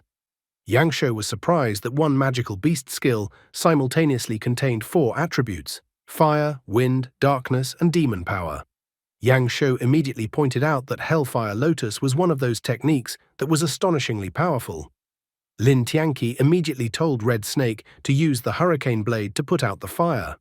However, to his shock and disappointment, the counterattack had absolutely no effect whatsoever. Lin Tianqi was shocked. After all, he had always known that the earth element should suppress fire. Xiao Xingyu only scoffed at the guy, noting that elemental superiority was of no importance before absolute power. After that, Xiao Xingyu told Black Fang to tear apart his opponents. Even the entire live broadcasting crew became repulsed due to the power of the attack. The battered Red Snake even let out a tear because of what his master had condemned him to. The Shadow Ninja Monkey and the demonic Dark Wolf were also seriously injured. Xin Xin looked at the guy in surprise, realizing that he hadn't fought at full strength yesterday. Xiao Xingyu even began to mock the White Tiger Academy, that there were only weaklings there since he alone could handle 3 elite disciples by himself. Lin Tianqi was furious when he heard such taunts. However, the third guy was more reasonable. He immediately stopped Lin Tianqi, saying that this was a provocation from Xiao Xingyu. He told the others to not give in to their emotions and act according to the plan, but to give their best this time. Red Snake, Shadow Ninja Monkey, and Demonic Darkness Wolf once again attacked Hell Nether Wolf using their most powerful techniques. Lin Tianqi was ecstatic, for he thought that this time Hell Nether Wolf would not be able to withstand an attack of such destructive power even with the strength of a demon. However, Xiao Xingyu wondered why Lin Tianqi was so confident in his judgment. The dust had yet to fully settle, and Lin Tianqi was already shocked when he saw what appeared in front of him. Black Fang had successfully survived the attack of the 3 elite students. The third guy was shocked. After all, concentrating one's own flames into armor was a martial art that only fire beasts with outstanding talent could learn. The ability was called the Blazing Sun Armor. Lin Tianqi wondered to the guy what kind of technique it was. The third guy, still in astonishment, explained that the Blazing Sun armor could absorb powerful attacks and turn the resulting damage into armor energy. This combat technique not only required a high level of beast consciousness, but also a huge reserve of spiritual power in beast tamers. He didn't expect that Xiao Xingyu was capable of using such a technique at all. The students of the White Tiger Academy began to look around when Xiao Xingyu asked if they had noticed anything. Only now did the third guy notice the magical beasts, Yangshuo and Xin Xin. As soon as he detected them from above, White Griffin attacked all 3 magical beasts with lightning. Bone-Winged Bat then flew up to Shadow Ninja Monkey and grabbed his paws, after lifting Shadow Ninja Monkey high up off the ground. The third guy was well aware that Shadow Ninja Monkey would not be able to break free, so he would most likely be thrown outside the arena. Finding no other way out, he decided to summon his second magical beast. He told the summoned stone giant to rescue Shadow Ninja Monkey. Xiao Xingyu was ecstatic because they had finally made their opponents summon a 4th beast, so he summoned Freya. Freya and Stone Giant's blows collided, but Freya was not inferior to him despite his size. The third guy was shocked. He had seen such a magical beast in books and recognized it as a sacred angel of light. However, he couldn't understand how an initial stage beast could resist his stone giant. Xiao Xingyu, even here, doesn't let the opportunity to say quotes overflowing with pathos slip away. He states that his magical beast is much stronger than his opponents can imagine. Xiao Xingyu continues to perform tricks and pull abilities out of nowhere. Let's see how well he can handle collecting Medusa's excrement. Meanwhile, Bone-Winged Bat had thrown Shadow Ninja Monkey outside the arena. The host immediately pointed out that the first beast to be thrown out was Shadow Ninja Monkey, and that due to Xiao Xingyu's intervention, Yang Heng was unable to save his beast. Xiao Xingyu at the same time still had his two magical beasts, Black Fang and Freya, available. Despite Black Fang's snarling, Xiao Xingyu asked him not to interfere further in the battle, as he wanted Freya to show her full glory in battle. Yang Heng couldn't believe Xiao Xingyu's insolence that he hoped to be a beast of initial form to defeat beasts that had reached the advanced stage. The White Tiger team. Lin Tianqi couldn't listen to the guy's bluster anymore, so he immediately told Red Snake to teach the guy a lesson. Xiao Xingyu only smiled as if he and Freya were just waiting for this moment. Yang Heng immediately panicked, telling Stone Giant to cover Red Snake. At the same moment, Freya appeared in front of the Red Snake with monstrous speed and sent it flying at full speed with a single strike. Stone Giant appeared behind Red Snake, trying to slow down the recoil of the blow, blocking Red Snake from flying out of the arena.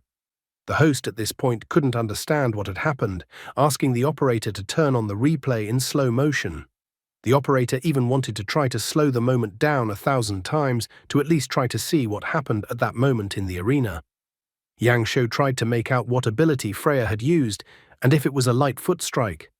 Xiao Xingyu did not hide anything, and said that Freya had mastered this technique herself, and the technique was called Lightning Leap. Zhou Ye was angered and at the same time delighted at the power Freya possessed. He thought that even Stone Giant had a hard time withstanding Freya's strikes. Therefore, he wanted to know what they would undertake next, but Yang Heng didn't have any ideas. Xiao Xingyu, being the protagonist, began to rattle off pathos quotes and phrases.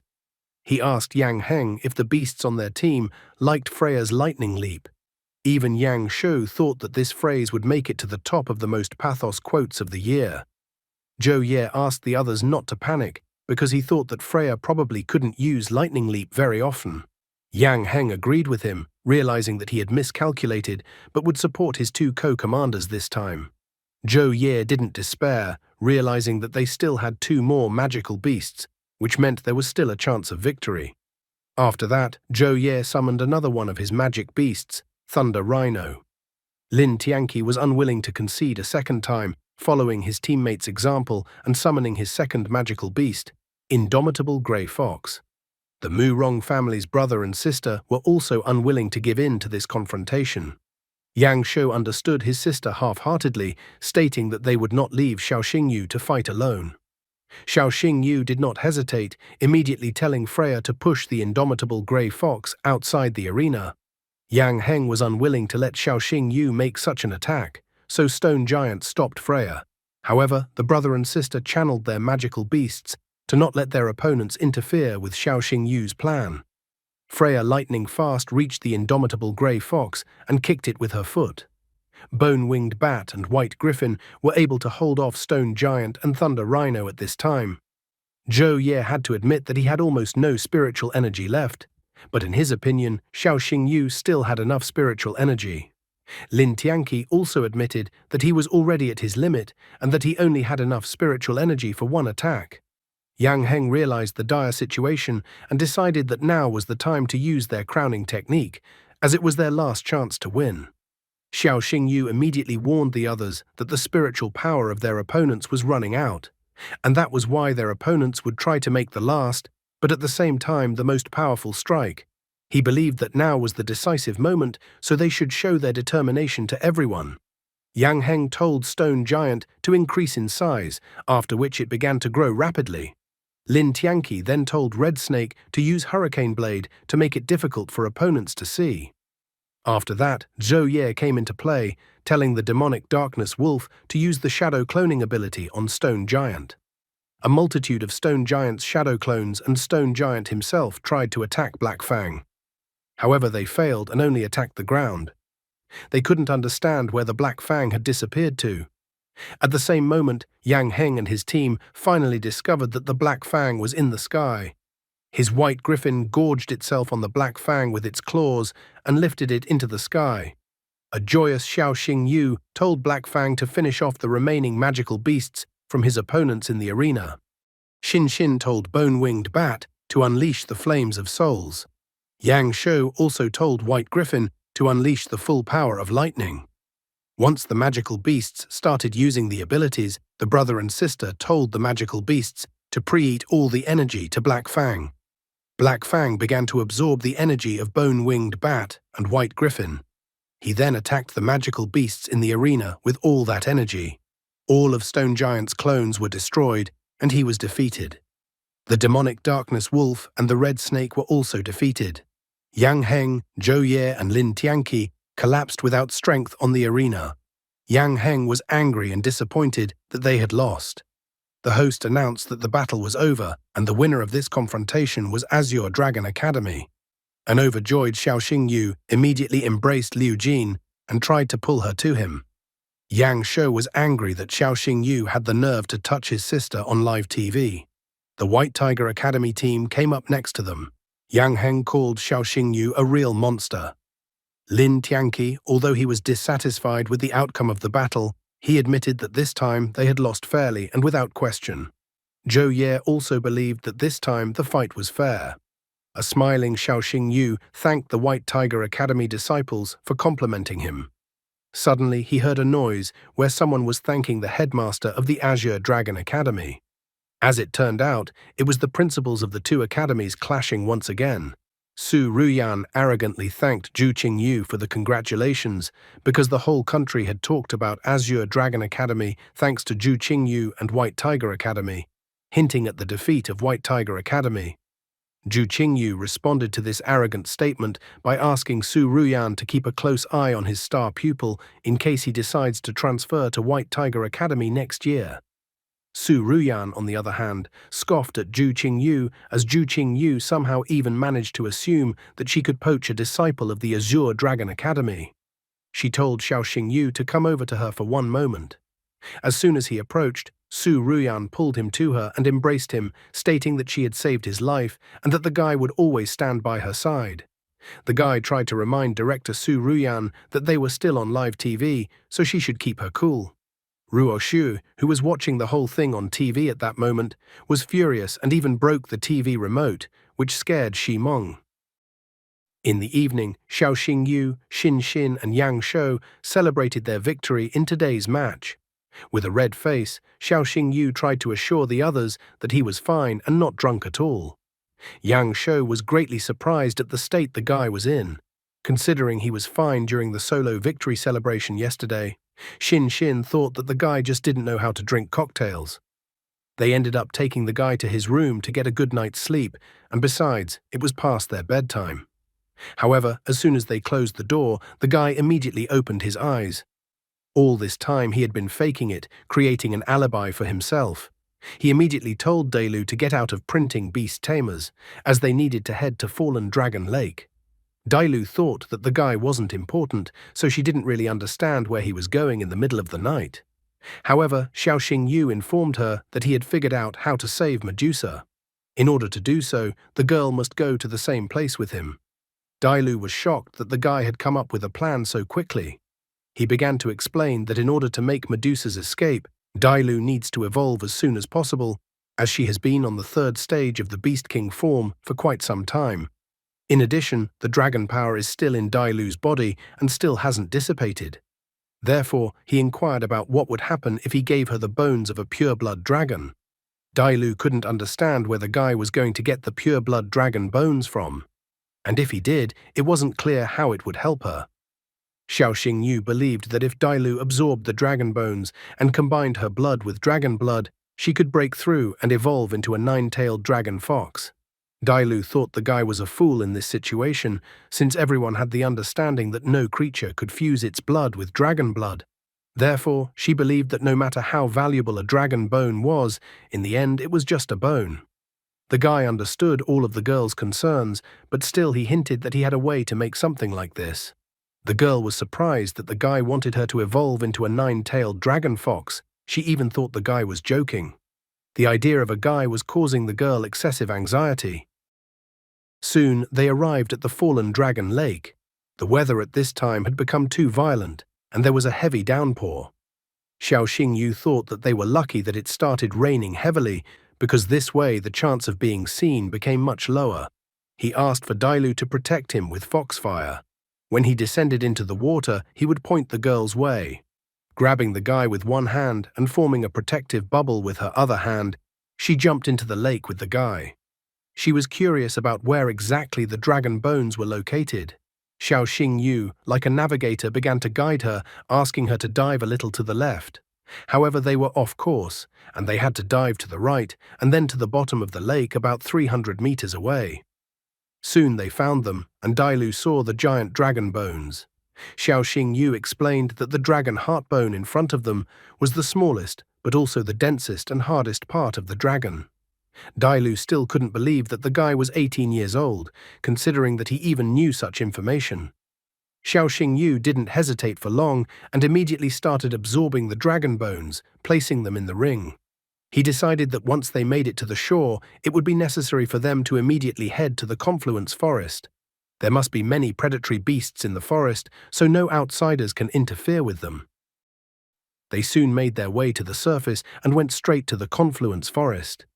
In the forest, Dailu noted that they now had the dragon bone, but she still couldn't figure out what needed to be done for her to become a nine-tailed dragon fox. The guy asked her to take her time, for he would give her one thing that would help her in her evolution. Looking at the mysterious red crystal the guy gave her, she couldn't understand what it was or how much she could trust it. However, the guy reminded her that he is her master, so she can't not trust him. Plus, he pulled out a protective heart pill as well and held it out to the girl in his hands as well, hoping that the pill would increase Dailu's chances of a breakthrough in her evolution. He couldn't tell the girl that the blood fusion crystal and the protective heart pill were actually purchased from the system store. He thought that Dailu would just think he was crazy and unlikely to believe his delusions. Before starting the evolution process, the guy decided to warn the girl. He reminded her that this was a very risky venture. If the fusion with the dragon's blood fails, Dailu will face quite a setback in her evolution. Looking at the guy, she was even amused, trying to look brave. She reminded him that he had said he wanted to become the greatest beast tamers, so she didn't understand since when the guy had become so indecisive. Dailu admitted that from the moment she agreed to go with Guy to Fallen Dragon Lake, everything was already decided and they couldn't back out now. She wanted to save Medusa at all costs. Plus, she wanted to make sure that the Dragon State Empress couldn't hold her back anymore. She was tired of hiding in the Beast Tamer's seal all the time, and she wanted to live freely in the sunlight. In order to become stronger, Dailu is willing to take risks. Xiao Xingyu couldn't refuse the girl, besides, her words cheered the guy up. He apologized for hesitating and then told Dailu to get ready to advance. After that, the guy took out the dragon bones from the ring. Dailu, meanwhile, had already turned into her beast form. Dailu then opened her beast mouth, starting to absorb the blood fusion crystal, the protective heart pill, as well as the dragon bones. As soon as Dailu had just consumed everything, she felt her body burning, and it was unbearable to endure. Dailu couldn't stand still, so she ran as if her body was burning at the moment, and she didn't know what to do about it. Xiao Xingyu ran after her, noting that the blood fusion crystal should have already started to take effect, so Dailu should be a little easier by now, and she would be able to deal with the pain. Dailu couldn't contain herself any longer, starting to shoot out excess energy from her mouth.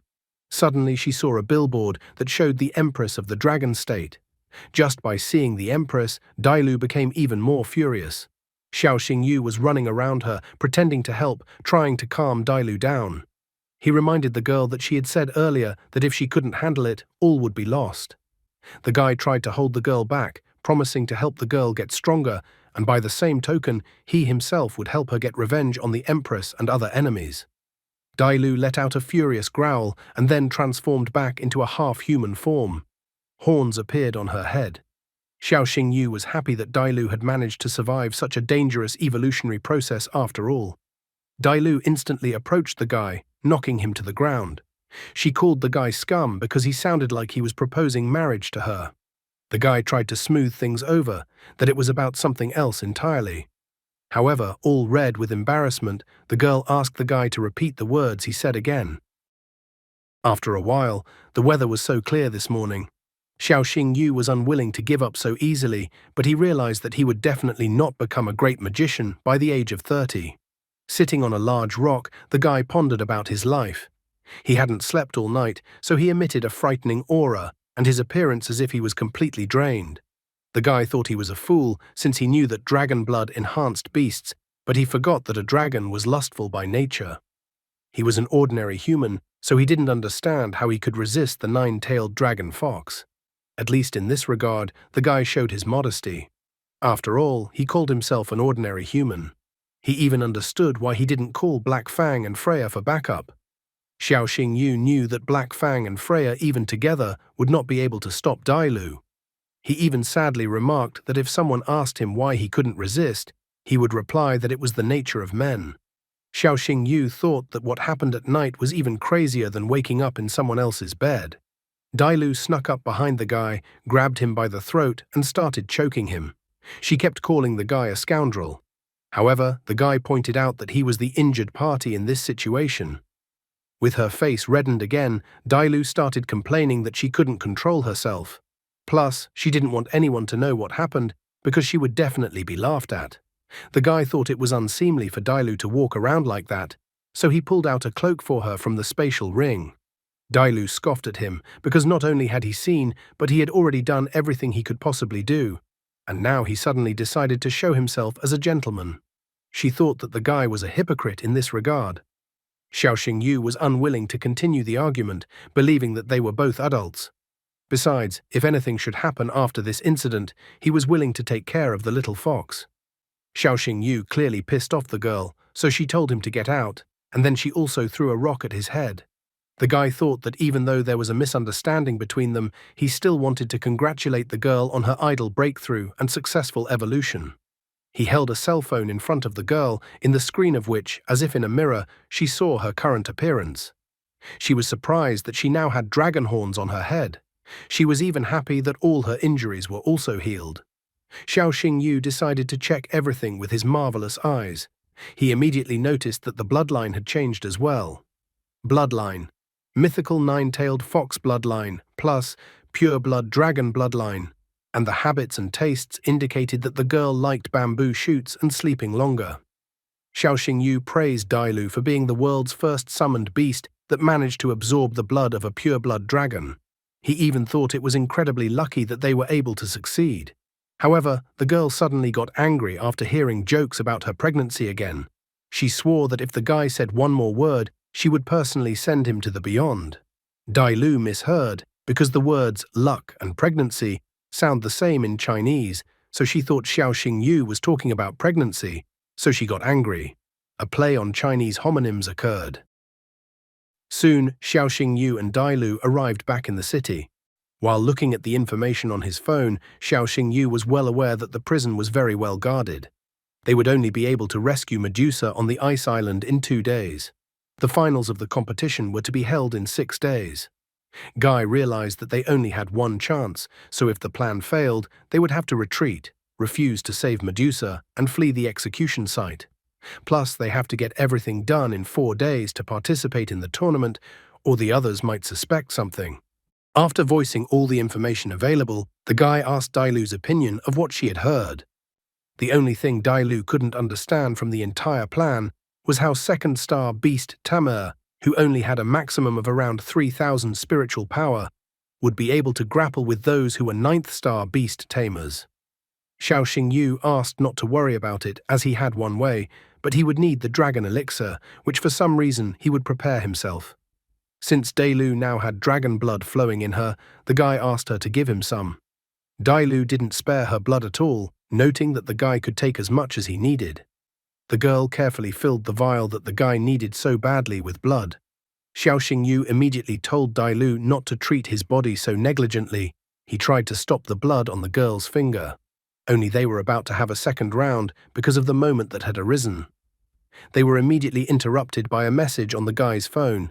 Liu Jin texted him about them meeting at 7 o'clock in the evening at the north gate of the night market. She even made up that her brother wanted to eat kebabs with Xiaoxing Yu. In the evening, Xiaoxing Yu came to the north gate of the night market. Yang Shou was already waiting for him there and immediately called him over. Xiaoxing Yu even wondered why they had come so early. Yang Shou was clearly unhappy with what was going on, so he immediately admitted that his sister had insisted on having kebabs today. At the same moment, Liu Jin, who wore a luxurious dress today that emphasized all her virtues, came out to join them. She even complained that they were already waiting for the guy. Xiaoxing Yu started to make excuses that he had a rough night and that's why he overslept.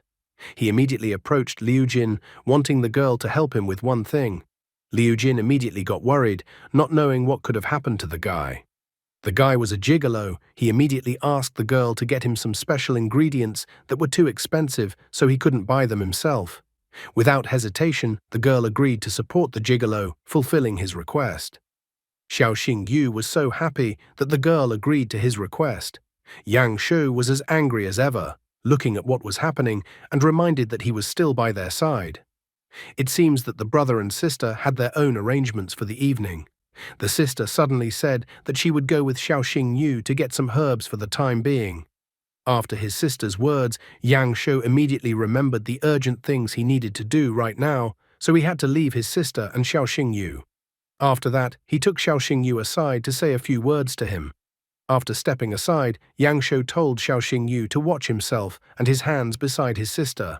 He explained that he could tolerate Xiaoxing Yu touching his sister, but he definitely couldn't tolerate it if Xiaoxing Yu decided to suddenly drag his sister into the hotel.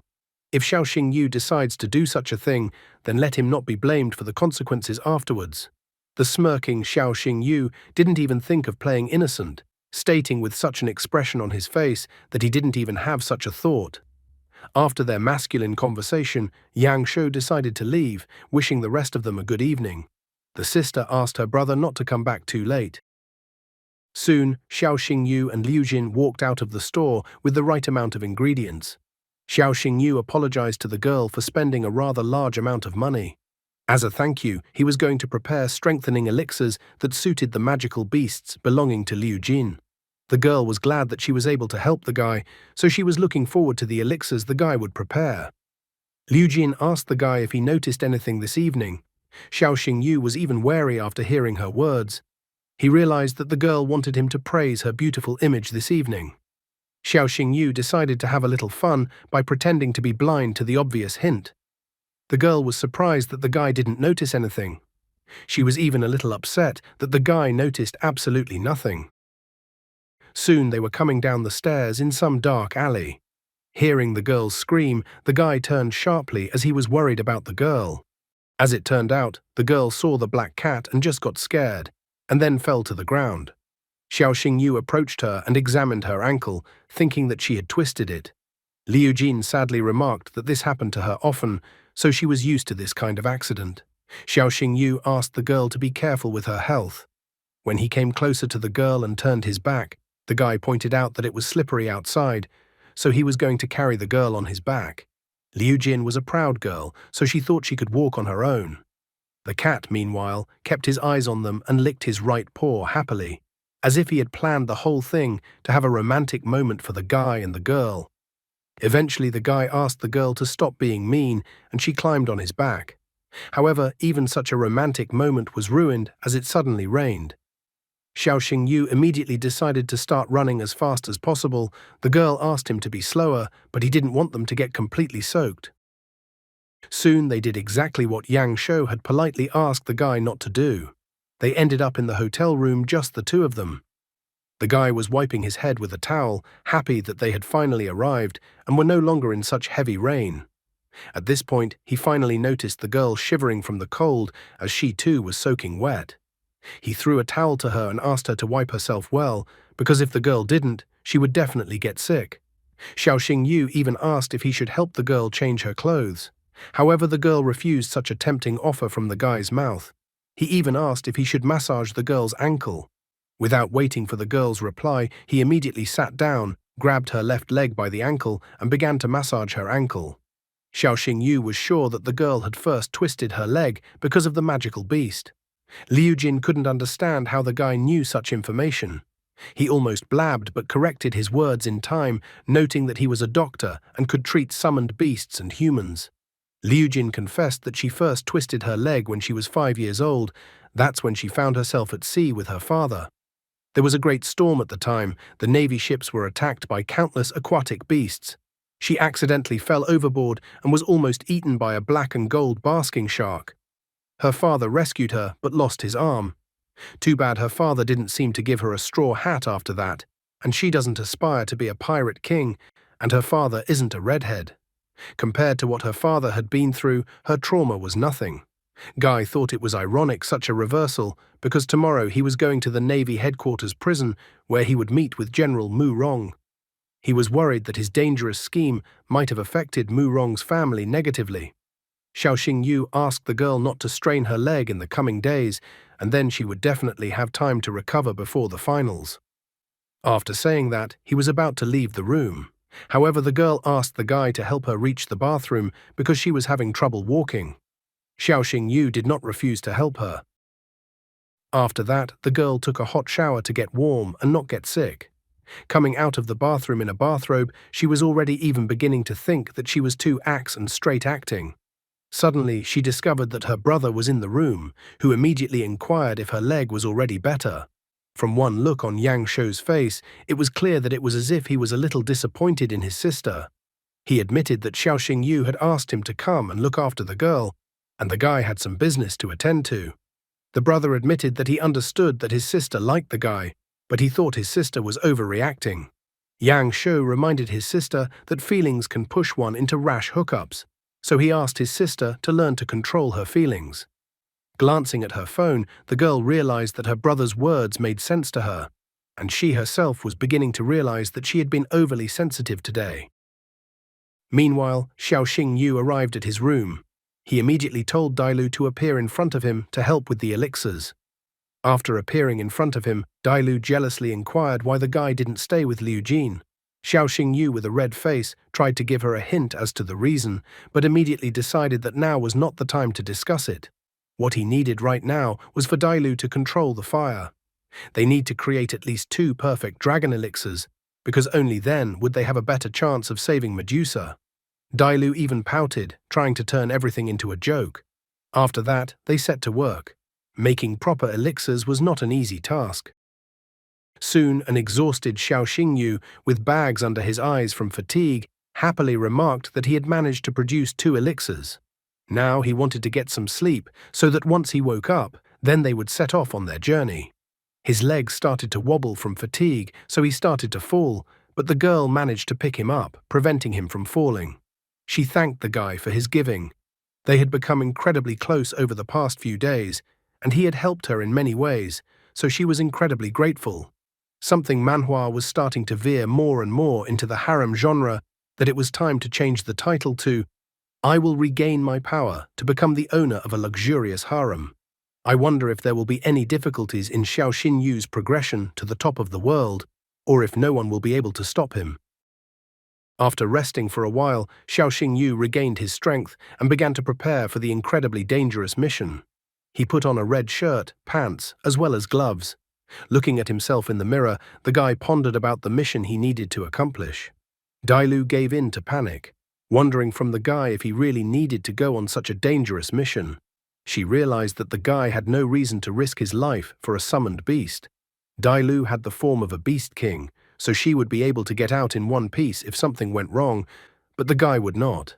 However, Xiao Xingyu gave her a light slap on the forehead and asked the girl to stop talking about it. He reminded the girl that she was not just a summoned beast to him, but a part of the family. So wherever the path took them both, he was going to walk that path by the girl's side. Dailu was confused after the guy's words. The guy pointed out that he didn't agree to such a dangerous mission just because Dailu wanted him to. Dailu wondered how to solve the academy issue, considering that the guy would disappear for a few days. She did not want to let this matter go to waste. However, Xiao Xingyu had already resolved the matter by telling Principal Su Ruyan that he urgently needed to return home. After his request, the principal gave him 3 days of vacation.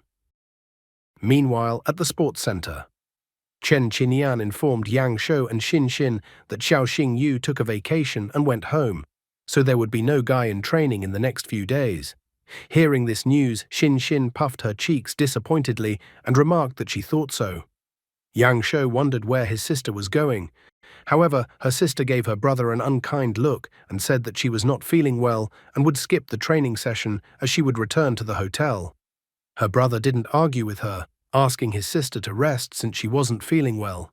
However, he wondered what her sister was talking to Xiao Xingyu about yesterday, since she looked so depressed. Looking at Yang Shou and Xin Xin leaving, the teacher was disappointed that all the students had scattered and that no one wanted to attend class.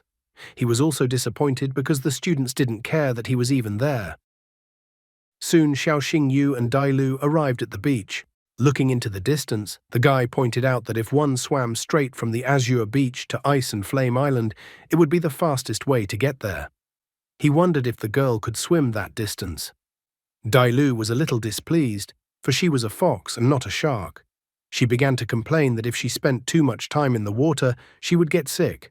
After she said that, the guy was even more curious about what the girl's plan was. Dai Lu asked the guy to see for himself what her plan was, and then the sea in front of them raged. Xiao Xingyu asked her to stop wasting energy because she would only bait all the sea monsters with such manipulation. However, as it turned out, this was exactly what the girl wanted. Soon the beast she had been waiting for all this time appeared. Dai Lu immediately used chains to restrain the beast. Xiao Xingyu was surprised to see the royal lava tiger whale, a magical beast of the first stage Beast King form for the first time in person. The royal lava tiger whale was strong, but it was unlucky to meet Dai Lu. Hopping onto the royal lava tiger whale, Dai Lu told the beast to take them to Ice and Flame Island. Turning around to look at the guy, the girl noticed that he seemed nervous. Xiao Xingyu crouched on the monster's back, stating that if he said he wasn't nervous, the girl would be unlikely to believe him. Dai Lu believed that even now it wasn't too late to abandon their mission. The guy lay down on the monster's back and, looking at the girl, stated that he didn't regret his choice. He asked Dai Lu to wake him up when they reached the island, as he wanted to sleep now. The girl called out to the guy again, but he indignantly asked what else was wrong. Dai Lu decided not to say anything about anything. In the back of her mind, she swore that she would protect the guy for the rest of her life. Somewhere in the distance, Punk Hazard Island, that is, Ice and Flame Island, could be seen. Meanwhile, at the main base of the Navy, General Mu Rongjin was reading the newspaper and was happy that his daughter and son had taken the right path. Mu Rongjin read the article in the newspaper that the Azure Dragon Academy had won a crushing victory. Looking at the photo of his children and Xiao Xingyu, the general noticed that his children's friend was also extremely talented. He was distracted from this activity by Lao Bai coming in. He even thought that Jin should take a vacation to visit his children since he was so worried about them. Murong Jin was surprised that Lao Bai had appeared in front of him. However, Lao Bai reminded him that executing Medusa was a serious matter. As it turned out, the Empress was worried, so she sent Lao Bai to oversee the whole process. Murong Jin was confused. Did the Empress not trust him? Lao Bai asked him not to think that way, because he didn't know what was happening on land. Lao Bai decided to enlighten him by telling him that not long ago in Sakurano, cultists had tried to break through the border, but their troops had managed to push the cultists back. The south was also turbulent, with only fugitives and bandits. The biggest headache was definitely the Flame Alliance people, who wouldn't leave Medusa so easily and would definitely do something about it. Murong Jin asked the old man if all these groups knew that Lao Bai had arrived at the main naval base. The old man only laughed when he heard such a question. He was holding back a storm of emotions because he knew perfectly well that no one would dare to even poke their nose into the main naval base when they knew that two generals were there at once. Lao Bai is the general of the ground forces. Turning around at General Murong Jin's subordinates, Lao Bai glared at them in such a way that they shook with fear. Murong Jin told him not to scare his trusted men. He decided that now was the time to start the ceremony, so he ordered the prisoner to be brought in. After a while, the imprisoned Medusa, shackled in chains, was taken to the giant guillotine. Lao Bai was brought before Medusa. He reported in full disclosure that Medusa's atrocities were incalculable. Lao Bai believed that the fact that Medusa had survived to this day was only the Empress's favor. Medusa didn't flinch after such words said by Lao Bai towards her, but she was surprised by the words about her crimes being incalculable. A magical beast-class beast appeared in front of everyone present, Medusa, the spirit serpent of disasters. Medusa was amused that Lao Bai thought she was a monster, for if that was the case, then what was Shangguan Lan, who had more dirty secrets than all of them put together, in his eyes? At this moment, Xiao Xingyu and Dailu arrived at Ice and Flame Island. Dailu noticed that Medusa was being guarded by two generals, and didn't understand how they could even fight them. Xiao Xingyu wanted to wait a little longer and see if they would still have a chance. Looking up, he noticed that there were some suspicious individuals. The sea was raging heavily at this moment.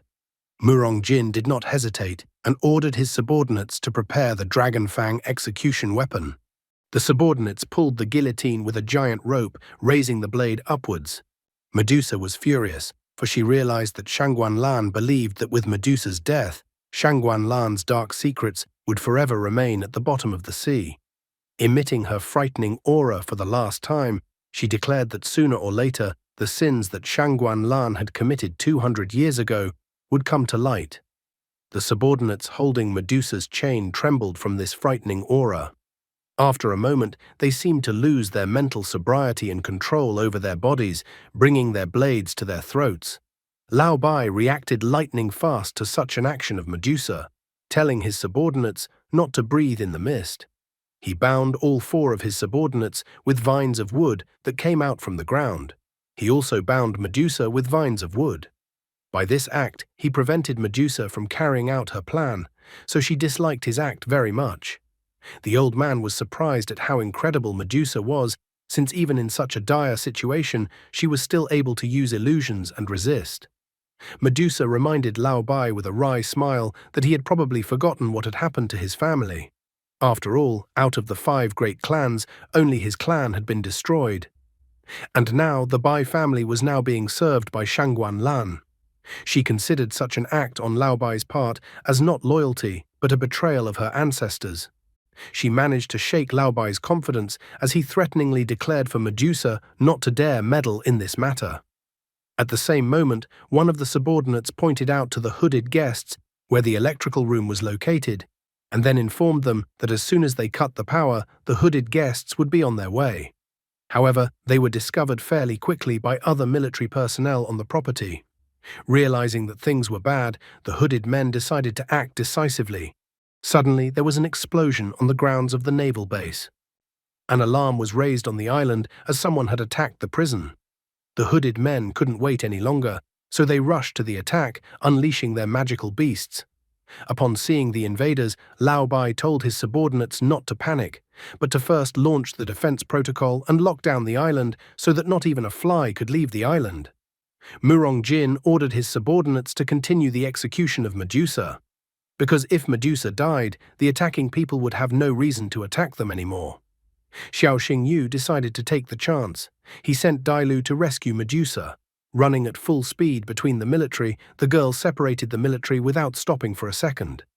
Then, with small leaps, she went up to the place of execution. Murong Jin was greatly surprised by the sudden appearance of the 9-tailed fox. Medusa was also surprised when Dailu appeared beside her. However, Dailu immediately stopped her questions, saying that they would discuss everything later when they managed to get out of this place. Murong Jin was extremely unhappy that 9-tailed fox had appeared.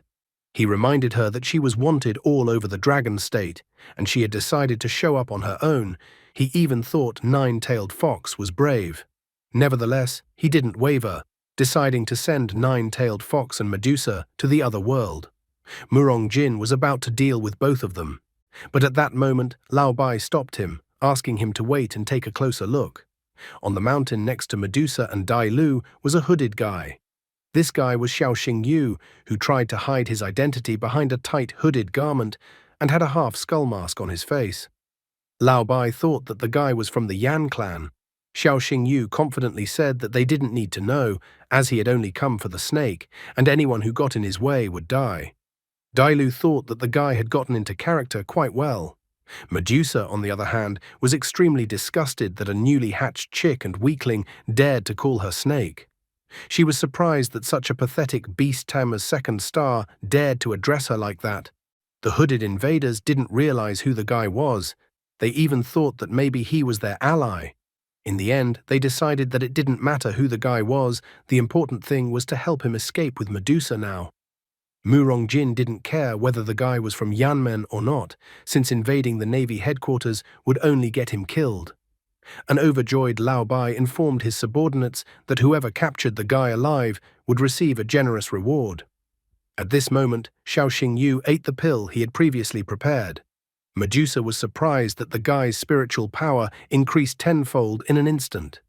Xiao Xingyu informed Dailu that he would be able to last for a maximum of 10 minutes, and then his life would be in Dailu's hands.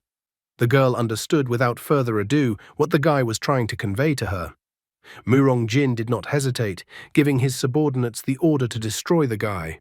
The military men summoned their magical beasts and rushed to attack. Quite quickly, Xiao Xingyu, Dailu, and Medusa were surrounded by the military. Only then did Xiao Xingyu command Dailu to act. The girl in return asked the guy to take care of Medusa. Nine-tailed Fox stepped forward and unleashed her power. The military men immediately fainted one by one. The magical beasts belonging to the military had a hard time. They were in incredible pain. Some of the hooded invaders even foamed at the mouth from such an attack. One of them wondered to Mr. Guitian why they were being attacked as well. He was immediately called an idiot, as the man pointed out that meant what the guy saying he was from Flame Alliance was actually true. Murongjin was surprised by this turn of events, only now noticing that it looked like the nine-tailed fox had evolved. Lao Bai was startled when he saw the dragon's scales, horns, claws, and pupils, as it was a dragon power that had disappeared 200 years ago. Murongjin thought that the guy was incredibly dangerous, so he to Lao Bai that they by all means must not let him leave Ice and Flame Island. Lao Bai himself was well aware of the need to destroy the guy here and now. At the same moment, the ground beneath Xiao Xingyu trembled. A giant-sized plant with a mouth came out of the ground. The giant plant immediately tried to devour Xiao Xingyu, Dailu, and Medusa. They couldn't react in time and fell right into the giant plant's mouth. The military men ran up to the stem of the plant, looking at it with astonishment. One of the military men declared that the beast in front of him was a beast of the form of the king of beasts, cursed demon flower. The other military man thought that it was better to see it once than to hear it 100 times. The cursed demon flower was a beast plant with an ancient lineage, and besides, it looked simply incredible. Looking up, the military man trembled, for as he had expected from a god among the plant beasts, he had destroyed the enemies with a single blow. Once inside the giant plant, Xiao Xingyu wondered where they had gotten to. Medusa explained that they were inside the cursed demon flower's stomach. Even the cursed demon flower's stomach was not calm. Once inside the flower's stomach, the enemy magical beasts attacked Xiao Xingyu, Dailu, and Medusa. In the same second, hooded men surrounded Medusa. However, with a sweep of her tail, Dailu cleared the space around them from the enemies. Finding himself in a tight spot, the guy used his marvelous eyes. He immediately found the cursed demon flower's vulnerable spot, telling Dailu to use dragon breath, pointing out the beast's weak spot. Dailu heard him and immediately used dragon's breath, hitting cursed demon flower's weak spot. The cursed demon flower began to wriggle, showing how it was in pain and that something was going on inside of it. Murongjin tried to find out how Lao Bai was doing, since it had already been 6 minutes. Lao Bai explained that when the cursed demon flower swallowed a person, the person would be in agony, due to the fact that their flesh would start to decompose and their bones would be shattered. So Lao Bai thought that even the dragon fox wouldn't be able to get out. However, at the same moment, the cursed demon flower was torn apart, and from it a gigantic 9-tailed dragon fox appeared. Lao Bai couldn't believe his eyes. He couldn't even imagine that the 9-tailed dragon fox would be able to escape from the cursed demon flower's stomach. Murongjin, on the other hand, was impressed by the power of the dragon flame, as even a cursed demon flower with ancient blood couldn't withstand such an attack. Murongjin said that they had already been fighting Flame Alliance for 100 years, and that he was surprised that the guy had such strength, but he wasn't even on the top 10 list of wanted criminals. He was curious about who the guy really was. Xiao Xingyu only laughed at Mu Rongjin's request for him to give his name. In response to this ridicule, Mu Rongjin decided that since the guy didn't want to reveal his identity, then they would have to arrest him and slowly interrogate him in the underwater prison. At this moment, a magic beast that Mu Rongjin had summoned appeared from the water. The magical beast began to suppress the nine-tailed dragon fox with its ability. Xiao Xingyu was impressed and excited at the same time, as he was convinced that the magical beast belonging to Mu Rongjin possessed a powerful and incredibly destructive force. The giant magical beast attacked the nine-tailed dragon fox, and the nine-tailed dragon fox attacked the giant magical beast in response. As a result, their attacks collided, causing an explosion. The guy was having a hard time enduring the pain. Bloody tears had already started to flow from his eyes. He reminded Delu that there was no way they could drag out the fight, as the pill would still be in effect for a little over 3 more minutes. Dailu realized what he wanted to tell her, deciding that the most important task now was to escape. Lao Bai was unwilling to let them go, so he used the execution by myriad vines ability. A multitude of vines appeared as if out of nowhere, restraining the nine-tailed dragon fox's movements. Lao Bai was furious because even though they burned his cursed demon flower with dragon flames, plant beasts were naturally painless.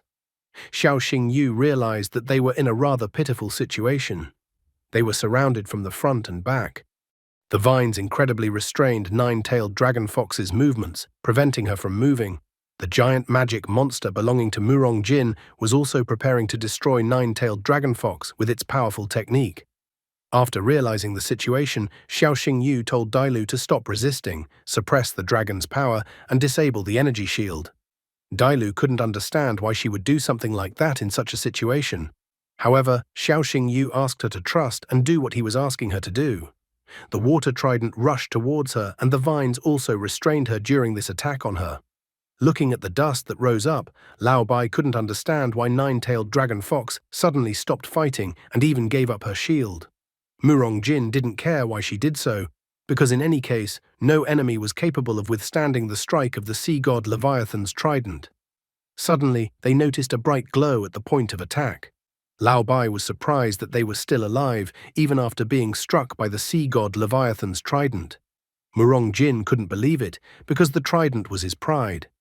At the same moment, a purple dragon appeared out of a puff of dust. Mu Rongjin was shocked that a dragon had appeared in front of them, but he soon realized that a dragon soul had appeared in front of him. Lao Bai was eager to find out who the guy was, since he was able to release the dragon soul. Dailu was in a state of bewilderment as to how she was still alive. Xiao Xingyu explained to her that she had an ability, the Dragon Soul ability. The Dragon Soul ability automatically protects against lethal damage. The guy quickly realized that this ability would be good for fighting Leviathan and Cursed Demon Flower. The girl was even a bit indignant that the guy looked somehow calm at such a moment. In fact, the guy was in a very heavy state of mind. He admitted that his spiritual energy was at 0, so he might pass out or die in a minute. He wanted to escape from this place as soon as possible. Dailu also wanted to get out of this place as soon as possible. The old man was unwilling to let them go, reactivating the vines to bind the nine-tailed dragon fox.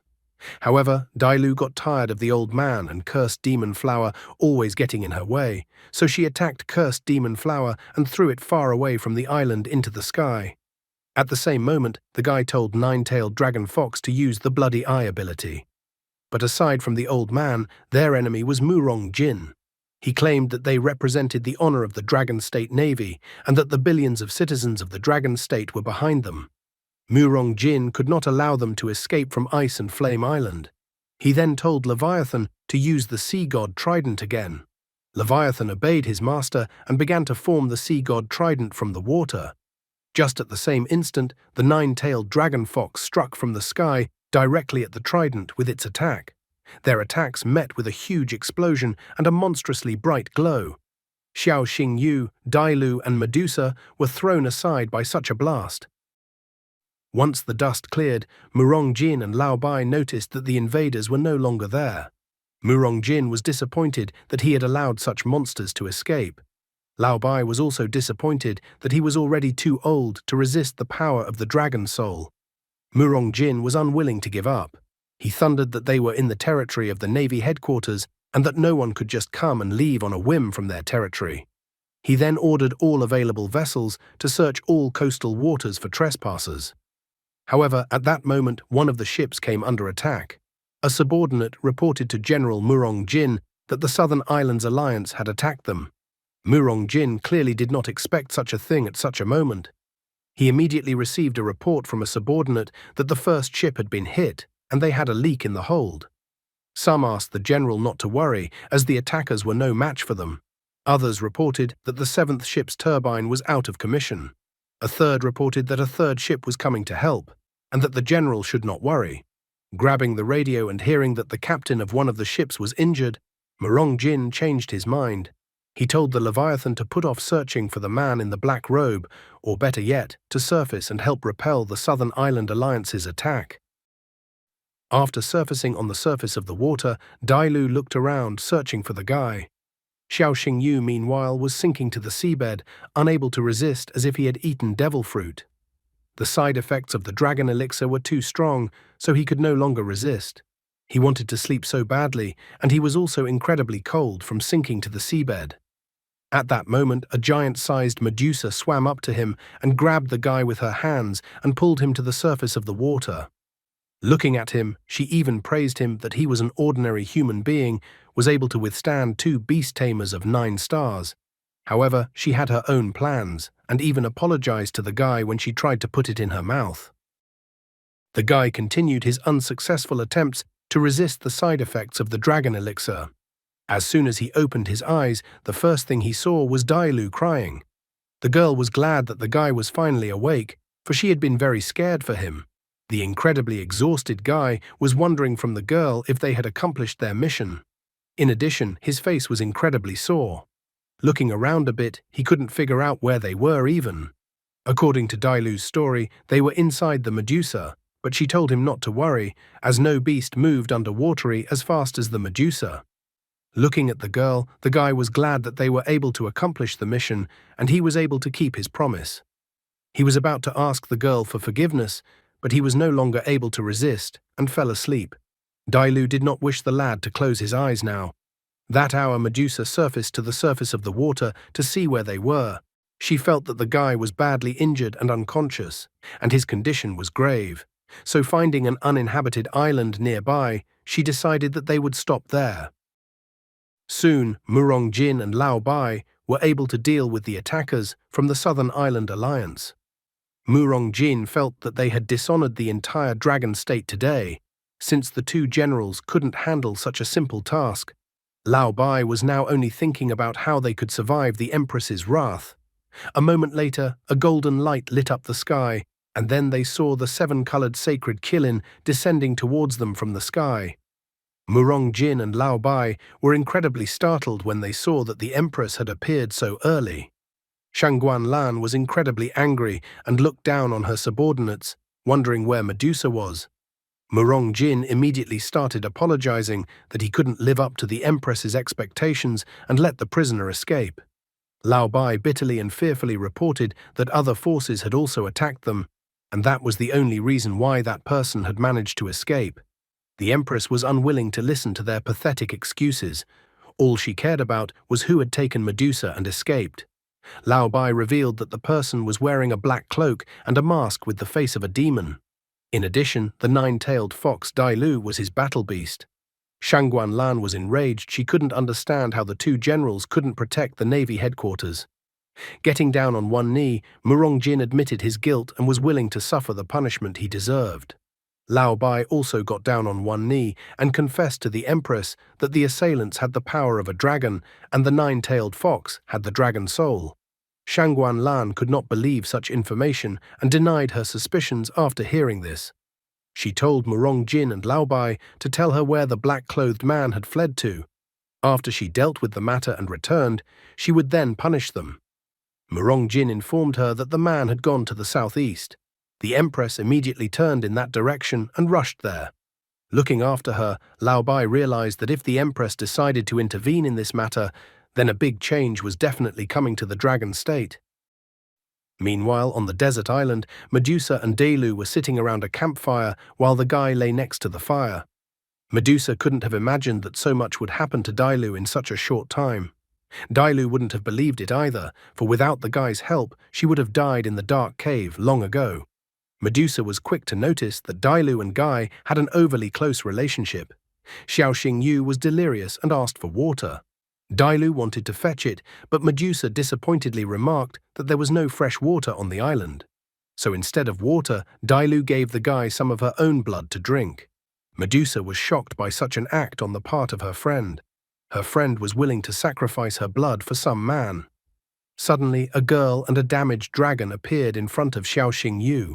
He was able to recognize her as it was the empress of the dragon state, Shangguan Lan. She approached him to destroy him, and he only helplessly defended himself.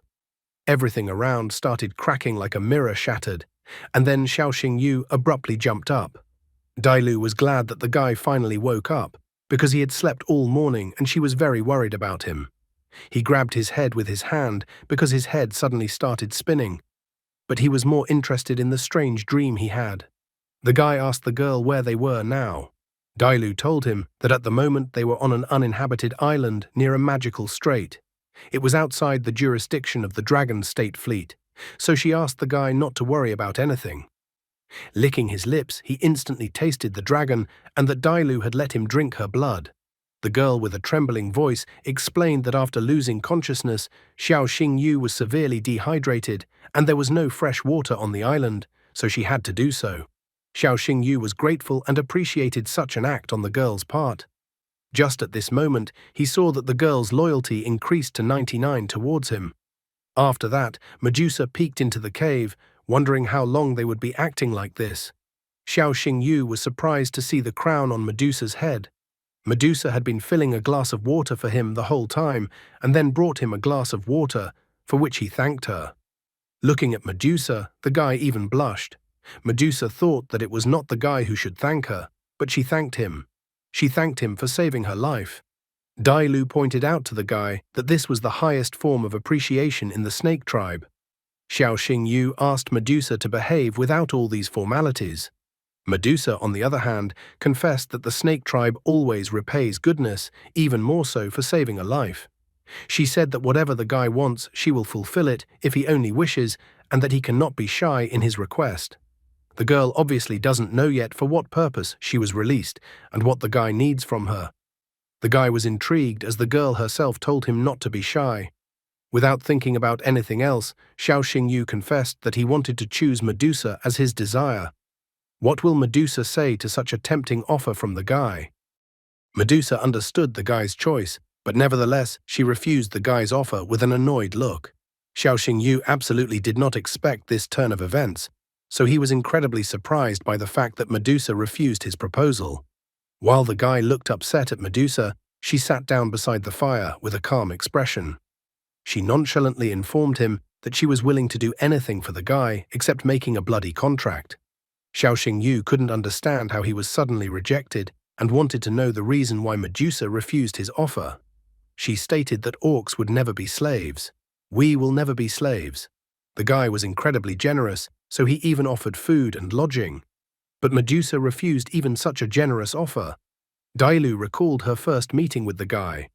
At one time, she too had been forced into a bloody contract with Xiao Xingyu, but she was that everything ended well for her in the end.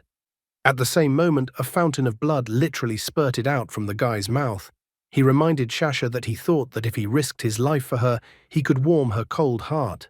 He threw his head back dramatically and began to complain that he was wrong to claim that Medusa had no room for warmth in her soul. Medusa was a little surprised by this turn of events. In addition, she couldn't understand why the guy's mouth was bleeding again. Xiao Xingyu put all of his acting skills to use.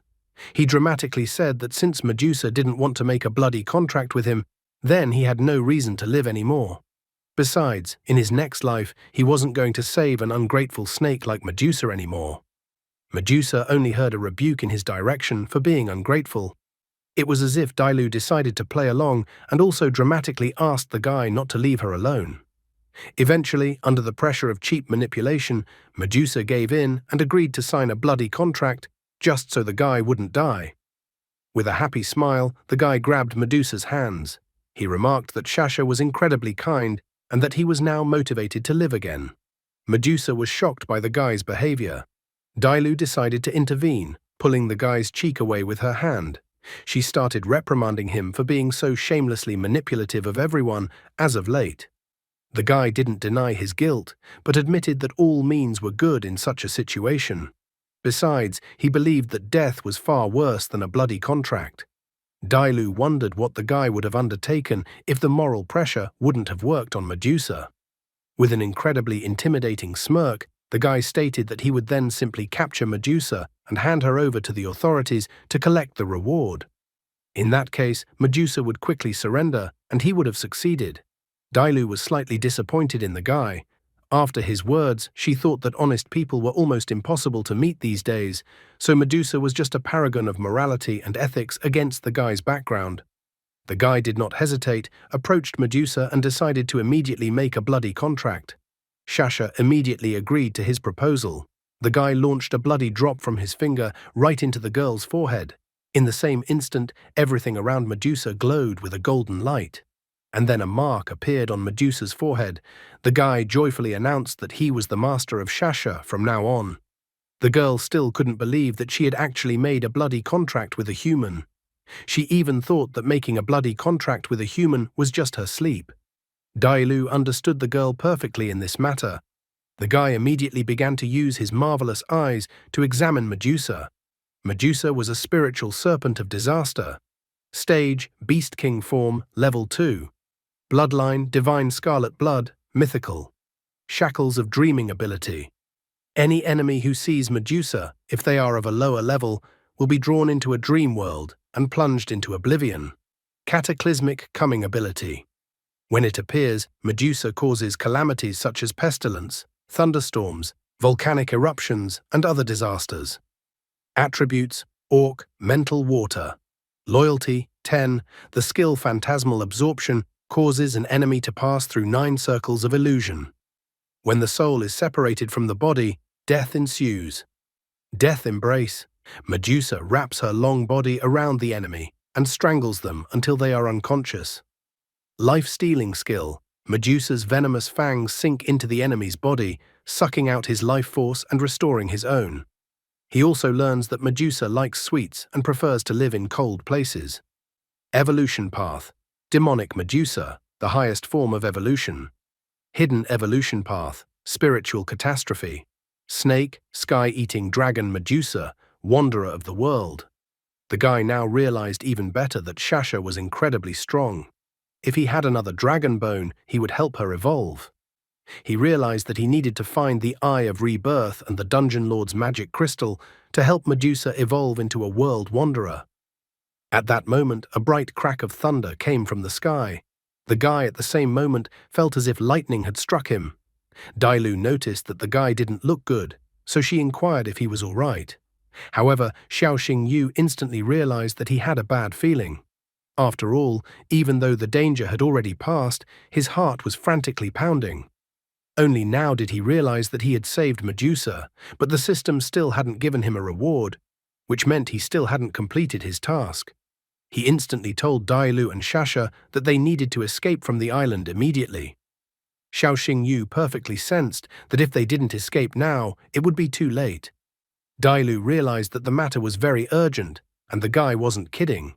Medusa noted that she swam much faster than any of them, so she told them to climb on her back. As soon as they had only sailed a little away from the island came under a devastating attack from the sky. Dailu was startled to see that the island had been destroyed. Xiaoxing Yu told the others to look up and that a guest had arrived. High in the sky, they saw Empress Shangguan Lan, who had personally arrived to punish the intruders who know her secrets. She immediately noticed that the guy was wearing a black cloak and a mask with the face of a demon, which meant she was not mistaken. After spotting the 7-colored sacred Qilin, Dailu was finally convinced that Empress Shangguan Lan was in front of them. The giant snake-shaped Medusa sadly noted that Shangguan Lan was chasing them, so they wouldn't be able to escape. Xiaoxing Yu was disappointed that he had to face the strongest of all beast tamers at this moment. His spiritual power was already running low, and he had no pills left. On top of that, he couldn't use his techniques. The guy was in a predicament, completely unaware of how he could get out of such a situation. Dailu asked the guy to take it easy and trust her. With great difficulty, she activated the shield around them. Shangguan Lan looked at Dailu with an arrogant look. She stated that the little fox was lucky to be able to bond with the blood of a pure-blood dragon. Shangguan Lan was interested in the guy, so she told him to identify himself, because only then would she keep the guy's body intact. Being in a panic, Dailu asked Shangguan Lan to stop. Shangguan Lan was perplexed as to what was even going on. Dailu stated that she was willing to swear allegiance to Shangguan Lan right now, but then Shangguan Lan must let the guy live, even if her imprisoned the guy in the dungeon forever. The guy was surprised by such a sudden offer from Dailu. However, lighting the flame in her hands, Shangguan Lan pointed out that it was not proper for the dead to talk to the living. Medusa did not wish to give up or discuss anything with Shangguan Lan. She wished for them all to fight Shangguan Lan. Shangguan Lan became angry upon hearing the response of the disturbers of her peace, believing that they had then chosen their own fate. In the same instant, a golden dragon seemed to appear around Shangguan Lan. Dailu was astonished when she saw that Shangguan Lan was using the dragon's power. Shangguan Lan's body had changed. Horns grew on her head and 2 wings appeared from her back. Dailu was frightened when she saw the black dragon's soul. She felt an incredibly sinister and monstrous energy. The girl even began to doubt that Shangguan Lan was actually a human, for a human was not capable of such a thing. Medusa explained to them that this was the real face of Shangguan Lan, and that Shangguan Lan wanted them to take her secret to the grave with them. The 7-colored sacred Qilin, along with Shangguan Lan, had already rushed towards them in full swing. Dailu sadly noticed that they had no chance of surviving this battle, but nevertheless, she refused to give up. She assumed her beast form, preparing for a desperate battle. Dailu, in her beast form, faced the 7-colored sacred Qilin. At the same moment, Dailu in her beast form began to lose one limb after another, and then turned back into humanoid form and began to fall down. Guy and Medusa were worried for Dailu, who had suffered so much from just one attack by the 7-colored sacred Qilin. Guy picked up Dailu, but the girl was severely injured from such a strong attack. From her last strength, she looked at the guy. The girl already felt that her life was coming to an end. She sadly noticed that they had only recently met. She wanted to spend more time with the guy. The girl started apologizing to the guy for getting him into such a dangerous situation. Xiao Xingyu could no longer hold back his tears and started crying. He tried to convince Dailu that it wasn't her fault at all for the current situation, and it was his own decision to help her. Dailu apologized again and again to the guy that she could no longer hold on, and apparently her life had come to an end.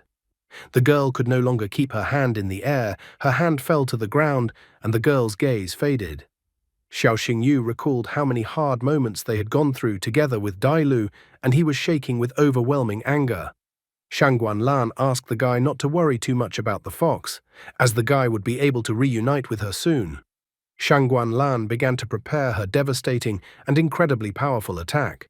Shasha confidently stated that the guy should not worry, as she would protect him until his death. And after death, the 2 of them would wait for the guy. However, the guy refused such an offer from Medusa. Medusa didn't understand what he was saying. Xiao Xingyu explained to her that he didn't want such an ending. He believed that Dailu should live, and just at this moment, a bright crystal shone near Dailu. Shangguan Lan was incredibly surprised when she saw the dragon tear. In that instant, it was as if time began to roll backwards. Not long ago, the time was 7 hours and 10 minutes, and by the end of the dragon's tear effect, the time had rolled back to 4 hours and 45 minutes. Using the dragon tear, the guy was able to undo all the events that had happened to them recently. Suddenly, he saw Dailu in front of him, who was calling out to him. She didn't understand why the guy was hovering in the clouds for a long time. Xiao Xingyu still couldn't believe that they had succeeded. The girl didn't understand what the guy was even talking about. Xiao Xingyu abruptly jumped up and approached Dailu and then kissed her, which was too unexpected for the girl. Just at that moment, Shasha saw them. The girl was surprised by what was happening in front of her eyes. Grabbing Dailu by her shoulders, the guy stated that there was no time to make clarifications. He decided to communicate the most important thing that they need, to leave the island immediately. The guy told Shasha to swim towards the strait, as there were so many other beasts there. which means there were a lot of odors in that place, which plays into their hands. The girls were frightened by such sudden concerns from the guy, but Shasha decided not to argue with him in this matter. Soon Shangguan Lan arrived at the island and destroyed the island. She noticed that the trail of the intruders was lost in this place. Further away, however, the Strait of Magical Beasts had already begun. She was disappointed that the intruders had managed to escape. Looking into the distance at the Strait of Magical Beasts, Shangguan Lan promised that next time not even a bone would be left of the guy in the black cloak. Meanwhile, a guy and two girls were hiding in the territory of the Magical Beast Strait. Shasha thought that most likely no one was chasing them anymore.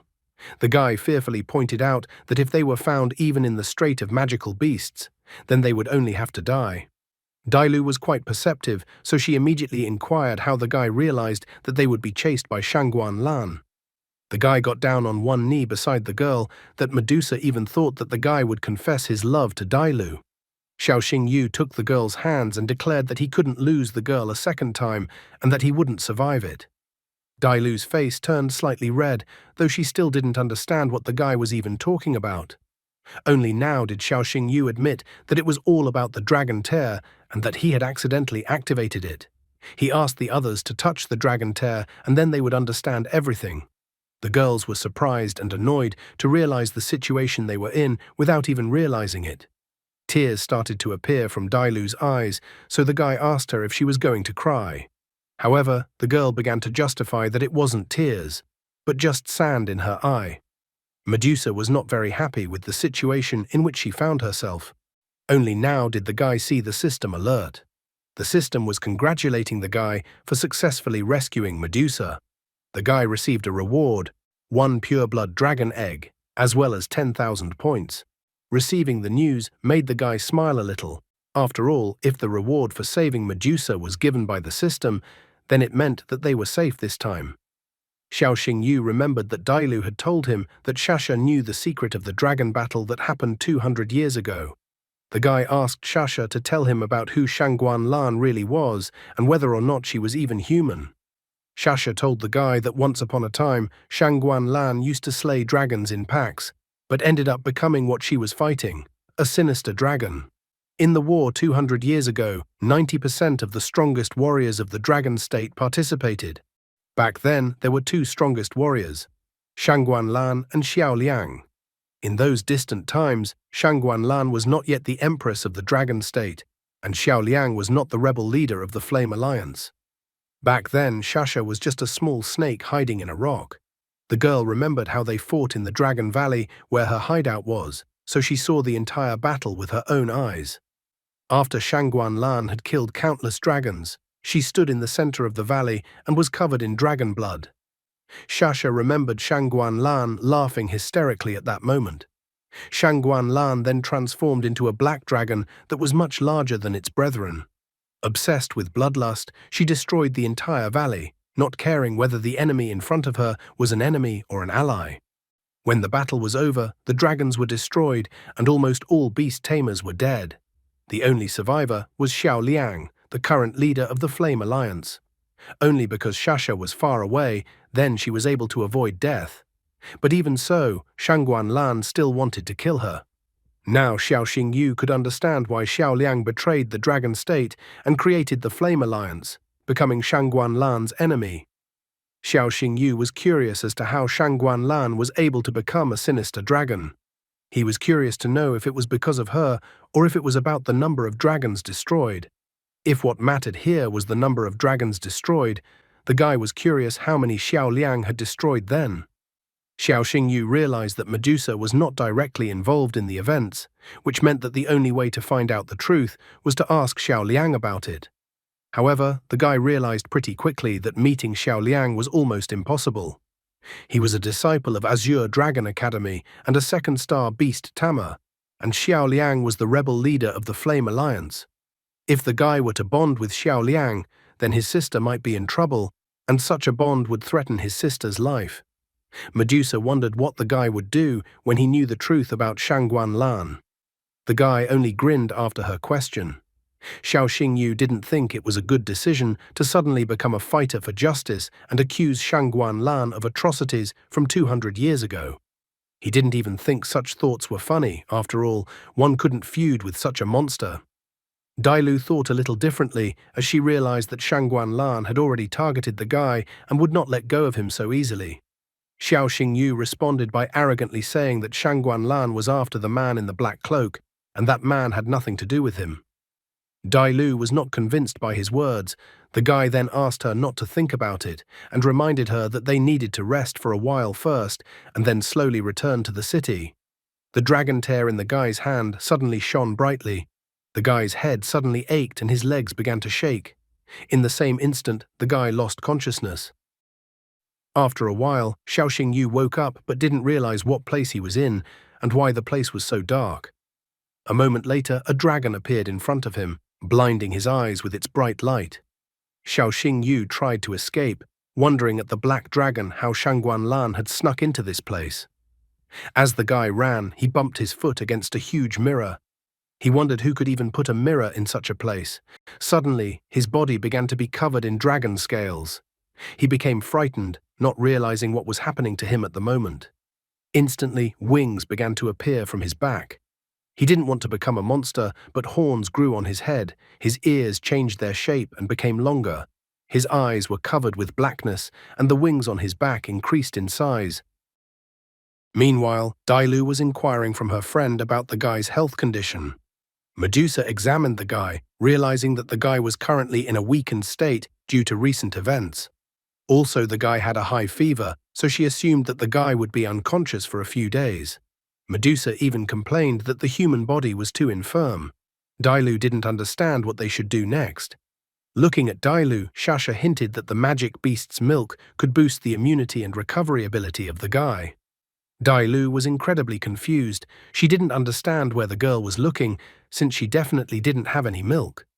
With an incredibly red face, Dailu announced that she understood what Medusa was getting at and went to get the magic beast's milk.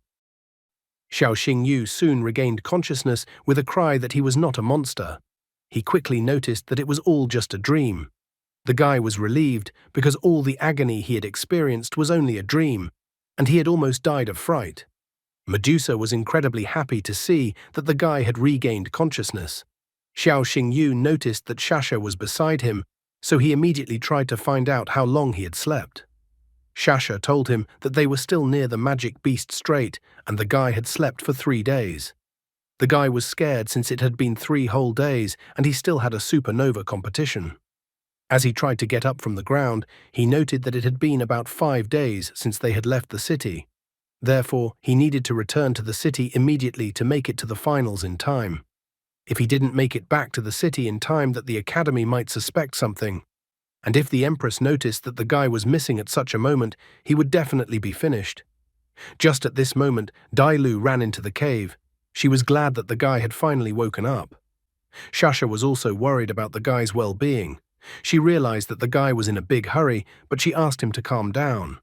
The guy couldn't do otherwise because there was too much at stake. If he didn't make it back to the city in time, big problems awaited him, and not only him. Seeing Dailu, the guy asked what she was holding in her hands. Dailu informed him that she had brought the milk of a magical beast, which the guy should drink right now.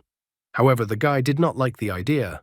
He refused, for he was human and could only drink milk tea at most. The guy didn't like the beast's milk and found it too nasty. Dailu did not accept the guy's refusal, as the guy needed to drink the magical beast's milk. Medusa smirked and asked the guy if he knew why he had been unconscious for 3 days. The girl believed that the milk of the magical beast would strengthen the immune system and restore the guy's vitality. She also added that Dailu had sacrificed too much. Looking at the embarrassed girl in front of him, the guy began to ponder Medusa's words. Suddenly, looking at the magic beast milk that was in his hands, he thought in a completely different direction from the original one. Medusa told the guy to stop procrastinating. After all, Dailu had extracted the milk especially for him, and if he didn't drink it, the girl would be upset.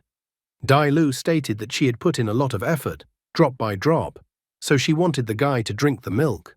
Blushing a little, the guy still decided to drink the milk. He realized that Dailu had sacrificed too much for him, so he didn't want to hurt the girl again. Therefore, he gathered his courage and drank the magic beast's milk.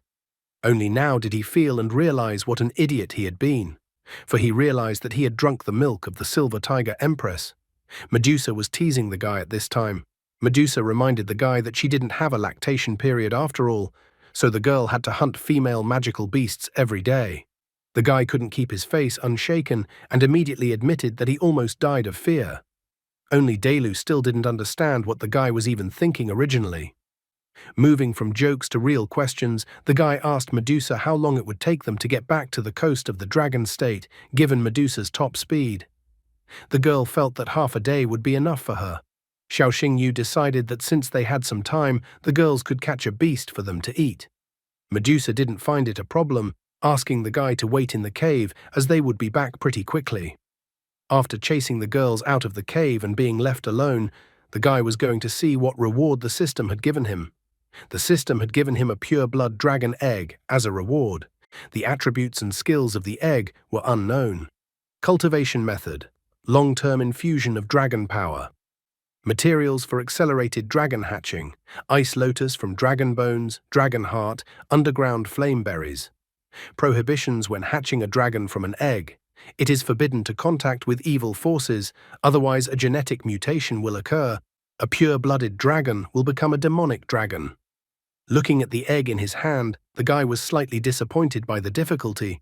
He couldn't even grow anything from a seed, and here was a real dragon. However, he realized that since he had a magical beast, the conditions should be tough. Suddenly, he heard a noise at the entrance of the cave.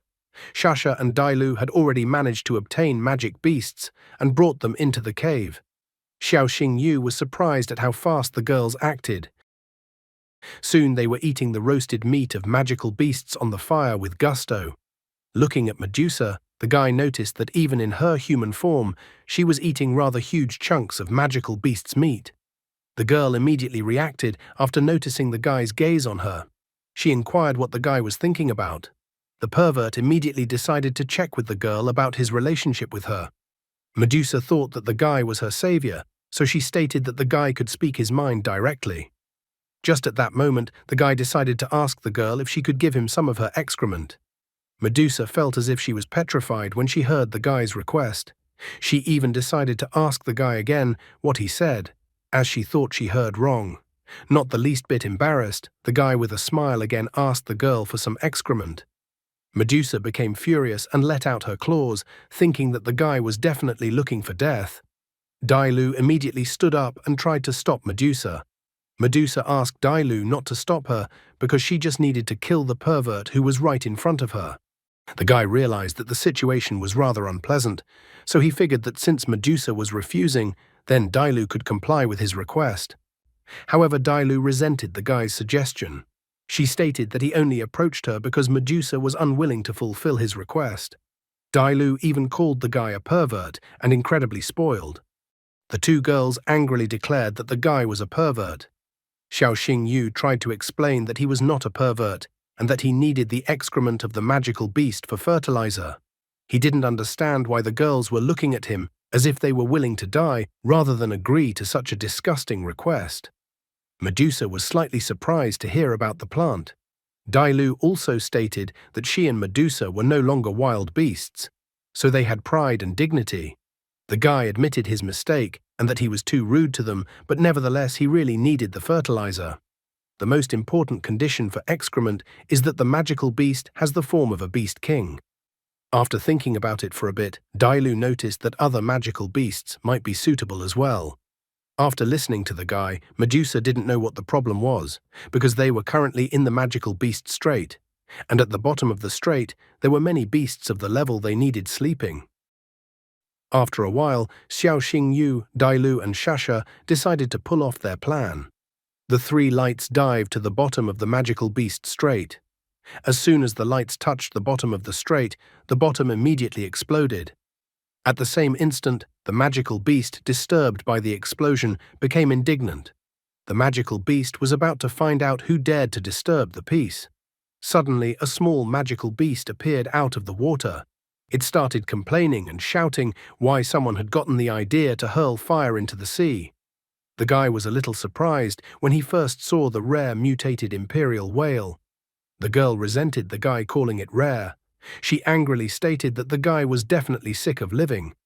Xiao Yu was not the least bit scared and provocatively told the beast to come out and fight him. Such insolence, the girl couldn't stand it, so she was going to rip the guy apart in 3 seconds. She instantly jumped out of the water, intending not to leave even bones from the guy after their fight. However, at that moment, the magical beast saw that the guy wasn't alone and was incredibly scared. Medusa was already stretching her arms, wondering what the girl had said about killing her master. She wondered if the girl had enough to carry out her threat. Dailu was also outraged that the girl dared to insult their master. She thought that the girl should prepare to die after her words. The girl immediately bowed her head to the ground. She apologized and also asked to be pitied, for she still had her mother and 3 eggs that had not yet hatched. The guy had assumed all along that whales gave birth to calves. He stroked the girl's head and informed her that they were not villains, so they would not kill the girl. The magical beast still couldn't believe the guy's words. However, Xiao Yu then said incredibly horrible things to the girl. The pervert asked for the girl to give him some excrement, which came as an incredible shock to the girl. She immediately slapped the guy in the face with her tail, believing that the guy was a pervert. Soon, Xiao Yu, Dailu and Shasha were already heading towards the shore of the dragon state. The guy was even a little disappointed that the girl had escaped. He basically didn't understand what was so unpleasant about his request, nor did he understand why he had been hit in the first place. Dailu chuckled a bit at the situation that had occurred. Nevertheless, the guy was glad that he was able to get the fertilizer. Medusa noticed that there were snowy mountains ahead. They only needed to cross the snowy mountains and then they would be in the city of the 4 spirits. After listening to Medusa, Xiao Yu decided that they needed to rest and wash first, or else someone might suspect something because of the too strong smell that came from them. After a while, they found a cozy place with a waterfall. The guy immediately asked if they wanted to wash with him. He was going to rub their backs and give them a massage. Dailu was a little embarrassed and refused his offer. Shasha, on the other hand, smiled, thinking that the guy was so young and therefore must be incredibly tough. Dailu immediately covered her mouth with her hand and asked her to shut up. Xiao Yu was pleased to see that the girls were getting along so well. He also admitted that he had heard that the girls in Silver City were incredibly beautiful. Shasha was angered by his words, vehemently stating that she was not that kind of girl. Xiao Yu was happy to know that the girls there were. Dailu had absolutely no idea what they were even talking about. Suddenly, a beast jumped out of the bushes and landed right on the guy's head. Taking the beast off his head with his hand, the guy examined it. Dailu immediately recognized the beast. It was an electric hare. However, the electric hare wasn't just running away, as a pack of storm wolves appeared from the bushes following him. Looking at the pack of storm wolves, the guy realized that they had mistaken him for a rival in the hunt. Xiao Yu decided to trust Dailu and Shasha to deal with the wolves quickly. The girls were only too happy to finally stretch their fists. When was his sister going to take action instead of sitting on the sidelines? After a while, Xiao Yu observed the burnt wolves. He thought that Dailu was incredibly cruel since she didn't spare anyone. Dailu was displeased with the guy's statement towards her. After all, she was actually saving the guy, and he was suddenly unhappy with the result. Xiao Yu tried to smooth the edges in their conversation. After that, he let Electric Hare go. The guy asked Electric Hare to remember that in this world, the strongest survived, and that next time he wouldn't be able to help him anymore. However, after landing on the grass, Electric Hare pushed himself off the ground and jumped back into the guy's pants. Xiao Yu was unhappy with the fact that the beast was getting into his pants. Pointing his finger at the beast, he told the beast to get out of his pants immediately, promising to even sue the beast for harassment. Dailu rolled her eyes at such strange speeches from the guy. She was amazed that the guy was threatening the beast with a lawsuit. Grabbing Electric Hare by the ears, the guy asked him to stop sticking it to him. He even started threatening Electric Hare that he had wanted to eat hare cooked in soy sauce and pepper for a long time. After looking at Electric Hare, he still decided to shake his chance, promising that if they were bound by fate, he would keep Electric Hare by his side. Looking at electric hair with his gaze, the guy noticed that electric hair had an initial form and that he couldn't evolve. Bloodline, low. No abilities were present. Attributes, lightning, barely enough to charge a phone. Skills, none. Hidden combat technique. Bounce allows you to reset the cooldown on an ally's ultimate ability up to 3 times in a row. Habits and tastes. Carrots, other vegetables and fruits, like stormy and rainy weather. Xiao Xingyu was incredibly happy that electric hair could reset the cooldown of the ultimate ability. He looked at electric hair with different eyes now, for he was literally a god of support. He was happy, even finally recognizing that he was the chosen one. Looking at Dailu and Shasha, he declared that the beast would go along with them. He couldn't wait to make a bloody contract with electric hair to be his battle beast. Medusa thought the guy had lost his mind. She pointed out that electric hair was incapable of evolving, so he was more useless than a flea dog. Dailu was more favorable, so she thought that if the guy decided to sign a bloody contract with electric hair, there must be a reason. Meanwhile, the peaceful and tranquil city of Jiling. On this day, the decisive battle of the Supernovas tournament was to take place in the open arena in this city. The host announced that the teams of Azure Dragon Academy and Red Crane Academy would face off in today's match. Yang Shou was extremely worried and dissatisfied that Xiao Xingyu still hadn't arrived at the arena. Xiao Xingyu was also not answering his calls and messages. There were 15 minutes left before the battle started, so Yang Shou hoped that the guy would still come and not miss the decisive battle. Xin Xin politely asked her brother to call the guy one more time. The brother started complaining that he had already called the guy many times, but the guy was out of range all the time. Then the sister asked her brother to call the guy one last time. Not daring to refuse his sister's request, Yang Shou still decided to call the guy's phone one more time. Suddenly, a voice came out of the phone informing him that there were not enough funds in the called party's account. Yang Shou was happy about this message from the mobile operator as well. After all, if the mobile operator reported that the guy had no money on his balance, it meant that the guy was in the cell phone coverage area. So even though a little angry, Yang Shou decided to send the guy some money for his phone. However, at that moment, the door to the room opened abruptly and a cheerful Xiao Xingyu entered the room. He said hello to Yang Shou and Liu Jin, noting that he missed them. Yang Shou was enraged, thinking that the guy was completely insolent and came right after he had recharged his cell phone account. He even asked for a refund. At this moment, his balance was topped up by 100,000 yuan. So he cooled his ardor a bit, but still pointing his finger at the guy, he said that since he had paid the guy's cell phone bill, he should not dare to disappear anymore. Xiao Xingyu did not argue with Yang Shou, agreeing with his words. The girl became curious about another point. She had heard that the guy had gone to Lunyin to see his sister. So she couldn't understand why she called the guy's phone so many times, but the guy was always out of range. The guy realized that his legend was so shaky and about to collapse. He started to improvise and grabbed the girl's hands. The guy confessed that he almost forgot to tell her which girl was especially beautiful today. The girl smiled, taking the guy's words at face value. However, fooling Yang Shou was not so easy. He pointed out to his sister that the guy was just changing the subject, so he told his sister not to fall for the guy's words like a lovesick fool. At this point, their conversation was interrupted, which played into the guy's favor. The host announced that there were 10 minutes left before the match started, so he asked all the participants to get ready and go to the stage for the opening ceremony. Yang Shou announced to the others that it was time for them to come out. A slightly blushing girl, after the host announced, immediately stated that she needed to go to the restroom. The guy asked the girl not to stay too long.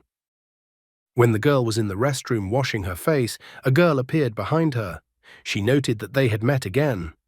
Xin Xin wondered what Ji Liang was doing here. Xie Liang even teased her a bit, as if the girl had not expected her to participate in today's match. Xin Xin immediately realized that Xie Liang had replaced Liu Linga. Xie Liang admitted that the girl was injured, so she had to replace her. She asked Xin Xin if it was bad that she had replaced Liu Linga. Xin Xin only arrogantly hummed. Xie Liang pointed out that although they were childhood friends, she asked that Xin Xin should not expect mercy in the arena. Walking to the door, Xin Xin accepted the challenge from her so-called friend, wanting to see who would defeat who in the arena. Xie Liang was arrogant, stating that she would definitely embarrass Xin Xin in front of everyone today. Meanwhile, outside the restroom, brother was waiting for her. He was not happy that his sister had stayed in the restroom for so long because it was time to enter the arena. Now the girl was fully prepared for the upcoming confrontation in the arena. She and her brother held hands and went to the arena. Meanwhile, the host was already greeting the spectators arriving at the arena, for today was the final day of the Supernova tournament. He loudly announced that the Red Crane Academy team was on the left side. Xie Liang greeted all the spectators, and the shouts of the spectators became incredibly loud.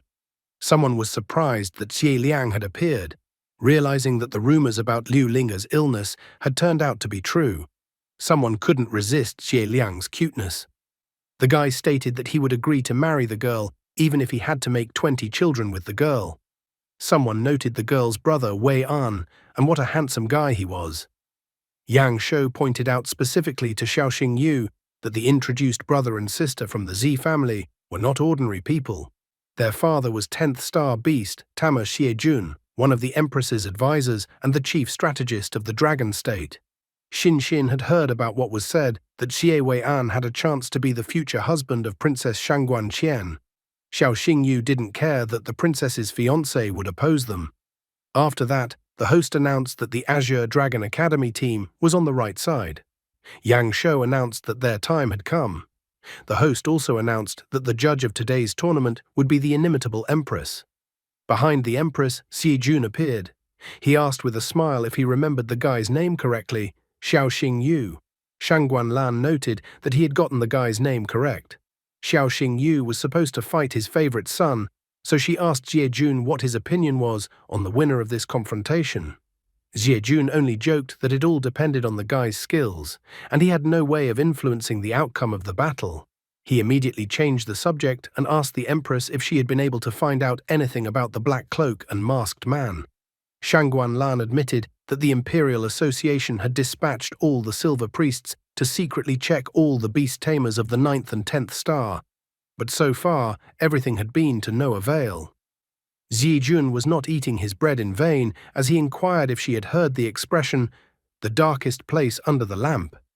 He continued that the person in the black cloak might not be a high-level beast tamer at all, but an influential official, for example. Finally, opening his eyes like Gin Ichimaru, he made a suggestion that the person in the black cloak could be a minor figure from a backwater town in the Dragon State. At the same moment, Xiaoxing Yu felt someone scary looking at him intently. This frightening gaze caused his face to change dramatically, as if he had been struck by lightning or had a poisonous snake wrapped around his body. Noticing the sudden change in the guy, the girl asked if he was all right. Trying to gather his courage, the guy reassured the girl that everything was fine. Although he had survived Shangguan Lan's attack, the memories of the incident still scared him. He hoped that the Empress wouldn't find out that he was the man in the black cloak. After all, he was only a 2-star beast tamer and couldn't do anything against the Empress and her supporters. Host announced that this year's tournament was on an elimination basis. After saying that, he asked the members of both teams to enter the arena for the final battle. Yang Shou decided to go first to the battle this time, so he majestically announced for the others to watch him and learn something. Xiaoxing Yu teasingly asked the guy not to lose in the first battle. Yang Shou did not appreciate his joke. The host then announced for one contestant from each team to come forward. Both teams did not hesitate to make a choice, and both students went to the center of the arena. The host was greatly surprised that the Red Crane Academy immediately played its main trump card, and Xie Wei'an entered the arena first. The recently confident Yang Shou tensed up. He thought he would be fighting Dongfang Jing or Xie Liang, so he couldn't expect to face such a strong opponent like Wei'an right from the start. Nevertheless, he tried to cheer himself up by reminding himself that he himself was not nothing, in being the son of an admiral of the Dragon State Navy. There was no way he could slap his face in the dirt. Wei'an, without any preamble, declared that it was over. Yang Shou didn't understand what he was even talking about. Wei'an clarified that he meant that as soon as he stepped into the arena, the fight was already over. He was going to single-handedly destroy the entire opposing team. Yang Shou's pride was hurt. He was not going to let anyone underestimate him and immediately summoned White Griffin. In response to this, Wei An summoned demonic flame beast. Yang Shou couldn't hide his surprise, completely unable to understand how he could fight such a monster. Xiao Xingyu was also shocked when he saw the demonic flame beast that Wei An had summoned, because he used his eyes to see all the information about the beast. Stage, full form, level 3, bloodline, demon bloodline, mythical. The beast also had the demonic gene ability, which made the beast immune to 70% of the damage it took from enemies in the area, and also reduced the movement speed of all enemies around it by 70%. Attribute, mental, loyalty, 68. The only weakness of the beast was that the beast's tail was not immune. White griffin at the same time. Stage, full form, level 3, bloodline, legendary. The spiritual lightning ability allows you to paralyze the soul of an enemy. Attributes, lightning, air, loyalty, 94. Hidden evolution path, white griffin, thunderous hammer griffin. White griffin's biggest weakness was its low stamina. Xiao Xingyu asked the girl not to jump to conclusions, as her brother still had a chance if he attacked the beast's tail. The girl only sadly remarked that her brother was unaware of this information. The guy noted that there were too many cameras around them, so they couldn't tell her brother the information, giving him much-needed help.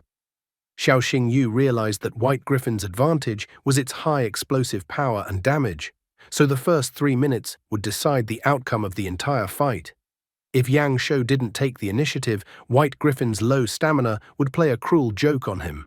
He even thought that it was necessary to help Yang Shou develop his beast in the near future. Yang Shou decided to act first and told White Griffin to use Thunderous Spear of Heaven. In response, Wei An told Demonic Flame Beast to simply endure the attack directed at him. The host was ecstatic, fueling the audience's interest.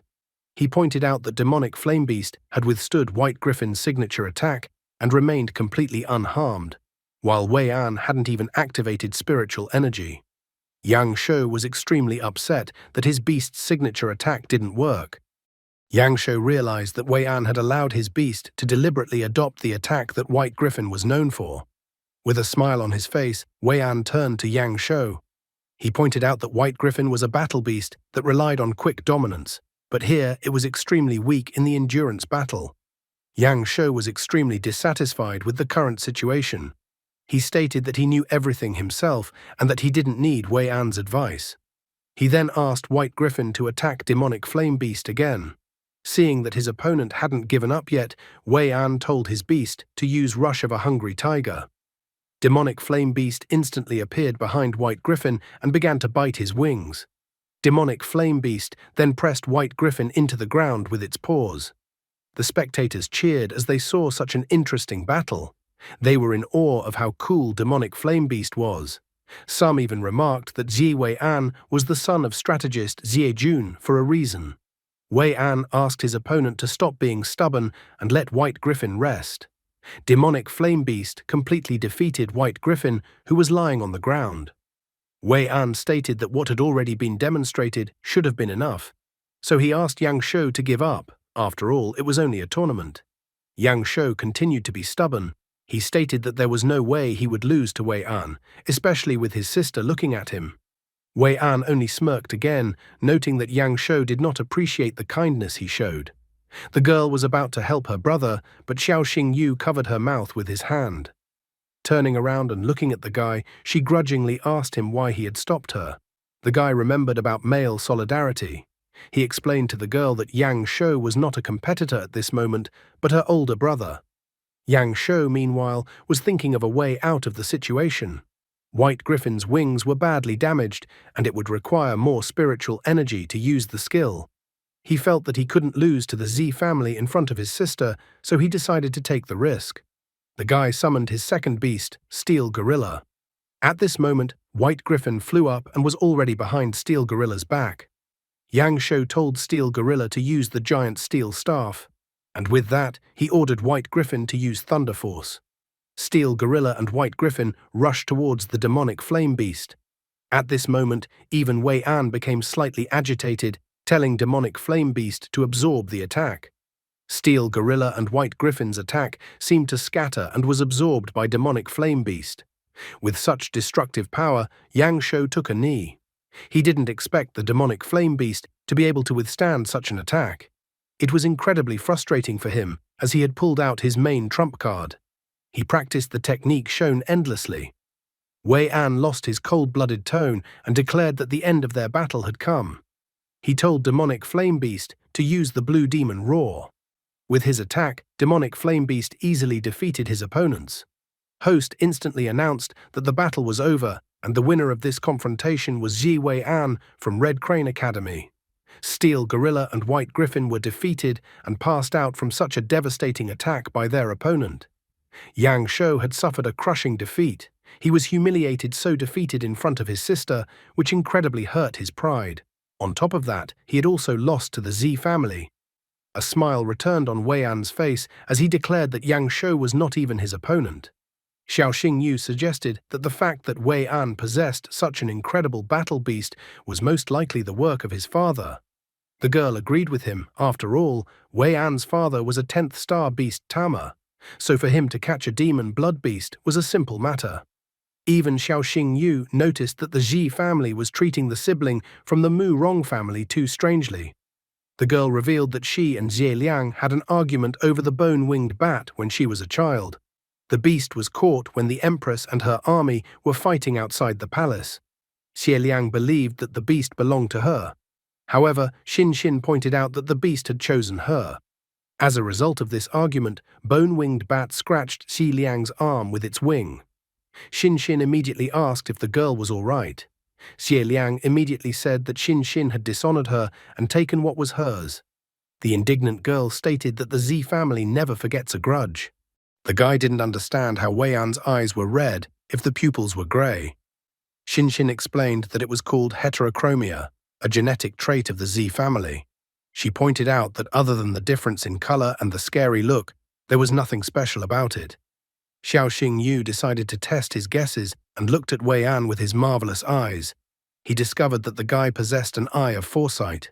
The eye could track the opponent's movements, anticipate his attacks and angle of impact, and was also capable of stealthily exerting an intimidating effect. Guy quickly noticed that Shangguan Lan and the Z family were the two most important figures of the dragon state, and both were related to the beast. This meant that there were too many mysteries left from the time of dragon slaying. The host, meanwhile, announced that the second duel was to begin in the very near future. On one side of the arena was Zi Wei An from Red Crane Academy, and Murong Xin Xin from Azure Dragon Academy came out against him on the other side. Zi Liang told her brother to give Xin Xin a good lesson. She even allowed her brother to not hold back and kill the Xin Xin beast.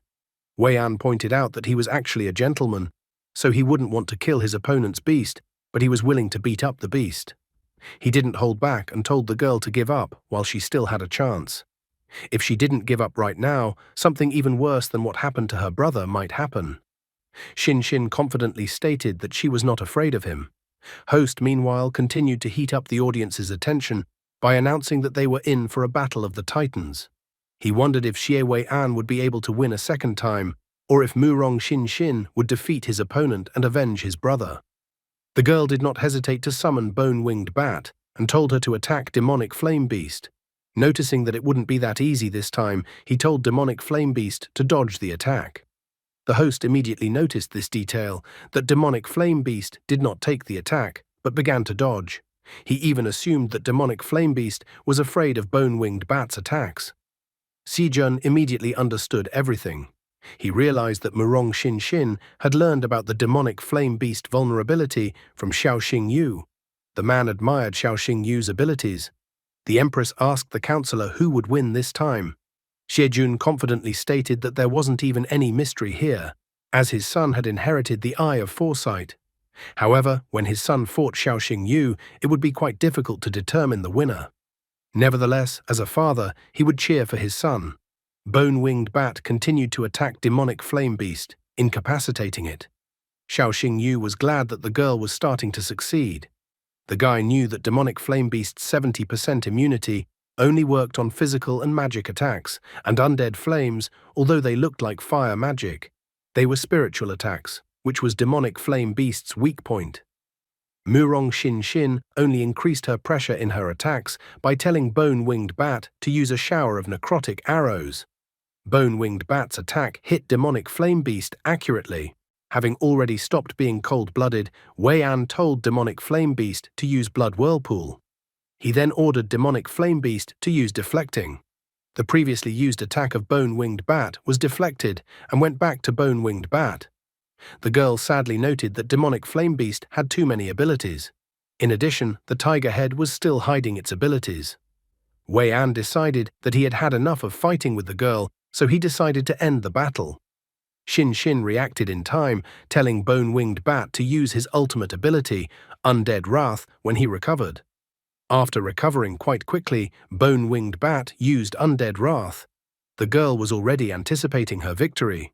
With this attack, she was able to draw all the attention to herself and begin to dominate this battle. Wei An was extremely infuriated by the situation. He had to do something, or else he would be in a losing position. Xin Xin, meanwhile, noticed that although Undead Wrath was a rather powerful skill, but even such a skill was unable to finish off the demonic flame beast, so she decided that it was time to deliver the killing blow. The girl commanded Bone-Winged Bat to make a final attack on the enemy beast. However, at this moment, Wei An taunted her that her attack was useless. At the same instant, the demonic flame beast easily repelled the attack directed at it. Xin Xin did not understand at all how this could happen. The girl was frustrated that she had spent all her strength on Undead Wrath, and now she couldn't summon a second beast. Xie Liang behind her brother was cheering. She joyfully declared that the end of Murong Xin Xin had come. Her sister asked her brother to finish off the bone-winged bat. Wei An did not hold back his emotions either, insulting Xin Xin and Yang Shou, also calling them weaklings who did not belong in the tournament. A guy tried to stop him, hinting that his opponent had already lost. But he still ordered Demonic Flame Beast to use Blue Demon Roar. Demonic Flame Beast attacked towards Xin Xin, so Bone-Winged Bat stood up to defend her. The girl told Bone-Winged Bat to dodge immediately. However, at this moment, Black Fang jumped out from behind her and directed his attack towards Demonic Flame Beast's attack, thus neutralizing the attack. In the same instant, Xiao Xingyu appeared right in front of Xin Xin, as if closing her off from the attack. Wei An was no longer having so much fun since Black Fang had repelled the Blue Demon Roar with such ease. Xiao Xingyu began to reprimand the guy, reminding him that according to the rules, if one of the participants ran out of spiritual energy, he was considered the loser. The guy brazenly ignored the referee's words and continued to attack. The people from the spectator stand were also displeased, thinking it was too mean. After all, if the attack had hit the bone-winged bat, the beast might not have been able to recover from something like this. However, Wei An was not the least bit embarrassed, confidently stating that he did not know that the girl had run out of spiritual energy since the judge had not signaled him to stop. At this point, the father came to his son's rescue. He said that the judge had failed to stop the battle and that it was a serious mistake on the judge's part. Xie Jun ordered the incompetent referee to be removed from the arena and banned from refereeing anything for life. The father just came and blamed it on the judge right in front of everyone. The guy thought that Xie Jun had lost his conscience, but the empress didn't stop him and didn't seem to have any intention of interfering in the dispute.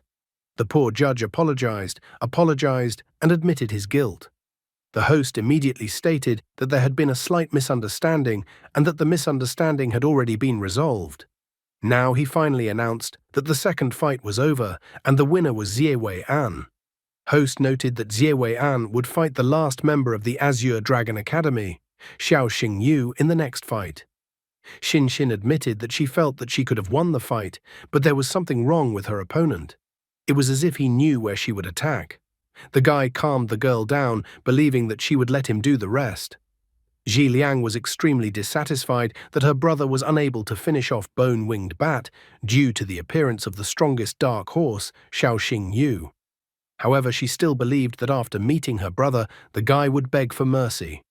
A guy with a bottle of water and a pill ran up to Wei An. He said that when a contestant defeats 2 opponents in a row, he would receive 1 energy recovery pill. Taking the pill from the guy's hands, Wei An arrogantly declared that he knew all this himself. The host began to reignite the interest of the audience, noticing that only Xiao Xingyu was left on the Azure Dragon Academy team after the siblings' defeat. At the same time, no one had dropped out of the Red Crane team yet. He wondered if Xie Wei-an would be able to maintain his winning streak, or if Xiao Xingyu would be able to turn the tide. Wei-an once again arrogantly stated that if the guy surrendered, his beast would be almost unharmed. He was about to voice out what would happen if the guy refused, when suddenly he was startled out of his wits. Wei-an saw what kind of terrifying energy and frightening gaze was coming from Xiao Xingyu. Xiao Xingyu then confidently said that his rival's sister would now see with her own eyes how miserable her brother would be. After that, Xiao Xingyu promised to deal with his sister's beast as well. Xiao Xingyu definitely knows how to piss off his opponent. The much-anticipated battle between the owners of the marvelous eyes is about to begin. Wei-an was furious. He declared that if a guy wanted to destroy his sister's battle beast, he should first defeat it. He immediately summoned his demonic flame beast. Xiao Xingyu instantly summoned the Black Fang in response. Wei-an told demonic flame beast to use the blood whirlpool ability. However, Xiao Xingyu was ahead of him, and Black Fang instantly appeared in front of demonic flame beast, using the Oblivion Claw ability. The host was delighted, as Hell Nether Wolf dealt his opponent 28 strikes in a row, and demonic flame beast missed its chance to use its ability. Wei-an was extremely dissatisfied with his magical beast. He angrily ordered demonic flame beast to stop taking enemy strikes and retreat. However, Xiao Xingyu thought otherwise, so he told Black Fang to grab the enemy, whereupon Black Fang dead bite demonic flame beast's front left paw. After that, purple chains appeared from Black Fang's back and began to wrap around his opponent. Black Fang then pushed himself off the ground and jumped upwards with his opponent, after which he swung Demonic Flame Beast in mid-air and hit Demonic Flame Beast in the back with his paws. Demonic Flame Beast fell onto the arena at a high speed, causing splintered rocks to fly from the arena in different directions. Wei-an was extremely unhappy with the situation, and Xiao Xingyu was pissing him off incredibly. Xie Jun took a closer look at the guy and noticed that the guy looked kind of strange at the moment. He couldn't understand how the guy's strength and aura were so different from a few days ago. Wei-an was simply furious. He declared that he wouldn't hold back anymore and then told Demonic Flame Beast to use the flame card. Host was ecstatic because Demonic Flame Beast was finally showing its true strength. He thought that Hell Nether Wolf would simply not be able to dodge such an attack from Demonic Flame Beast, and if Hell Nether Wolf flew outside the arena, then it would lose. Xiao Xingyu told Black Fang to immediately use the hunt in darkness. Black Fang deftly dodged Demonic Flame Beast's attack. It then appeared from the shadows behind Demonic Flame Beast and bit its tail. Wei-an was glad that Xiao Xingyu had finally been caught and he had managed to fool him. However, Xiao Xingyu asked Wei-an with utmost calmness if he was sure that he had caught him. After paying attention to the fight, he noticed that the Black Fang had simply dissolved. He was surprised that it wasn't Black Fang's real body there, but a clone. Xiao Xingyu decided not to delay and told Black Fang to use the Hell Howl ability as Black Fang jumped out from the enemy's blind spot. Demonic Flame Beast was forcefully knocked back by Black Fang's attack. Wei-an grabbed his right eye with his hand. He had absolutely no idea how Xiao Xingyu had managed to anticipate his next move. However, this was not the end of the battle, and Wei-an only recognized that Xiao Xingyu was worthy of him fighting him seriously. He even promised that things would be completely different now. At this moment, his left hand glowed with a purple aura, and then he told Demonic Flame Beast to use the second form. Demonic Flame Beast stood up on its hind legs, transforming into its second form. At the same instant, 4 more limbs emerged from its back. Host was surprised to see that Demonic Flame Beast now had 3 heads and 6 arms, noting that Demonic Flame Beast had completely changed compared to the beginning of the battle. The magical beast transformed into its second form and stared menacingly at his opponent. Xiao Xingyu did not feel any fright when he saw that his opponent's magical beast had transformed into a humanoid form. He believed that even such tricks would not help Wei-an win their confrontation in any way. Wei-an saw that Xiao Xingyu had decided to use a second battle beast and was intrigued to see who the guy would summon this time. As it turned out, Xiao Xingyu had decided to use electric hair in this battle. What was the surprise of the host, Wei-an, Yang Shou, Xin Xin, Xie Liang, and everyone else when they saw that the guy had summoned electric hair into the arena. The Empress was also surprised that the guy had summoned electric hair. Wei-an couldn't even hide his laughter. He admitted that he thought Xiao Xingyu was a worthy opponent, but the guy turned out to be just a crazy person. He was surprised that Xiao Xingyu was seriously using a worthless magical beast like electric hair with a weak bloodline without any attributes. Wei An was surprised that his opponent was using such a magical beast as his main weapon. The guy relaxed too much, thinking that Xiao Xingyu was unworthy of being called a beast tamer. He told Demonic Flame Beast to use the Six Paths Hammer ability. Demonic Flame Beast instantly rushed towards Black Fang and attacked him with all of his 6 arms. Xiao Xingyu was not the least bit confused, telling Electric Hair standing beside him to help Black Fang. Black Fang shone a purple aura with golden lightning and then unleashed all that energy into the sky. Wei An thought that all of Xiao Xingyu's attempts to counter him were useless. He noted that the Demonic Flame Beast's absorption ability was now 3 times stronger than before, so he thought that the Hellfire Lotus ability wouldn't help him. Xiao Xingyu agreed with him that perhaps one Hellfire Lotus attack wouldn't be enough. However, he wondered if Demonic Flame Beast would be able to withstand 3 such attacks. Wei An thought that his opponent was definitely delusional. He knew very well that Hellfire Lotus was Hell Nether Wolf's ultimate, and that the cooldown of this ability was an hour. However, contrary to his words, 3 Hell Nether Wolf materialized in the sky. Wei An couldn't understand how this was even possible. He told Demonic Flame Beast to use Blood Whirlpool as soon as possible.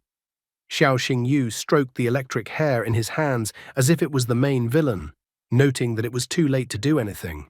Wei An still thundered that there was no way he would lose. Therefore, he told Demonic Flame Beast to withstand Hell Nether Wolf's attack. Demonic Flame Beast tried its best to withstand Hell Nether Wolf's attack. However, it was unable to hold its defense and withstand the attack for long, and as a result, a powerful explosion erupted in the arena. When the dust from the attack settled, it could be seen that Demonic Flame Beast had been defeated. The referee announced that the fight was over, and the winner was Xiao Xingyu from Azure Dragon Academy. The host continued to warm up the crowd, noting that this fight would go down in history as Xiao Xingyu had used 3 Hellfire Lotus at once. Wei An, still trying to realize his defeat, fell to his knees. Only now was it slowly dawning on him that Xiao Xingyu was able to use the Hellfire Lotus because of Electric Hair, and that was the only reason why he had contracted with Electric Hair.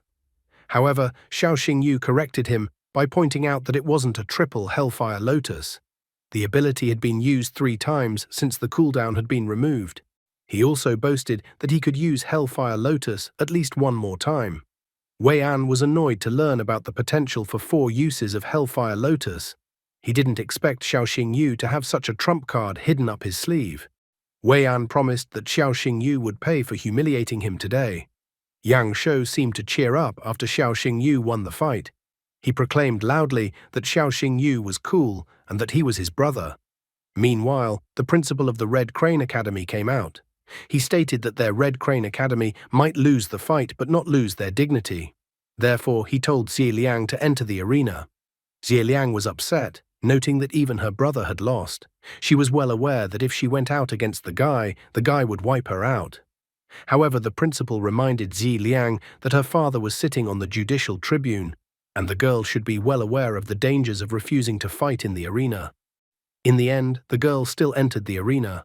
Stammering slightly, she stated that she did not expect at all that Xiao Xingyu could defeat her brother. Xiao Xingyu only laughed that he had to wait a long time for the girl to finally enter the arena. The girl didn't understand what he was talking about. The guy then stated that he had to avenge Liu Jin and destroy the magical beast Xie Liang. The girl started stammering her words again, as if she was afraid of the guy. She warned the guy that her father was sitting in the tribune. She even asked the guy to give in to her and lose the fight, and then she would guarantee the guy a trouble-free life.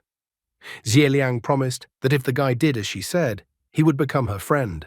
Besides, compared to the connections of Xi's family, Murong's family was not even close. However, Xiao Xingyu didn't care what kind of connections the Xi family had, and he wasn't going to lose. Xie Liang then decided to teach the guy a lesson with her water peacock.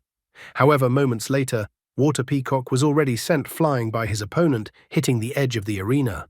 The girl panicked as she realized that Water Peacock was hurt.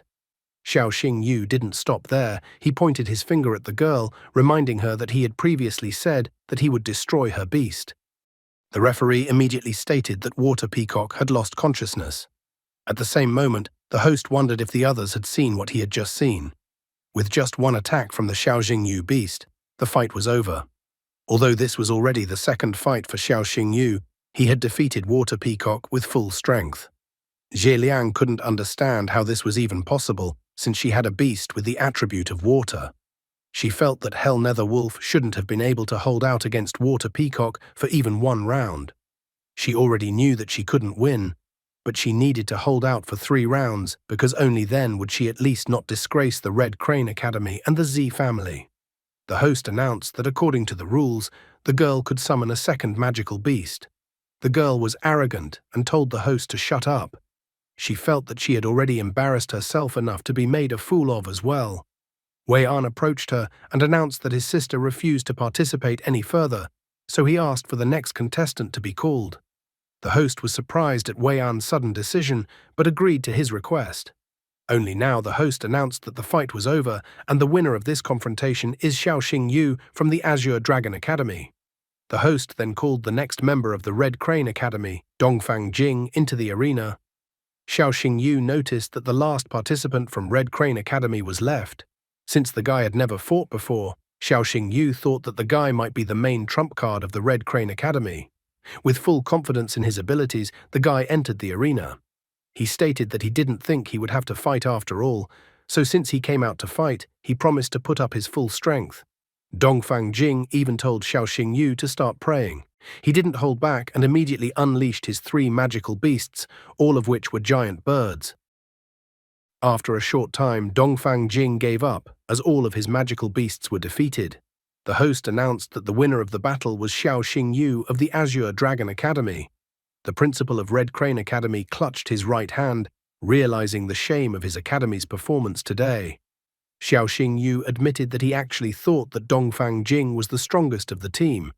However, the guy only spread his hands apart because if Xie Wei An lost his fight, what was there to say about him? The guy felt like a minor character who originally had no chance of winning the fight. Meanwhile, Yang Shou and Xin Xin managed to approach the guy. The girl was happy that their academy had managed to win after all. Yang Shou was also surprised that Xiao Xingyu alone managed to defeat the entire opposing team. Xiao Xingyu turned to the girl and reminded her that they had actually won the tournament, so he didn't understand why the girl was so calm at such an important moment. He suddenly grabbed the girl with his hands and lifted her above the ground.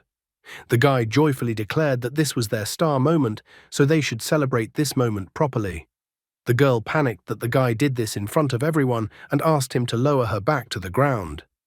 Meanwhile, Wei An angrily pounded the street drink machine while his sister stood beside him. All they had to do was listen as the entire arena exploded with the thunderous shouts of the fans in the stands celebrating the victory of Azure Dragon Academy. In the same instant, a system alert came in front of Xiao Xingyu. The system was reporting that the Supernova Tournament Champion achievement had been unlocked, which meant the guy would be rewarded with an Attribute Crystal plus Bloodline Enhancement Crystal. The guy rejoiced that finally the mission was accomplished. The Attribute Crystal allows you to add another attribute to the beast, so he decided to use it for Freya.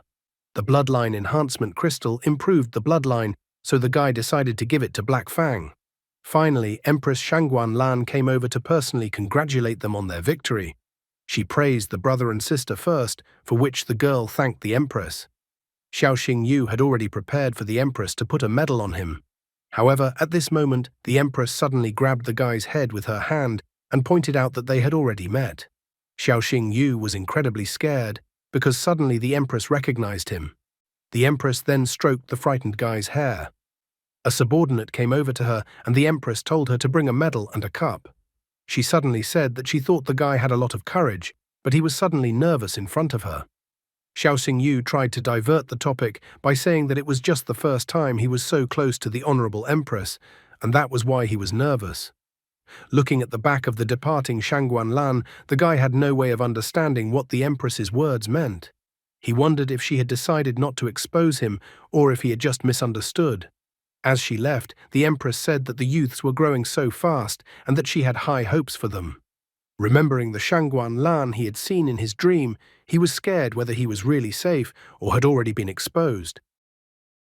Once they got back to the hotel, it was already incredibly noisy. After today's duel in the arena, members of the various guilds had arrived at the guy's place to invite him to join them. Someone came from the Qnu guild to invite the guy to join them. This guild was ranked 30th in the rankings.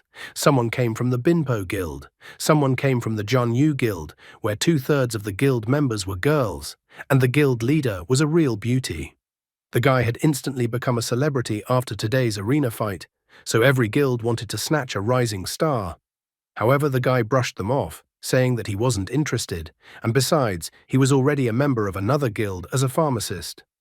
Yang Shou wondered why the guy refused all the offers. After all, they were all guilds from the top 50. Xiao Xingyu said with a bit of annoyance that the more famous a person was, the more trouble they were in.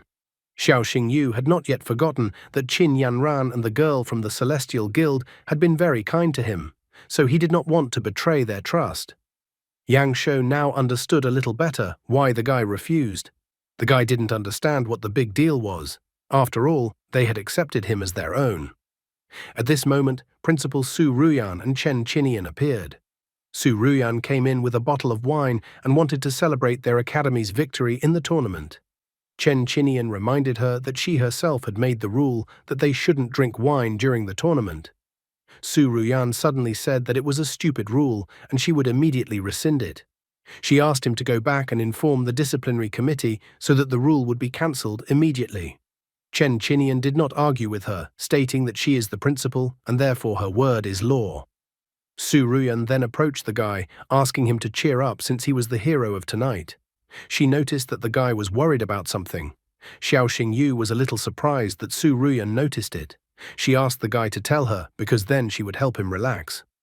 Suddenly, the guy asked Su Ruyan if she could show him her legs. Chen Qinian was just shocked at such a suggestion from the guy towards the principal. Su Ruyan instantly flared up, grabbing the guy by the collar and asking him to repeat what he had previously said. He even asked for Chen Qinian to save him. Chen Qinian pretended that he didn't care and didn't hear anything. Even Xin Xin called the guy a pervert, and Yang Shou advised the guy to prepare to die. He called out to others for help, but Su Ruyan grabbed him by the collar and dragged him into the room, closing the door with a loud bang. As soon as the room door closed, Su Ruyan pressed the guy against the door. She was delighted by the guy's courage. Xiao Xingyu tried to justify that it was all nerves and asked the girl to consider it all a last joke before he died.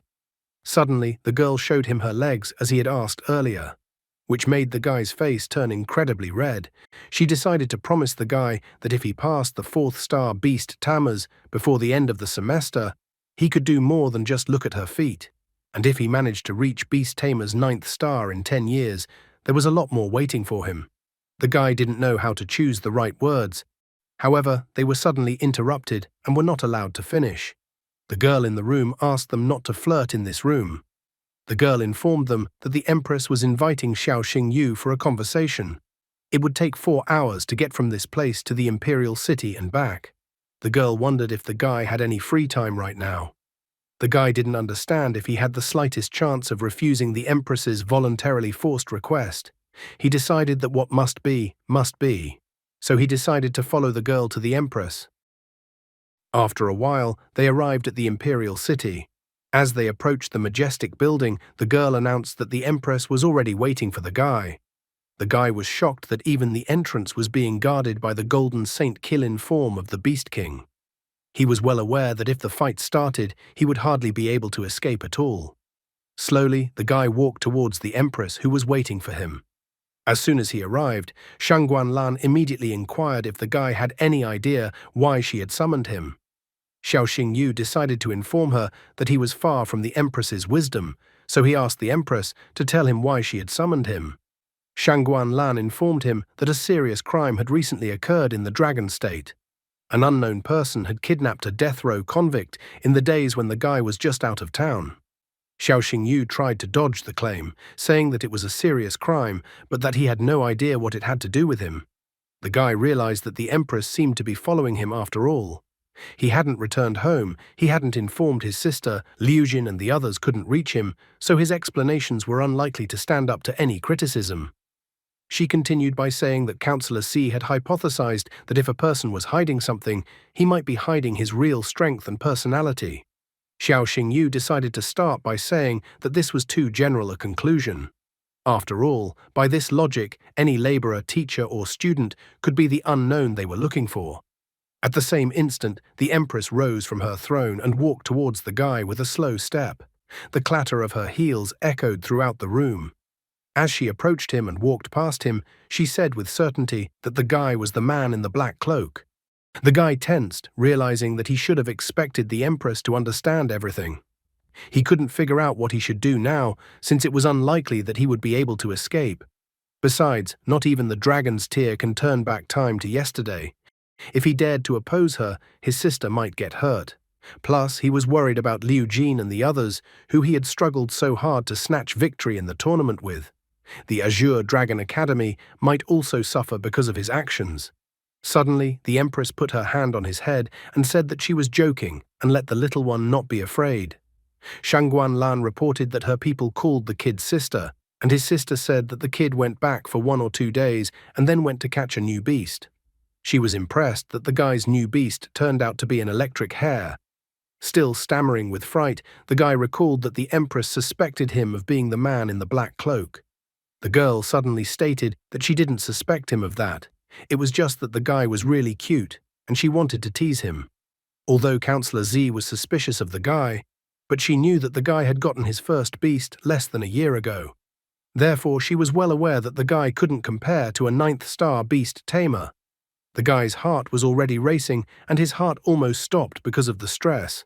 His sister had actually saved him, so he promised that when he came back, he would definitely thank her. Shangguan Lan stated that the guy was cute to her, but she didn't call him out just for a joke. She asked him if he had decided what he wanted to do after he graduated from Azure Dragon Academy. Xiao Xingyu admitted that he had 3 more years of study ahead of him, so he hadn't thought about his future after the academy yet. The Empress told him that there were only 3 paths for any academy graduate. The first path was to join the Beast Tamers Guild. The second path was to join the army to become part of the land, sea, or air forces. The third way is to join an international mercenary organization and become a bounty hunter. However, the Empress informed him that she could give the lad a 4th path. The guy was surprised, not understanding what the 4th path implied. Xiao Xingyu was surprised. Would the Empress really use him due to her position? He was even more surprised that he felt guilty at such thoughts. He even felt like slapping himself for having such thoughts. In the end, the guy asked the Empress directly what was the 4th path for him that she was suggesting. Shangguan Lan informed him that the guy could become a part of Emperor Soul and serve her.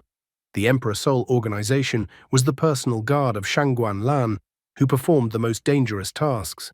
The regular members of the Silver Priests were completely replaced every month, which once again proved the lethal nature of the profession. The Red Priests had an even higher mortality rate. Most died on undercover assignments, and their deaths were even more agonizing than those of the Silver Priests. Only the Great Black Priests had a high survival rate. They were the strongest, but to become one had to fulfill 3 conditions: reaching the Beast Tamer's level of 8th star, performing a first-class feat in Emperor Soul, and gaining the full trust of the Empress. The Empress asked the guy if he was willing to join the Emperor Soul ranks. The guy thanked her for her trust and favor. He was about to continue his speech, but the Empress interrupted him, noting that judging by the tone of his voice, the guy wanted to refuse her offer, while showing himself to be a good guy. Xiao Xingyu immediately protested, declaring that he was willing to join Emperor Soul even now because he wanted to become stronger with all his heart. The Empress walked up to him and smiled, saying that she immediately realized that he was smart and would make the right choice. Xiao Xingyu only sighed dejectedly, knowing full well that he didn't even have any choice. He had heard that serving a ruler was like living next to a tiger, but it wasn't that bad. Plus, he noticed it seemed like the Empress didn't trust Xi Jun. Otherwise, she wouldn't have told him that Xi Jun was suspicious of him. He even promised that when he became the Grand Black Priest, he would have a chance to take Xie Jun's place. After that, he would become the 2nd person in the Empire. And if he still uses the identity of the man in the black cloak, he would one day be able to topple the Empress from her pedestal. Suddenly, the Empress wanted to show the guy something, and then told her subordinates to come into her room. The subordinates entered with an oversized magical beast. The guy quickly checked him with his marvelous eyes. In front of him was Killin. Stage, full form, level 1. Bloodline, blood of Killin, divine. Electrosensitivity ability. This ability tripled all stats, attack, defense, and so on, in a thunderstorm. Thunder Seal ability. By setting a seal, allows you to instantly move behind an enemy's back. Not activated yet, as you must first attain transcendent form. Blood Divine Lightning. Turns blood into red lightning, disorienting the enemy. The ability was also unactivated and required the attainment of transcendent form. The Thunder Purification ability allows you to purify yourself and allies from negative effects. Burns, poisoning, slowdowns, and so on. Attributes: lightning, healing. Loyalty, 330, skill, heavenly punishment. With a roar, summons 18 lightning strikes that deal area damage. The number of lightning bolts increases with strength. Lightning chain skill, a tail strike unleashes a chain of lightning. Paralyzing enemies, the awakening skill has not been activated yet. Evolution path, Thunder Jade Killin, fierce thunder beast, king of the thunder Killin, emperor of the lilac thunder. Of habits and preferences, only that he likes rain and something to chew on. Guy was delighted, realizing that there was a reason Killin possessed one of the 3 great bloodlines. The parameters of the Qilin in front of him were simply beyond the realm of possibility. The magical beast had practically no weaknesses. The Qilin was Shangguan Lan's favorite beast, so only members of the ruling dynasty could use them. The Qilin that was in front of him appeared to be still a cub. Shangguan Lan inquired if the guy liked the beast. The guy was surprised at such a question. She repeated her question again, whether the guy liked the magical beast. Xiao Xingyu honestly admitted that there was hardly a single beast tamer in the entire empire that could resist Qilin. After the guy's words, the Empress informed him that Qilin now belonged to him. The lad was shocked. He even thought that he had misheard and misunderstood the Empress's words. Wouldn't the Empress start keeping tabs on the guy and his shenanigans with the help of the Qilin given to him? The Empress asked him to repeat what he had just said. Xiao Xingyu immediately corrected himself, replying that it was simply because he was nervous that he misspoke. Qilin is a beast of the imperial family, but among those with the Shangguan surname, only Shangguan Lan and her daughter Shangguan Qian possess such a thing. Therefore, the guy was incredibly surprised that the Empress decided to bestow Thunder Qilin upon him. He concluded that perhaps the Empress had too high an opinion of him. However, at that moment, Shangguan Lan said that the guy would not get the Qilin for nothing, but that the guy had to fulfill one condition. She said that at the supernova testing next month, the guy must take the S-rank task and successfully complete it. As soon as he heard about this task, he immediately understood everything. Because this task was of high difficulty. Supernova testing takes place a month after the conclusion of the supernova tournament and is for all participants who entered the arena. Supernova testing tasks are categorized by difficulty into 4 ranks: C, B, A, S, from easiest to hardest.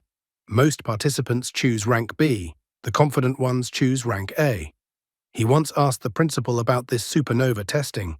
Then he was able to find out that in all the years of supernova testing, only 8 people had chosen the S-rank task. Out of those 8, 6 of them had failed. The remaining 2 had a hard time passing the test. From this, he concluded that the Empress most likely wanted to test his potential and whether he was worthy of joining the Emperor Soul. So the guy was going to fulfill her hope. He stood in a confident pose, placed his hand on his heart, and then announced that he had already said that he wanted to become stronger with all his heart. Therefore, he assured the Empress that he would definitely handle the S-rank task and would not disappoint the Empress. Shangguan Lan had expected such a response from him, so she remarked that the guy was as smart as she expected. She also pointed out that Jie Jun wanted to promote Jie Wei-an to Emperor Soul, but she did not allow him to do so. After that, the Empress announced that it was quite late, so the guy could leave. The guy politely said goodbye to the Empress. Sitting back on the throne, Shangguan Lan pondered the encounter with the guy. She quickly noticed that the guy was quite promising, but she wondered why she couldn't resist, and still decided to tease him. This question alerted her, casting another suspicion in the guy's direction. Soon the guy returned to his hotel room. As soon as he returned to his hotel room, Dailu and Shasha immediately appeared in front of him. After looking at their faces, the guy wondered why they were so serious. He asked them to calm down and smile a little. However, Dailu called him a fool, reminding him that serving the ruler was like living next to a tiger. To which the guy pointed out to her that how could he have survived if he had refused the empress in such a situation. Dailu understood that, but still couldn't agree with that choice. Shasha was also very concerned, noting that she understood the guy's situation and that accepting the empress's offer was the only way out. However, she wanted to remind the guy that in the imperial soul, the mortality rate of ordinary silver priest members was above 90%.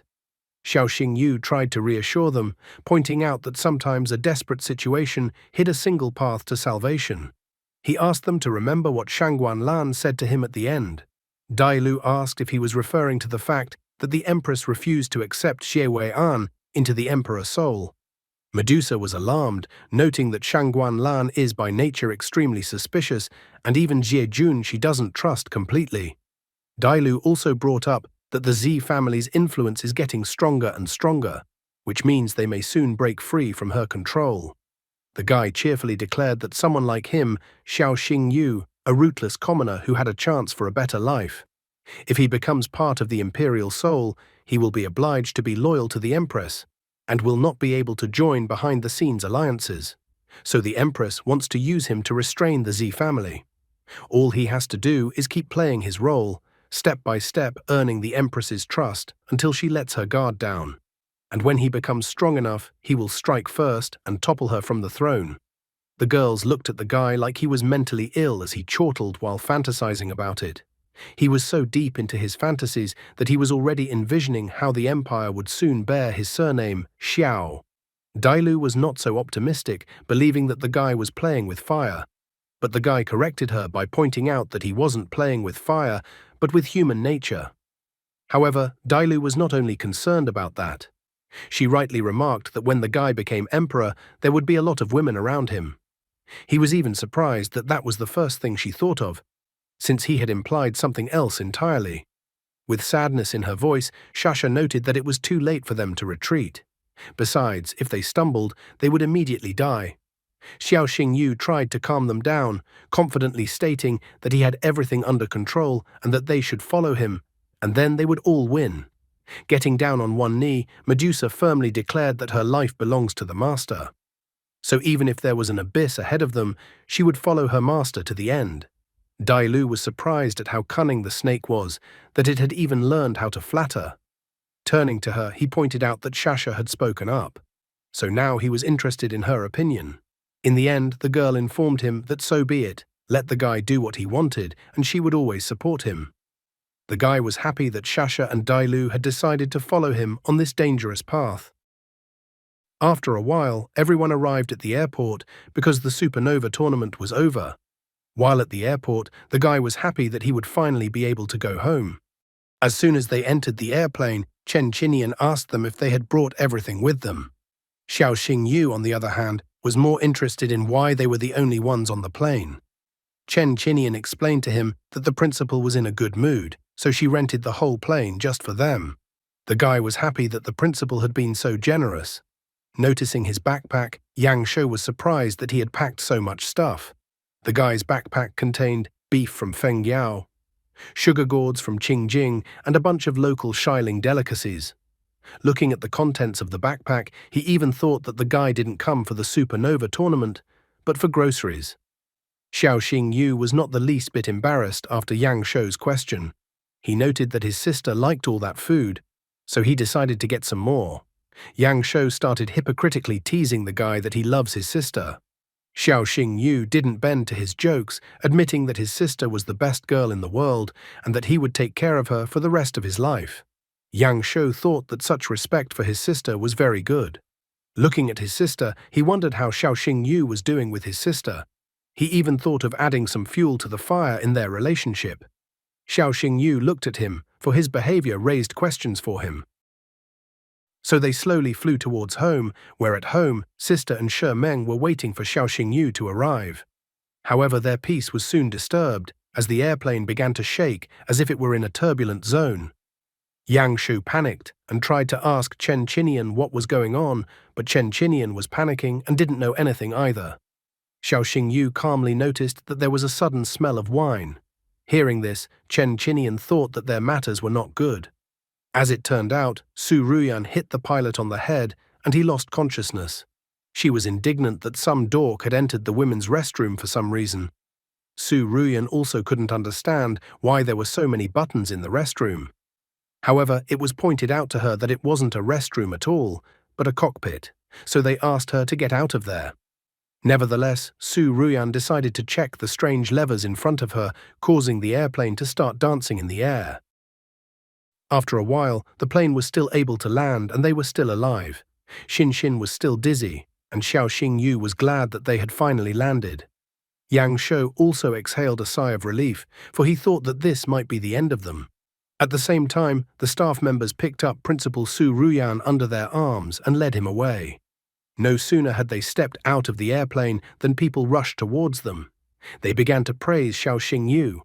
Some considered him incredibly cool, calling him the pride of the academy. Someone thought the guy was the great hero they had been waiting for so long. Someone hailed Lunyin's great genius, Xiao Xingyu. Another guy remarked that living with Xiao Xingyu in the same room was a blessing from a past life. The guy even promised to follow Xiao Xingyu all the way to the end, from now and forever. However, Xiao Xingyu at this moment decided to inquire about who they even were. The guys were incredibly surprised, as they hadn't seen each other for a little while, and Xiao Xingyu had already completely forgotten about them. At the same moment, he admitted that he was joking, and that how could he forget about Wu Sheng and Sung Hu when they were like adopted sons to him. The guys were outraged at such jokes. Sheng was even outraged that he called him a son. He hadn't forgotten about them, though, so he reached into his bag and pulled out a notebook of notes from there. Xiao Xingyu held out the notes to them, telling them that he had made a training plan for them based on their abilities, so this training plan would help them become stronger. Wu Sheng was so happy to receive something like this. Sung Hu was already ready to call the guy father. Turning to Xin Xin and Yang Shou, he wondered why they were frozen in place, since everyone was waiting for them too. But Yang Shou pointed out that Xiao Xingyu was the protagonist of their academy. Xin Xin also didn't want to take away his glory. However, Xiao Xingyu was not satisfied with this answer, so he went behind Xin Xin and Yang Shou's back and hugged them, pushing them forward, which surprised the brother and sister. The reporters immediately began to take pictures of them to make the best photos. While mostly everyone was waiting for the winners of the Supernova tournament, there were also those who were annoyed by the whole situation. One such person was Wang Yan, who was an old acquaintance of Xiao Xingyu. Watching Xiao Xingyu from the screen, he would angrily pound his fists on the wall. Wang Yan hated Xiao Xingyu more than anything else in his life. He blamed Xiao Xingyu for everything that happened to him. If it wasn't for Xiao Xingyu, his beast wouldn't have died. If it wasn't for Xiao Xingyu, he wouldn't have been expelled from the academy. If it wasn't for Xiao Xingyu, his father wouldn't have disappeared. And he wouldn't be wandering around like a dog despised by everyone. Wang Yan blamed Xiao Xingyu for everything, but by no means himself. He believed that he was the dark horse of the Azure Dragon Academy, so this title and the fame that Xiao Xingyu received should have been his. At this moment, an unknown person wearing a red hooded cloak appeared behind the guy. He reached out and grabbed the guy's shoulder, making him incredibly scared. The unknown person pointed out that the guy's name was Wang Yan, and that he was the son of Wang Dongsheng. Wang Yan angrily asked who appeared in front of him and how the unknown person knew his father. The unknown person pointed out that the guy didn't need that information. He also added that if the guy wanted to defeat Xiao Xingyu, he should come to them. After he gave Wang Yan the leaflet, he left. Wang Yan did not understand what kind of unknown person had appeared in front of him. However, when he looked at the leaflet that the stranger handed him, he was shocked. It was the symbol of the Beast Tamers of the Darkness Guild. After a while, still the same day, sitting in class, the students were surprised to hear about the midterm exam. Chen Qinian explained to them that there was a midterm exam scheduled for this semester, which would consist of 2 parts. The first part of the exam was a pièce de resistance theory exam, while the second part of the exam was a practical exam, an actual battle with magical beasts. Chen Qinian told them that their group would be escorting a military freight train numbered 13. The purpose of the exam was to safely deliver the cargo from Lunyin to Huangyang in 24 hours. Hearing that they would arrive in Huangyang during the exam, Xiao Xingyu remembered that Zhou Xiong had promised to help him pick magic radiance flowers. If he collected the magic radiance flowers, then the conditions for germinating the heavenly soul vine would be fulfilled. One of the students tried to ask the teacher what their route would be while walking this part of the exam. Also, the disciple was also curious about how strong magical beasts they might encounter. Chen Qinian then pointed out that they would pass through the Poison Gorge, Kunming Mountain, and the White Bone Abyss along the way. Therefore, they had a high probability of meeting magical beasts of transcendent form, and maybe even the form of a beast king. The students were very frightened.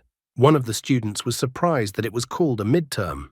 After all, it could have been a one-way ticket.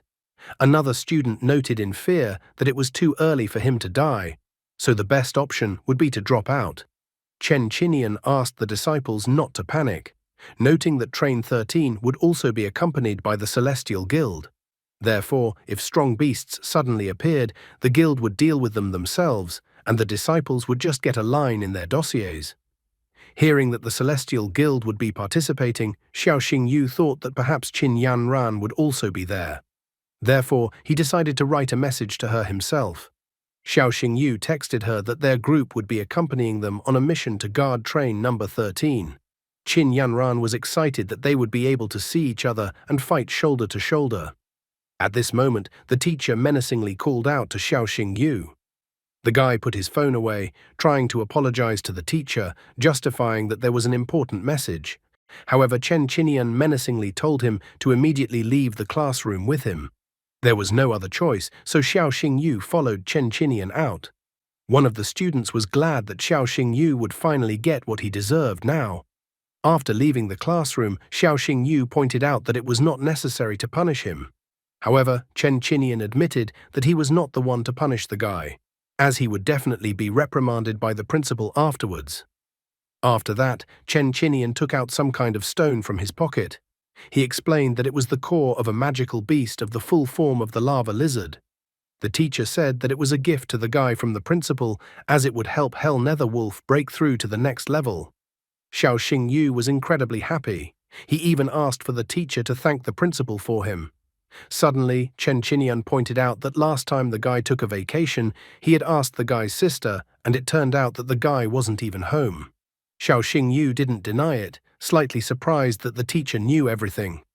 To which Chen Qinian pointed out to him that next time there was no need for trickery, and that the guy should go straight home after class and spend time with his sister. His face covered in cold sweat, and he grabbed his head with his hand. He then informed the teacher that he had planned to do so. Suddenly, he felt as if his head had been struck by lightning. He realized that it was the power of the dragon and rushed towards the window. Chen Qinian did not understand what was even happening. Looking at the sky, the guy sensed that the dragon power was incredibly pure and did not belong to Shangguan Lan. Xiao Xingyu was incredibly surprised, for he had absolutely no idea that there were still purebred dragons in this world. Soon, a dragon appeared high in the sky, with two people standing on the dragon's head. The girl could not believe that Xiao had reached such a level in less than 6 months. She asked the leader if they should change clothes and meet the guy who was now in this city. The girl is the commander-in-chief of the Flame Alliance, Ye Mei. However, the man felt that the time for their meeting had not yet come. That man was Xiao Liang, the current leader of the Flame Alliance. Ye Mei wondered what the leader was waiting for and why he didn't want to meet the guy now. Xiao Liang only pointed out with a smile that the guy was growing up very fast, so the day of their meeting was already close. After that, Xiao Liang pointed out that it was time for them to fly away, and the dragon sped away at full speed from the place. The author's love and references to One Piece continue. Xiao Xingyu thought the whole situation was strange, because he could definitely feel the dragon's power in the sky, but he couldn't find any trace of it. The only thing that made him relieved was that it wasn't Shangguan Lan. In the evening, he was finally able to return home, which he happily announced to his sister and Shimeng as soon as he opened the door to the apartment. Shimeng happily ran up to him and hugged his leg. She confessed that she missed him a lot. The guy responded by confessing that he missed her too. Shimeng said that she saw how cool the guy was in the arena, so when she grew up she would definitely marry him. However, the guy stopped her by pointing out that she was still very young and he liked older girls. Shimeng didn't understand what was so good about them, as she thought she had it all too. At this moment, Ruoksu came out of the shower, wiping her head with a towel. She asked Shimeng not to pester her brother, as he hadn't even had time to put his backpack on the floor yet. When he saw his sister, he immediately threw his backpack aside, approached her and hugged her, saying that he missed her a lot. His sister also hugged him back, letting him know that she missed him too. Shimeng was surprised to see that a brother and sister could have such a relationship, since things were completely different between her and her sister Ye Ningshuang. Looking at his sister, Xiao Xingyu offered to sleep this night with her, but the sister pointed out to her brother that he was already a big boy, so it was not allowed. However, the guy grabbed her hand, reminding her that they had been sleeping together since they were kids. His sister explained to him that it used to be a forced measure since they didn't have an extra room. However, now they were living in the family dormitory, and also with Shimeng, so it could affect Shimeng badly. Therefore, the sister was strongly against his proposal. Xiao Xingyu pointed out that Shimeng had already fallen asleep, so he was offering to do it one last time. In the end, the girl gave in, but reminded him that it would be the last time and that it wouldn't happen again. The guy was incredibly happy that his sister agreed to his proposal. When they got into bed, they continued their conversation. His sister touched his cheek, noting that his brother hadn't been home for a long time and had lost a lot of weight. The guy admitted that everything was fine, but they had a midterm at the academy next week, so he would be gone for a long time again. His sister was surprised to hear that he would be gone for a long time. Xiao Xingyu told her that the exam is to escort train number 13 to Huangyang City. The girl was surprised since the city was on the western border of the Dragon State and it had terrible conditions and full of magical beasts. The guy tried to calm her down, noting no longer the same as before and had become much stronger. His sister admitted that it seemed that way because she used to be able to hug him with one arm, but now she probably couldn't do it with two. He thought that there was nothing wrong with that, and he could now hug her himself. After that, he pulled the girl to him and hugged her. His sister even called him a prankster afterward. Xiao Xingyu promised his sister that when he earns a lot of money, he will buy a villa overlooking the sea, and then his sister will be able to collect her favorite seashells on the shore every day.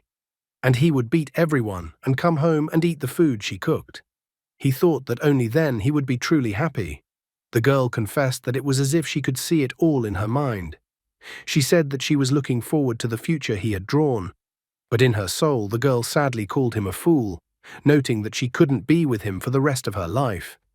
At this point, his sister asked him to promise her something. The guy wondered what it was all about. The sister then asked him for a promise that whatever happened to her, he should live happily ever after. The brother thought that the sister was worrying for nothing because he wouldn't let anything happen to her, so in the end, he promised to fulfill her request. After all, his sister raised him and was always kind to him. Soon the school day at the academy started again. Wu Sheng stared at his book, thinking that failing an exam was a small thing, and that it was more frightening to die in the midterm exam. Xiao Xingyu began to tease him, suggesting that he write a will then. However, Wu Sheng refused to make a will beforehand. After that, Sung Hu sat down on their table and called them into the dining room, promising to treat them, and even took out cash from his pocket. Xiao Xingyu started bantering about how the guy was incredibly rich. He was so surprised and excited, but said it was something we could go somewhere else since someone else had already invited him today. As Sung Hu looked at the guy leaving, he asked Wu Sheng who Xiao Xingyu was dating today. Wu Sheng then pointed out that the guy was a real star at the academy now, so maybe some of the beauties had asked him out. Sung Hu remembered that there were 4 main beauties in the academy, Ye Ningshuang, Murong Xinxin, Qin Yanran, and another girl with double pupils, but he forgot her name. Wu Sheng helped him by pointing out that the girl's name was Bai Wange. Sung Hu, thanks to his friend's help, also remembered her name. However, Wu Shen thought that it was definitely not Bai Wange since she hardly showed her face in public. Therefore, the guy thought that Xiao Xingyu had a meeting with Murong Xinxin today since she was on the team with Xiao Xingyu and had a rather high ranking. Sung Hu felt that there was logic in his assumption. Meanwhile, the brother and sister were walking down the street and talking. The brother reminded his sister that their father was coming home today, which meant that there would be a real feast in their house today. The girl missed father's cooking too. Just at that moment, they bumped into Xiao Xingyu passing by. Yang Shou wondered why the guy was so excited and then suggested that he come over for dinner tonight.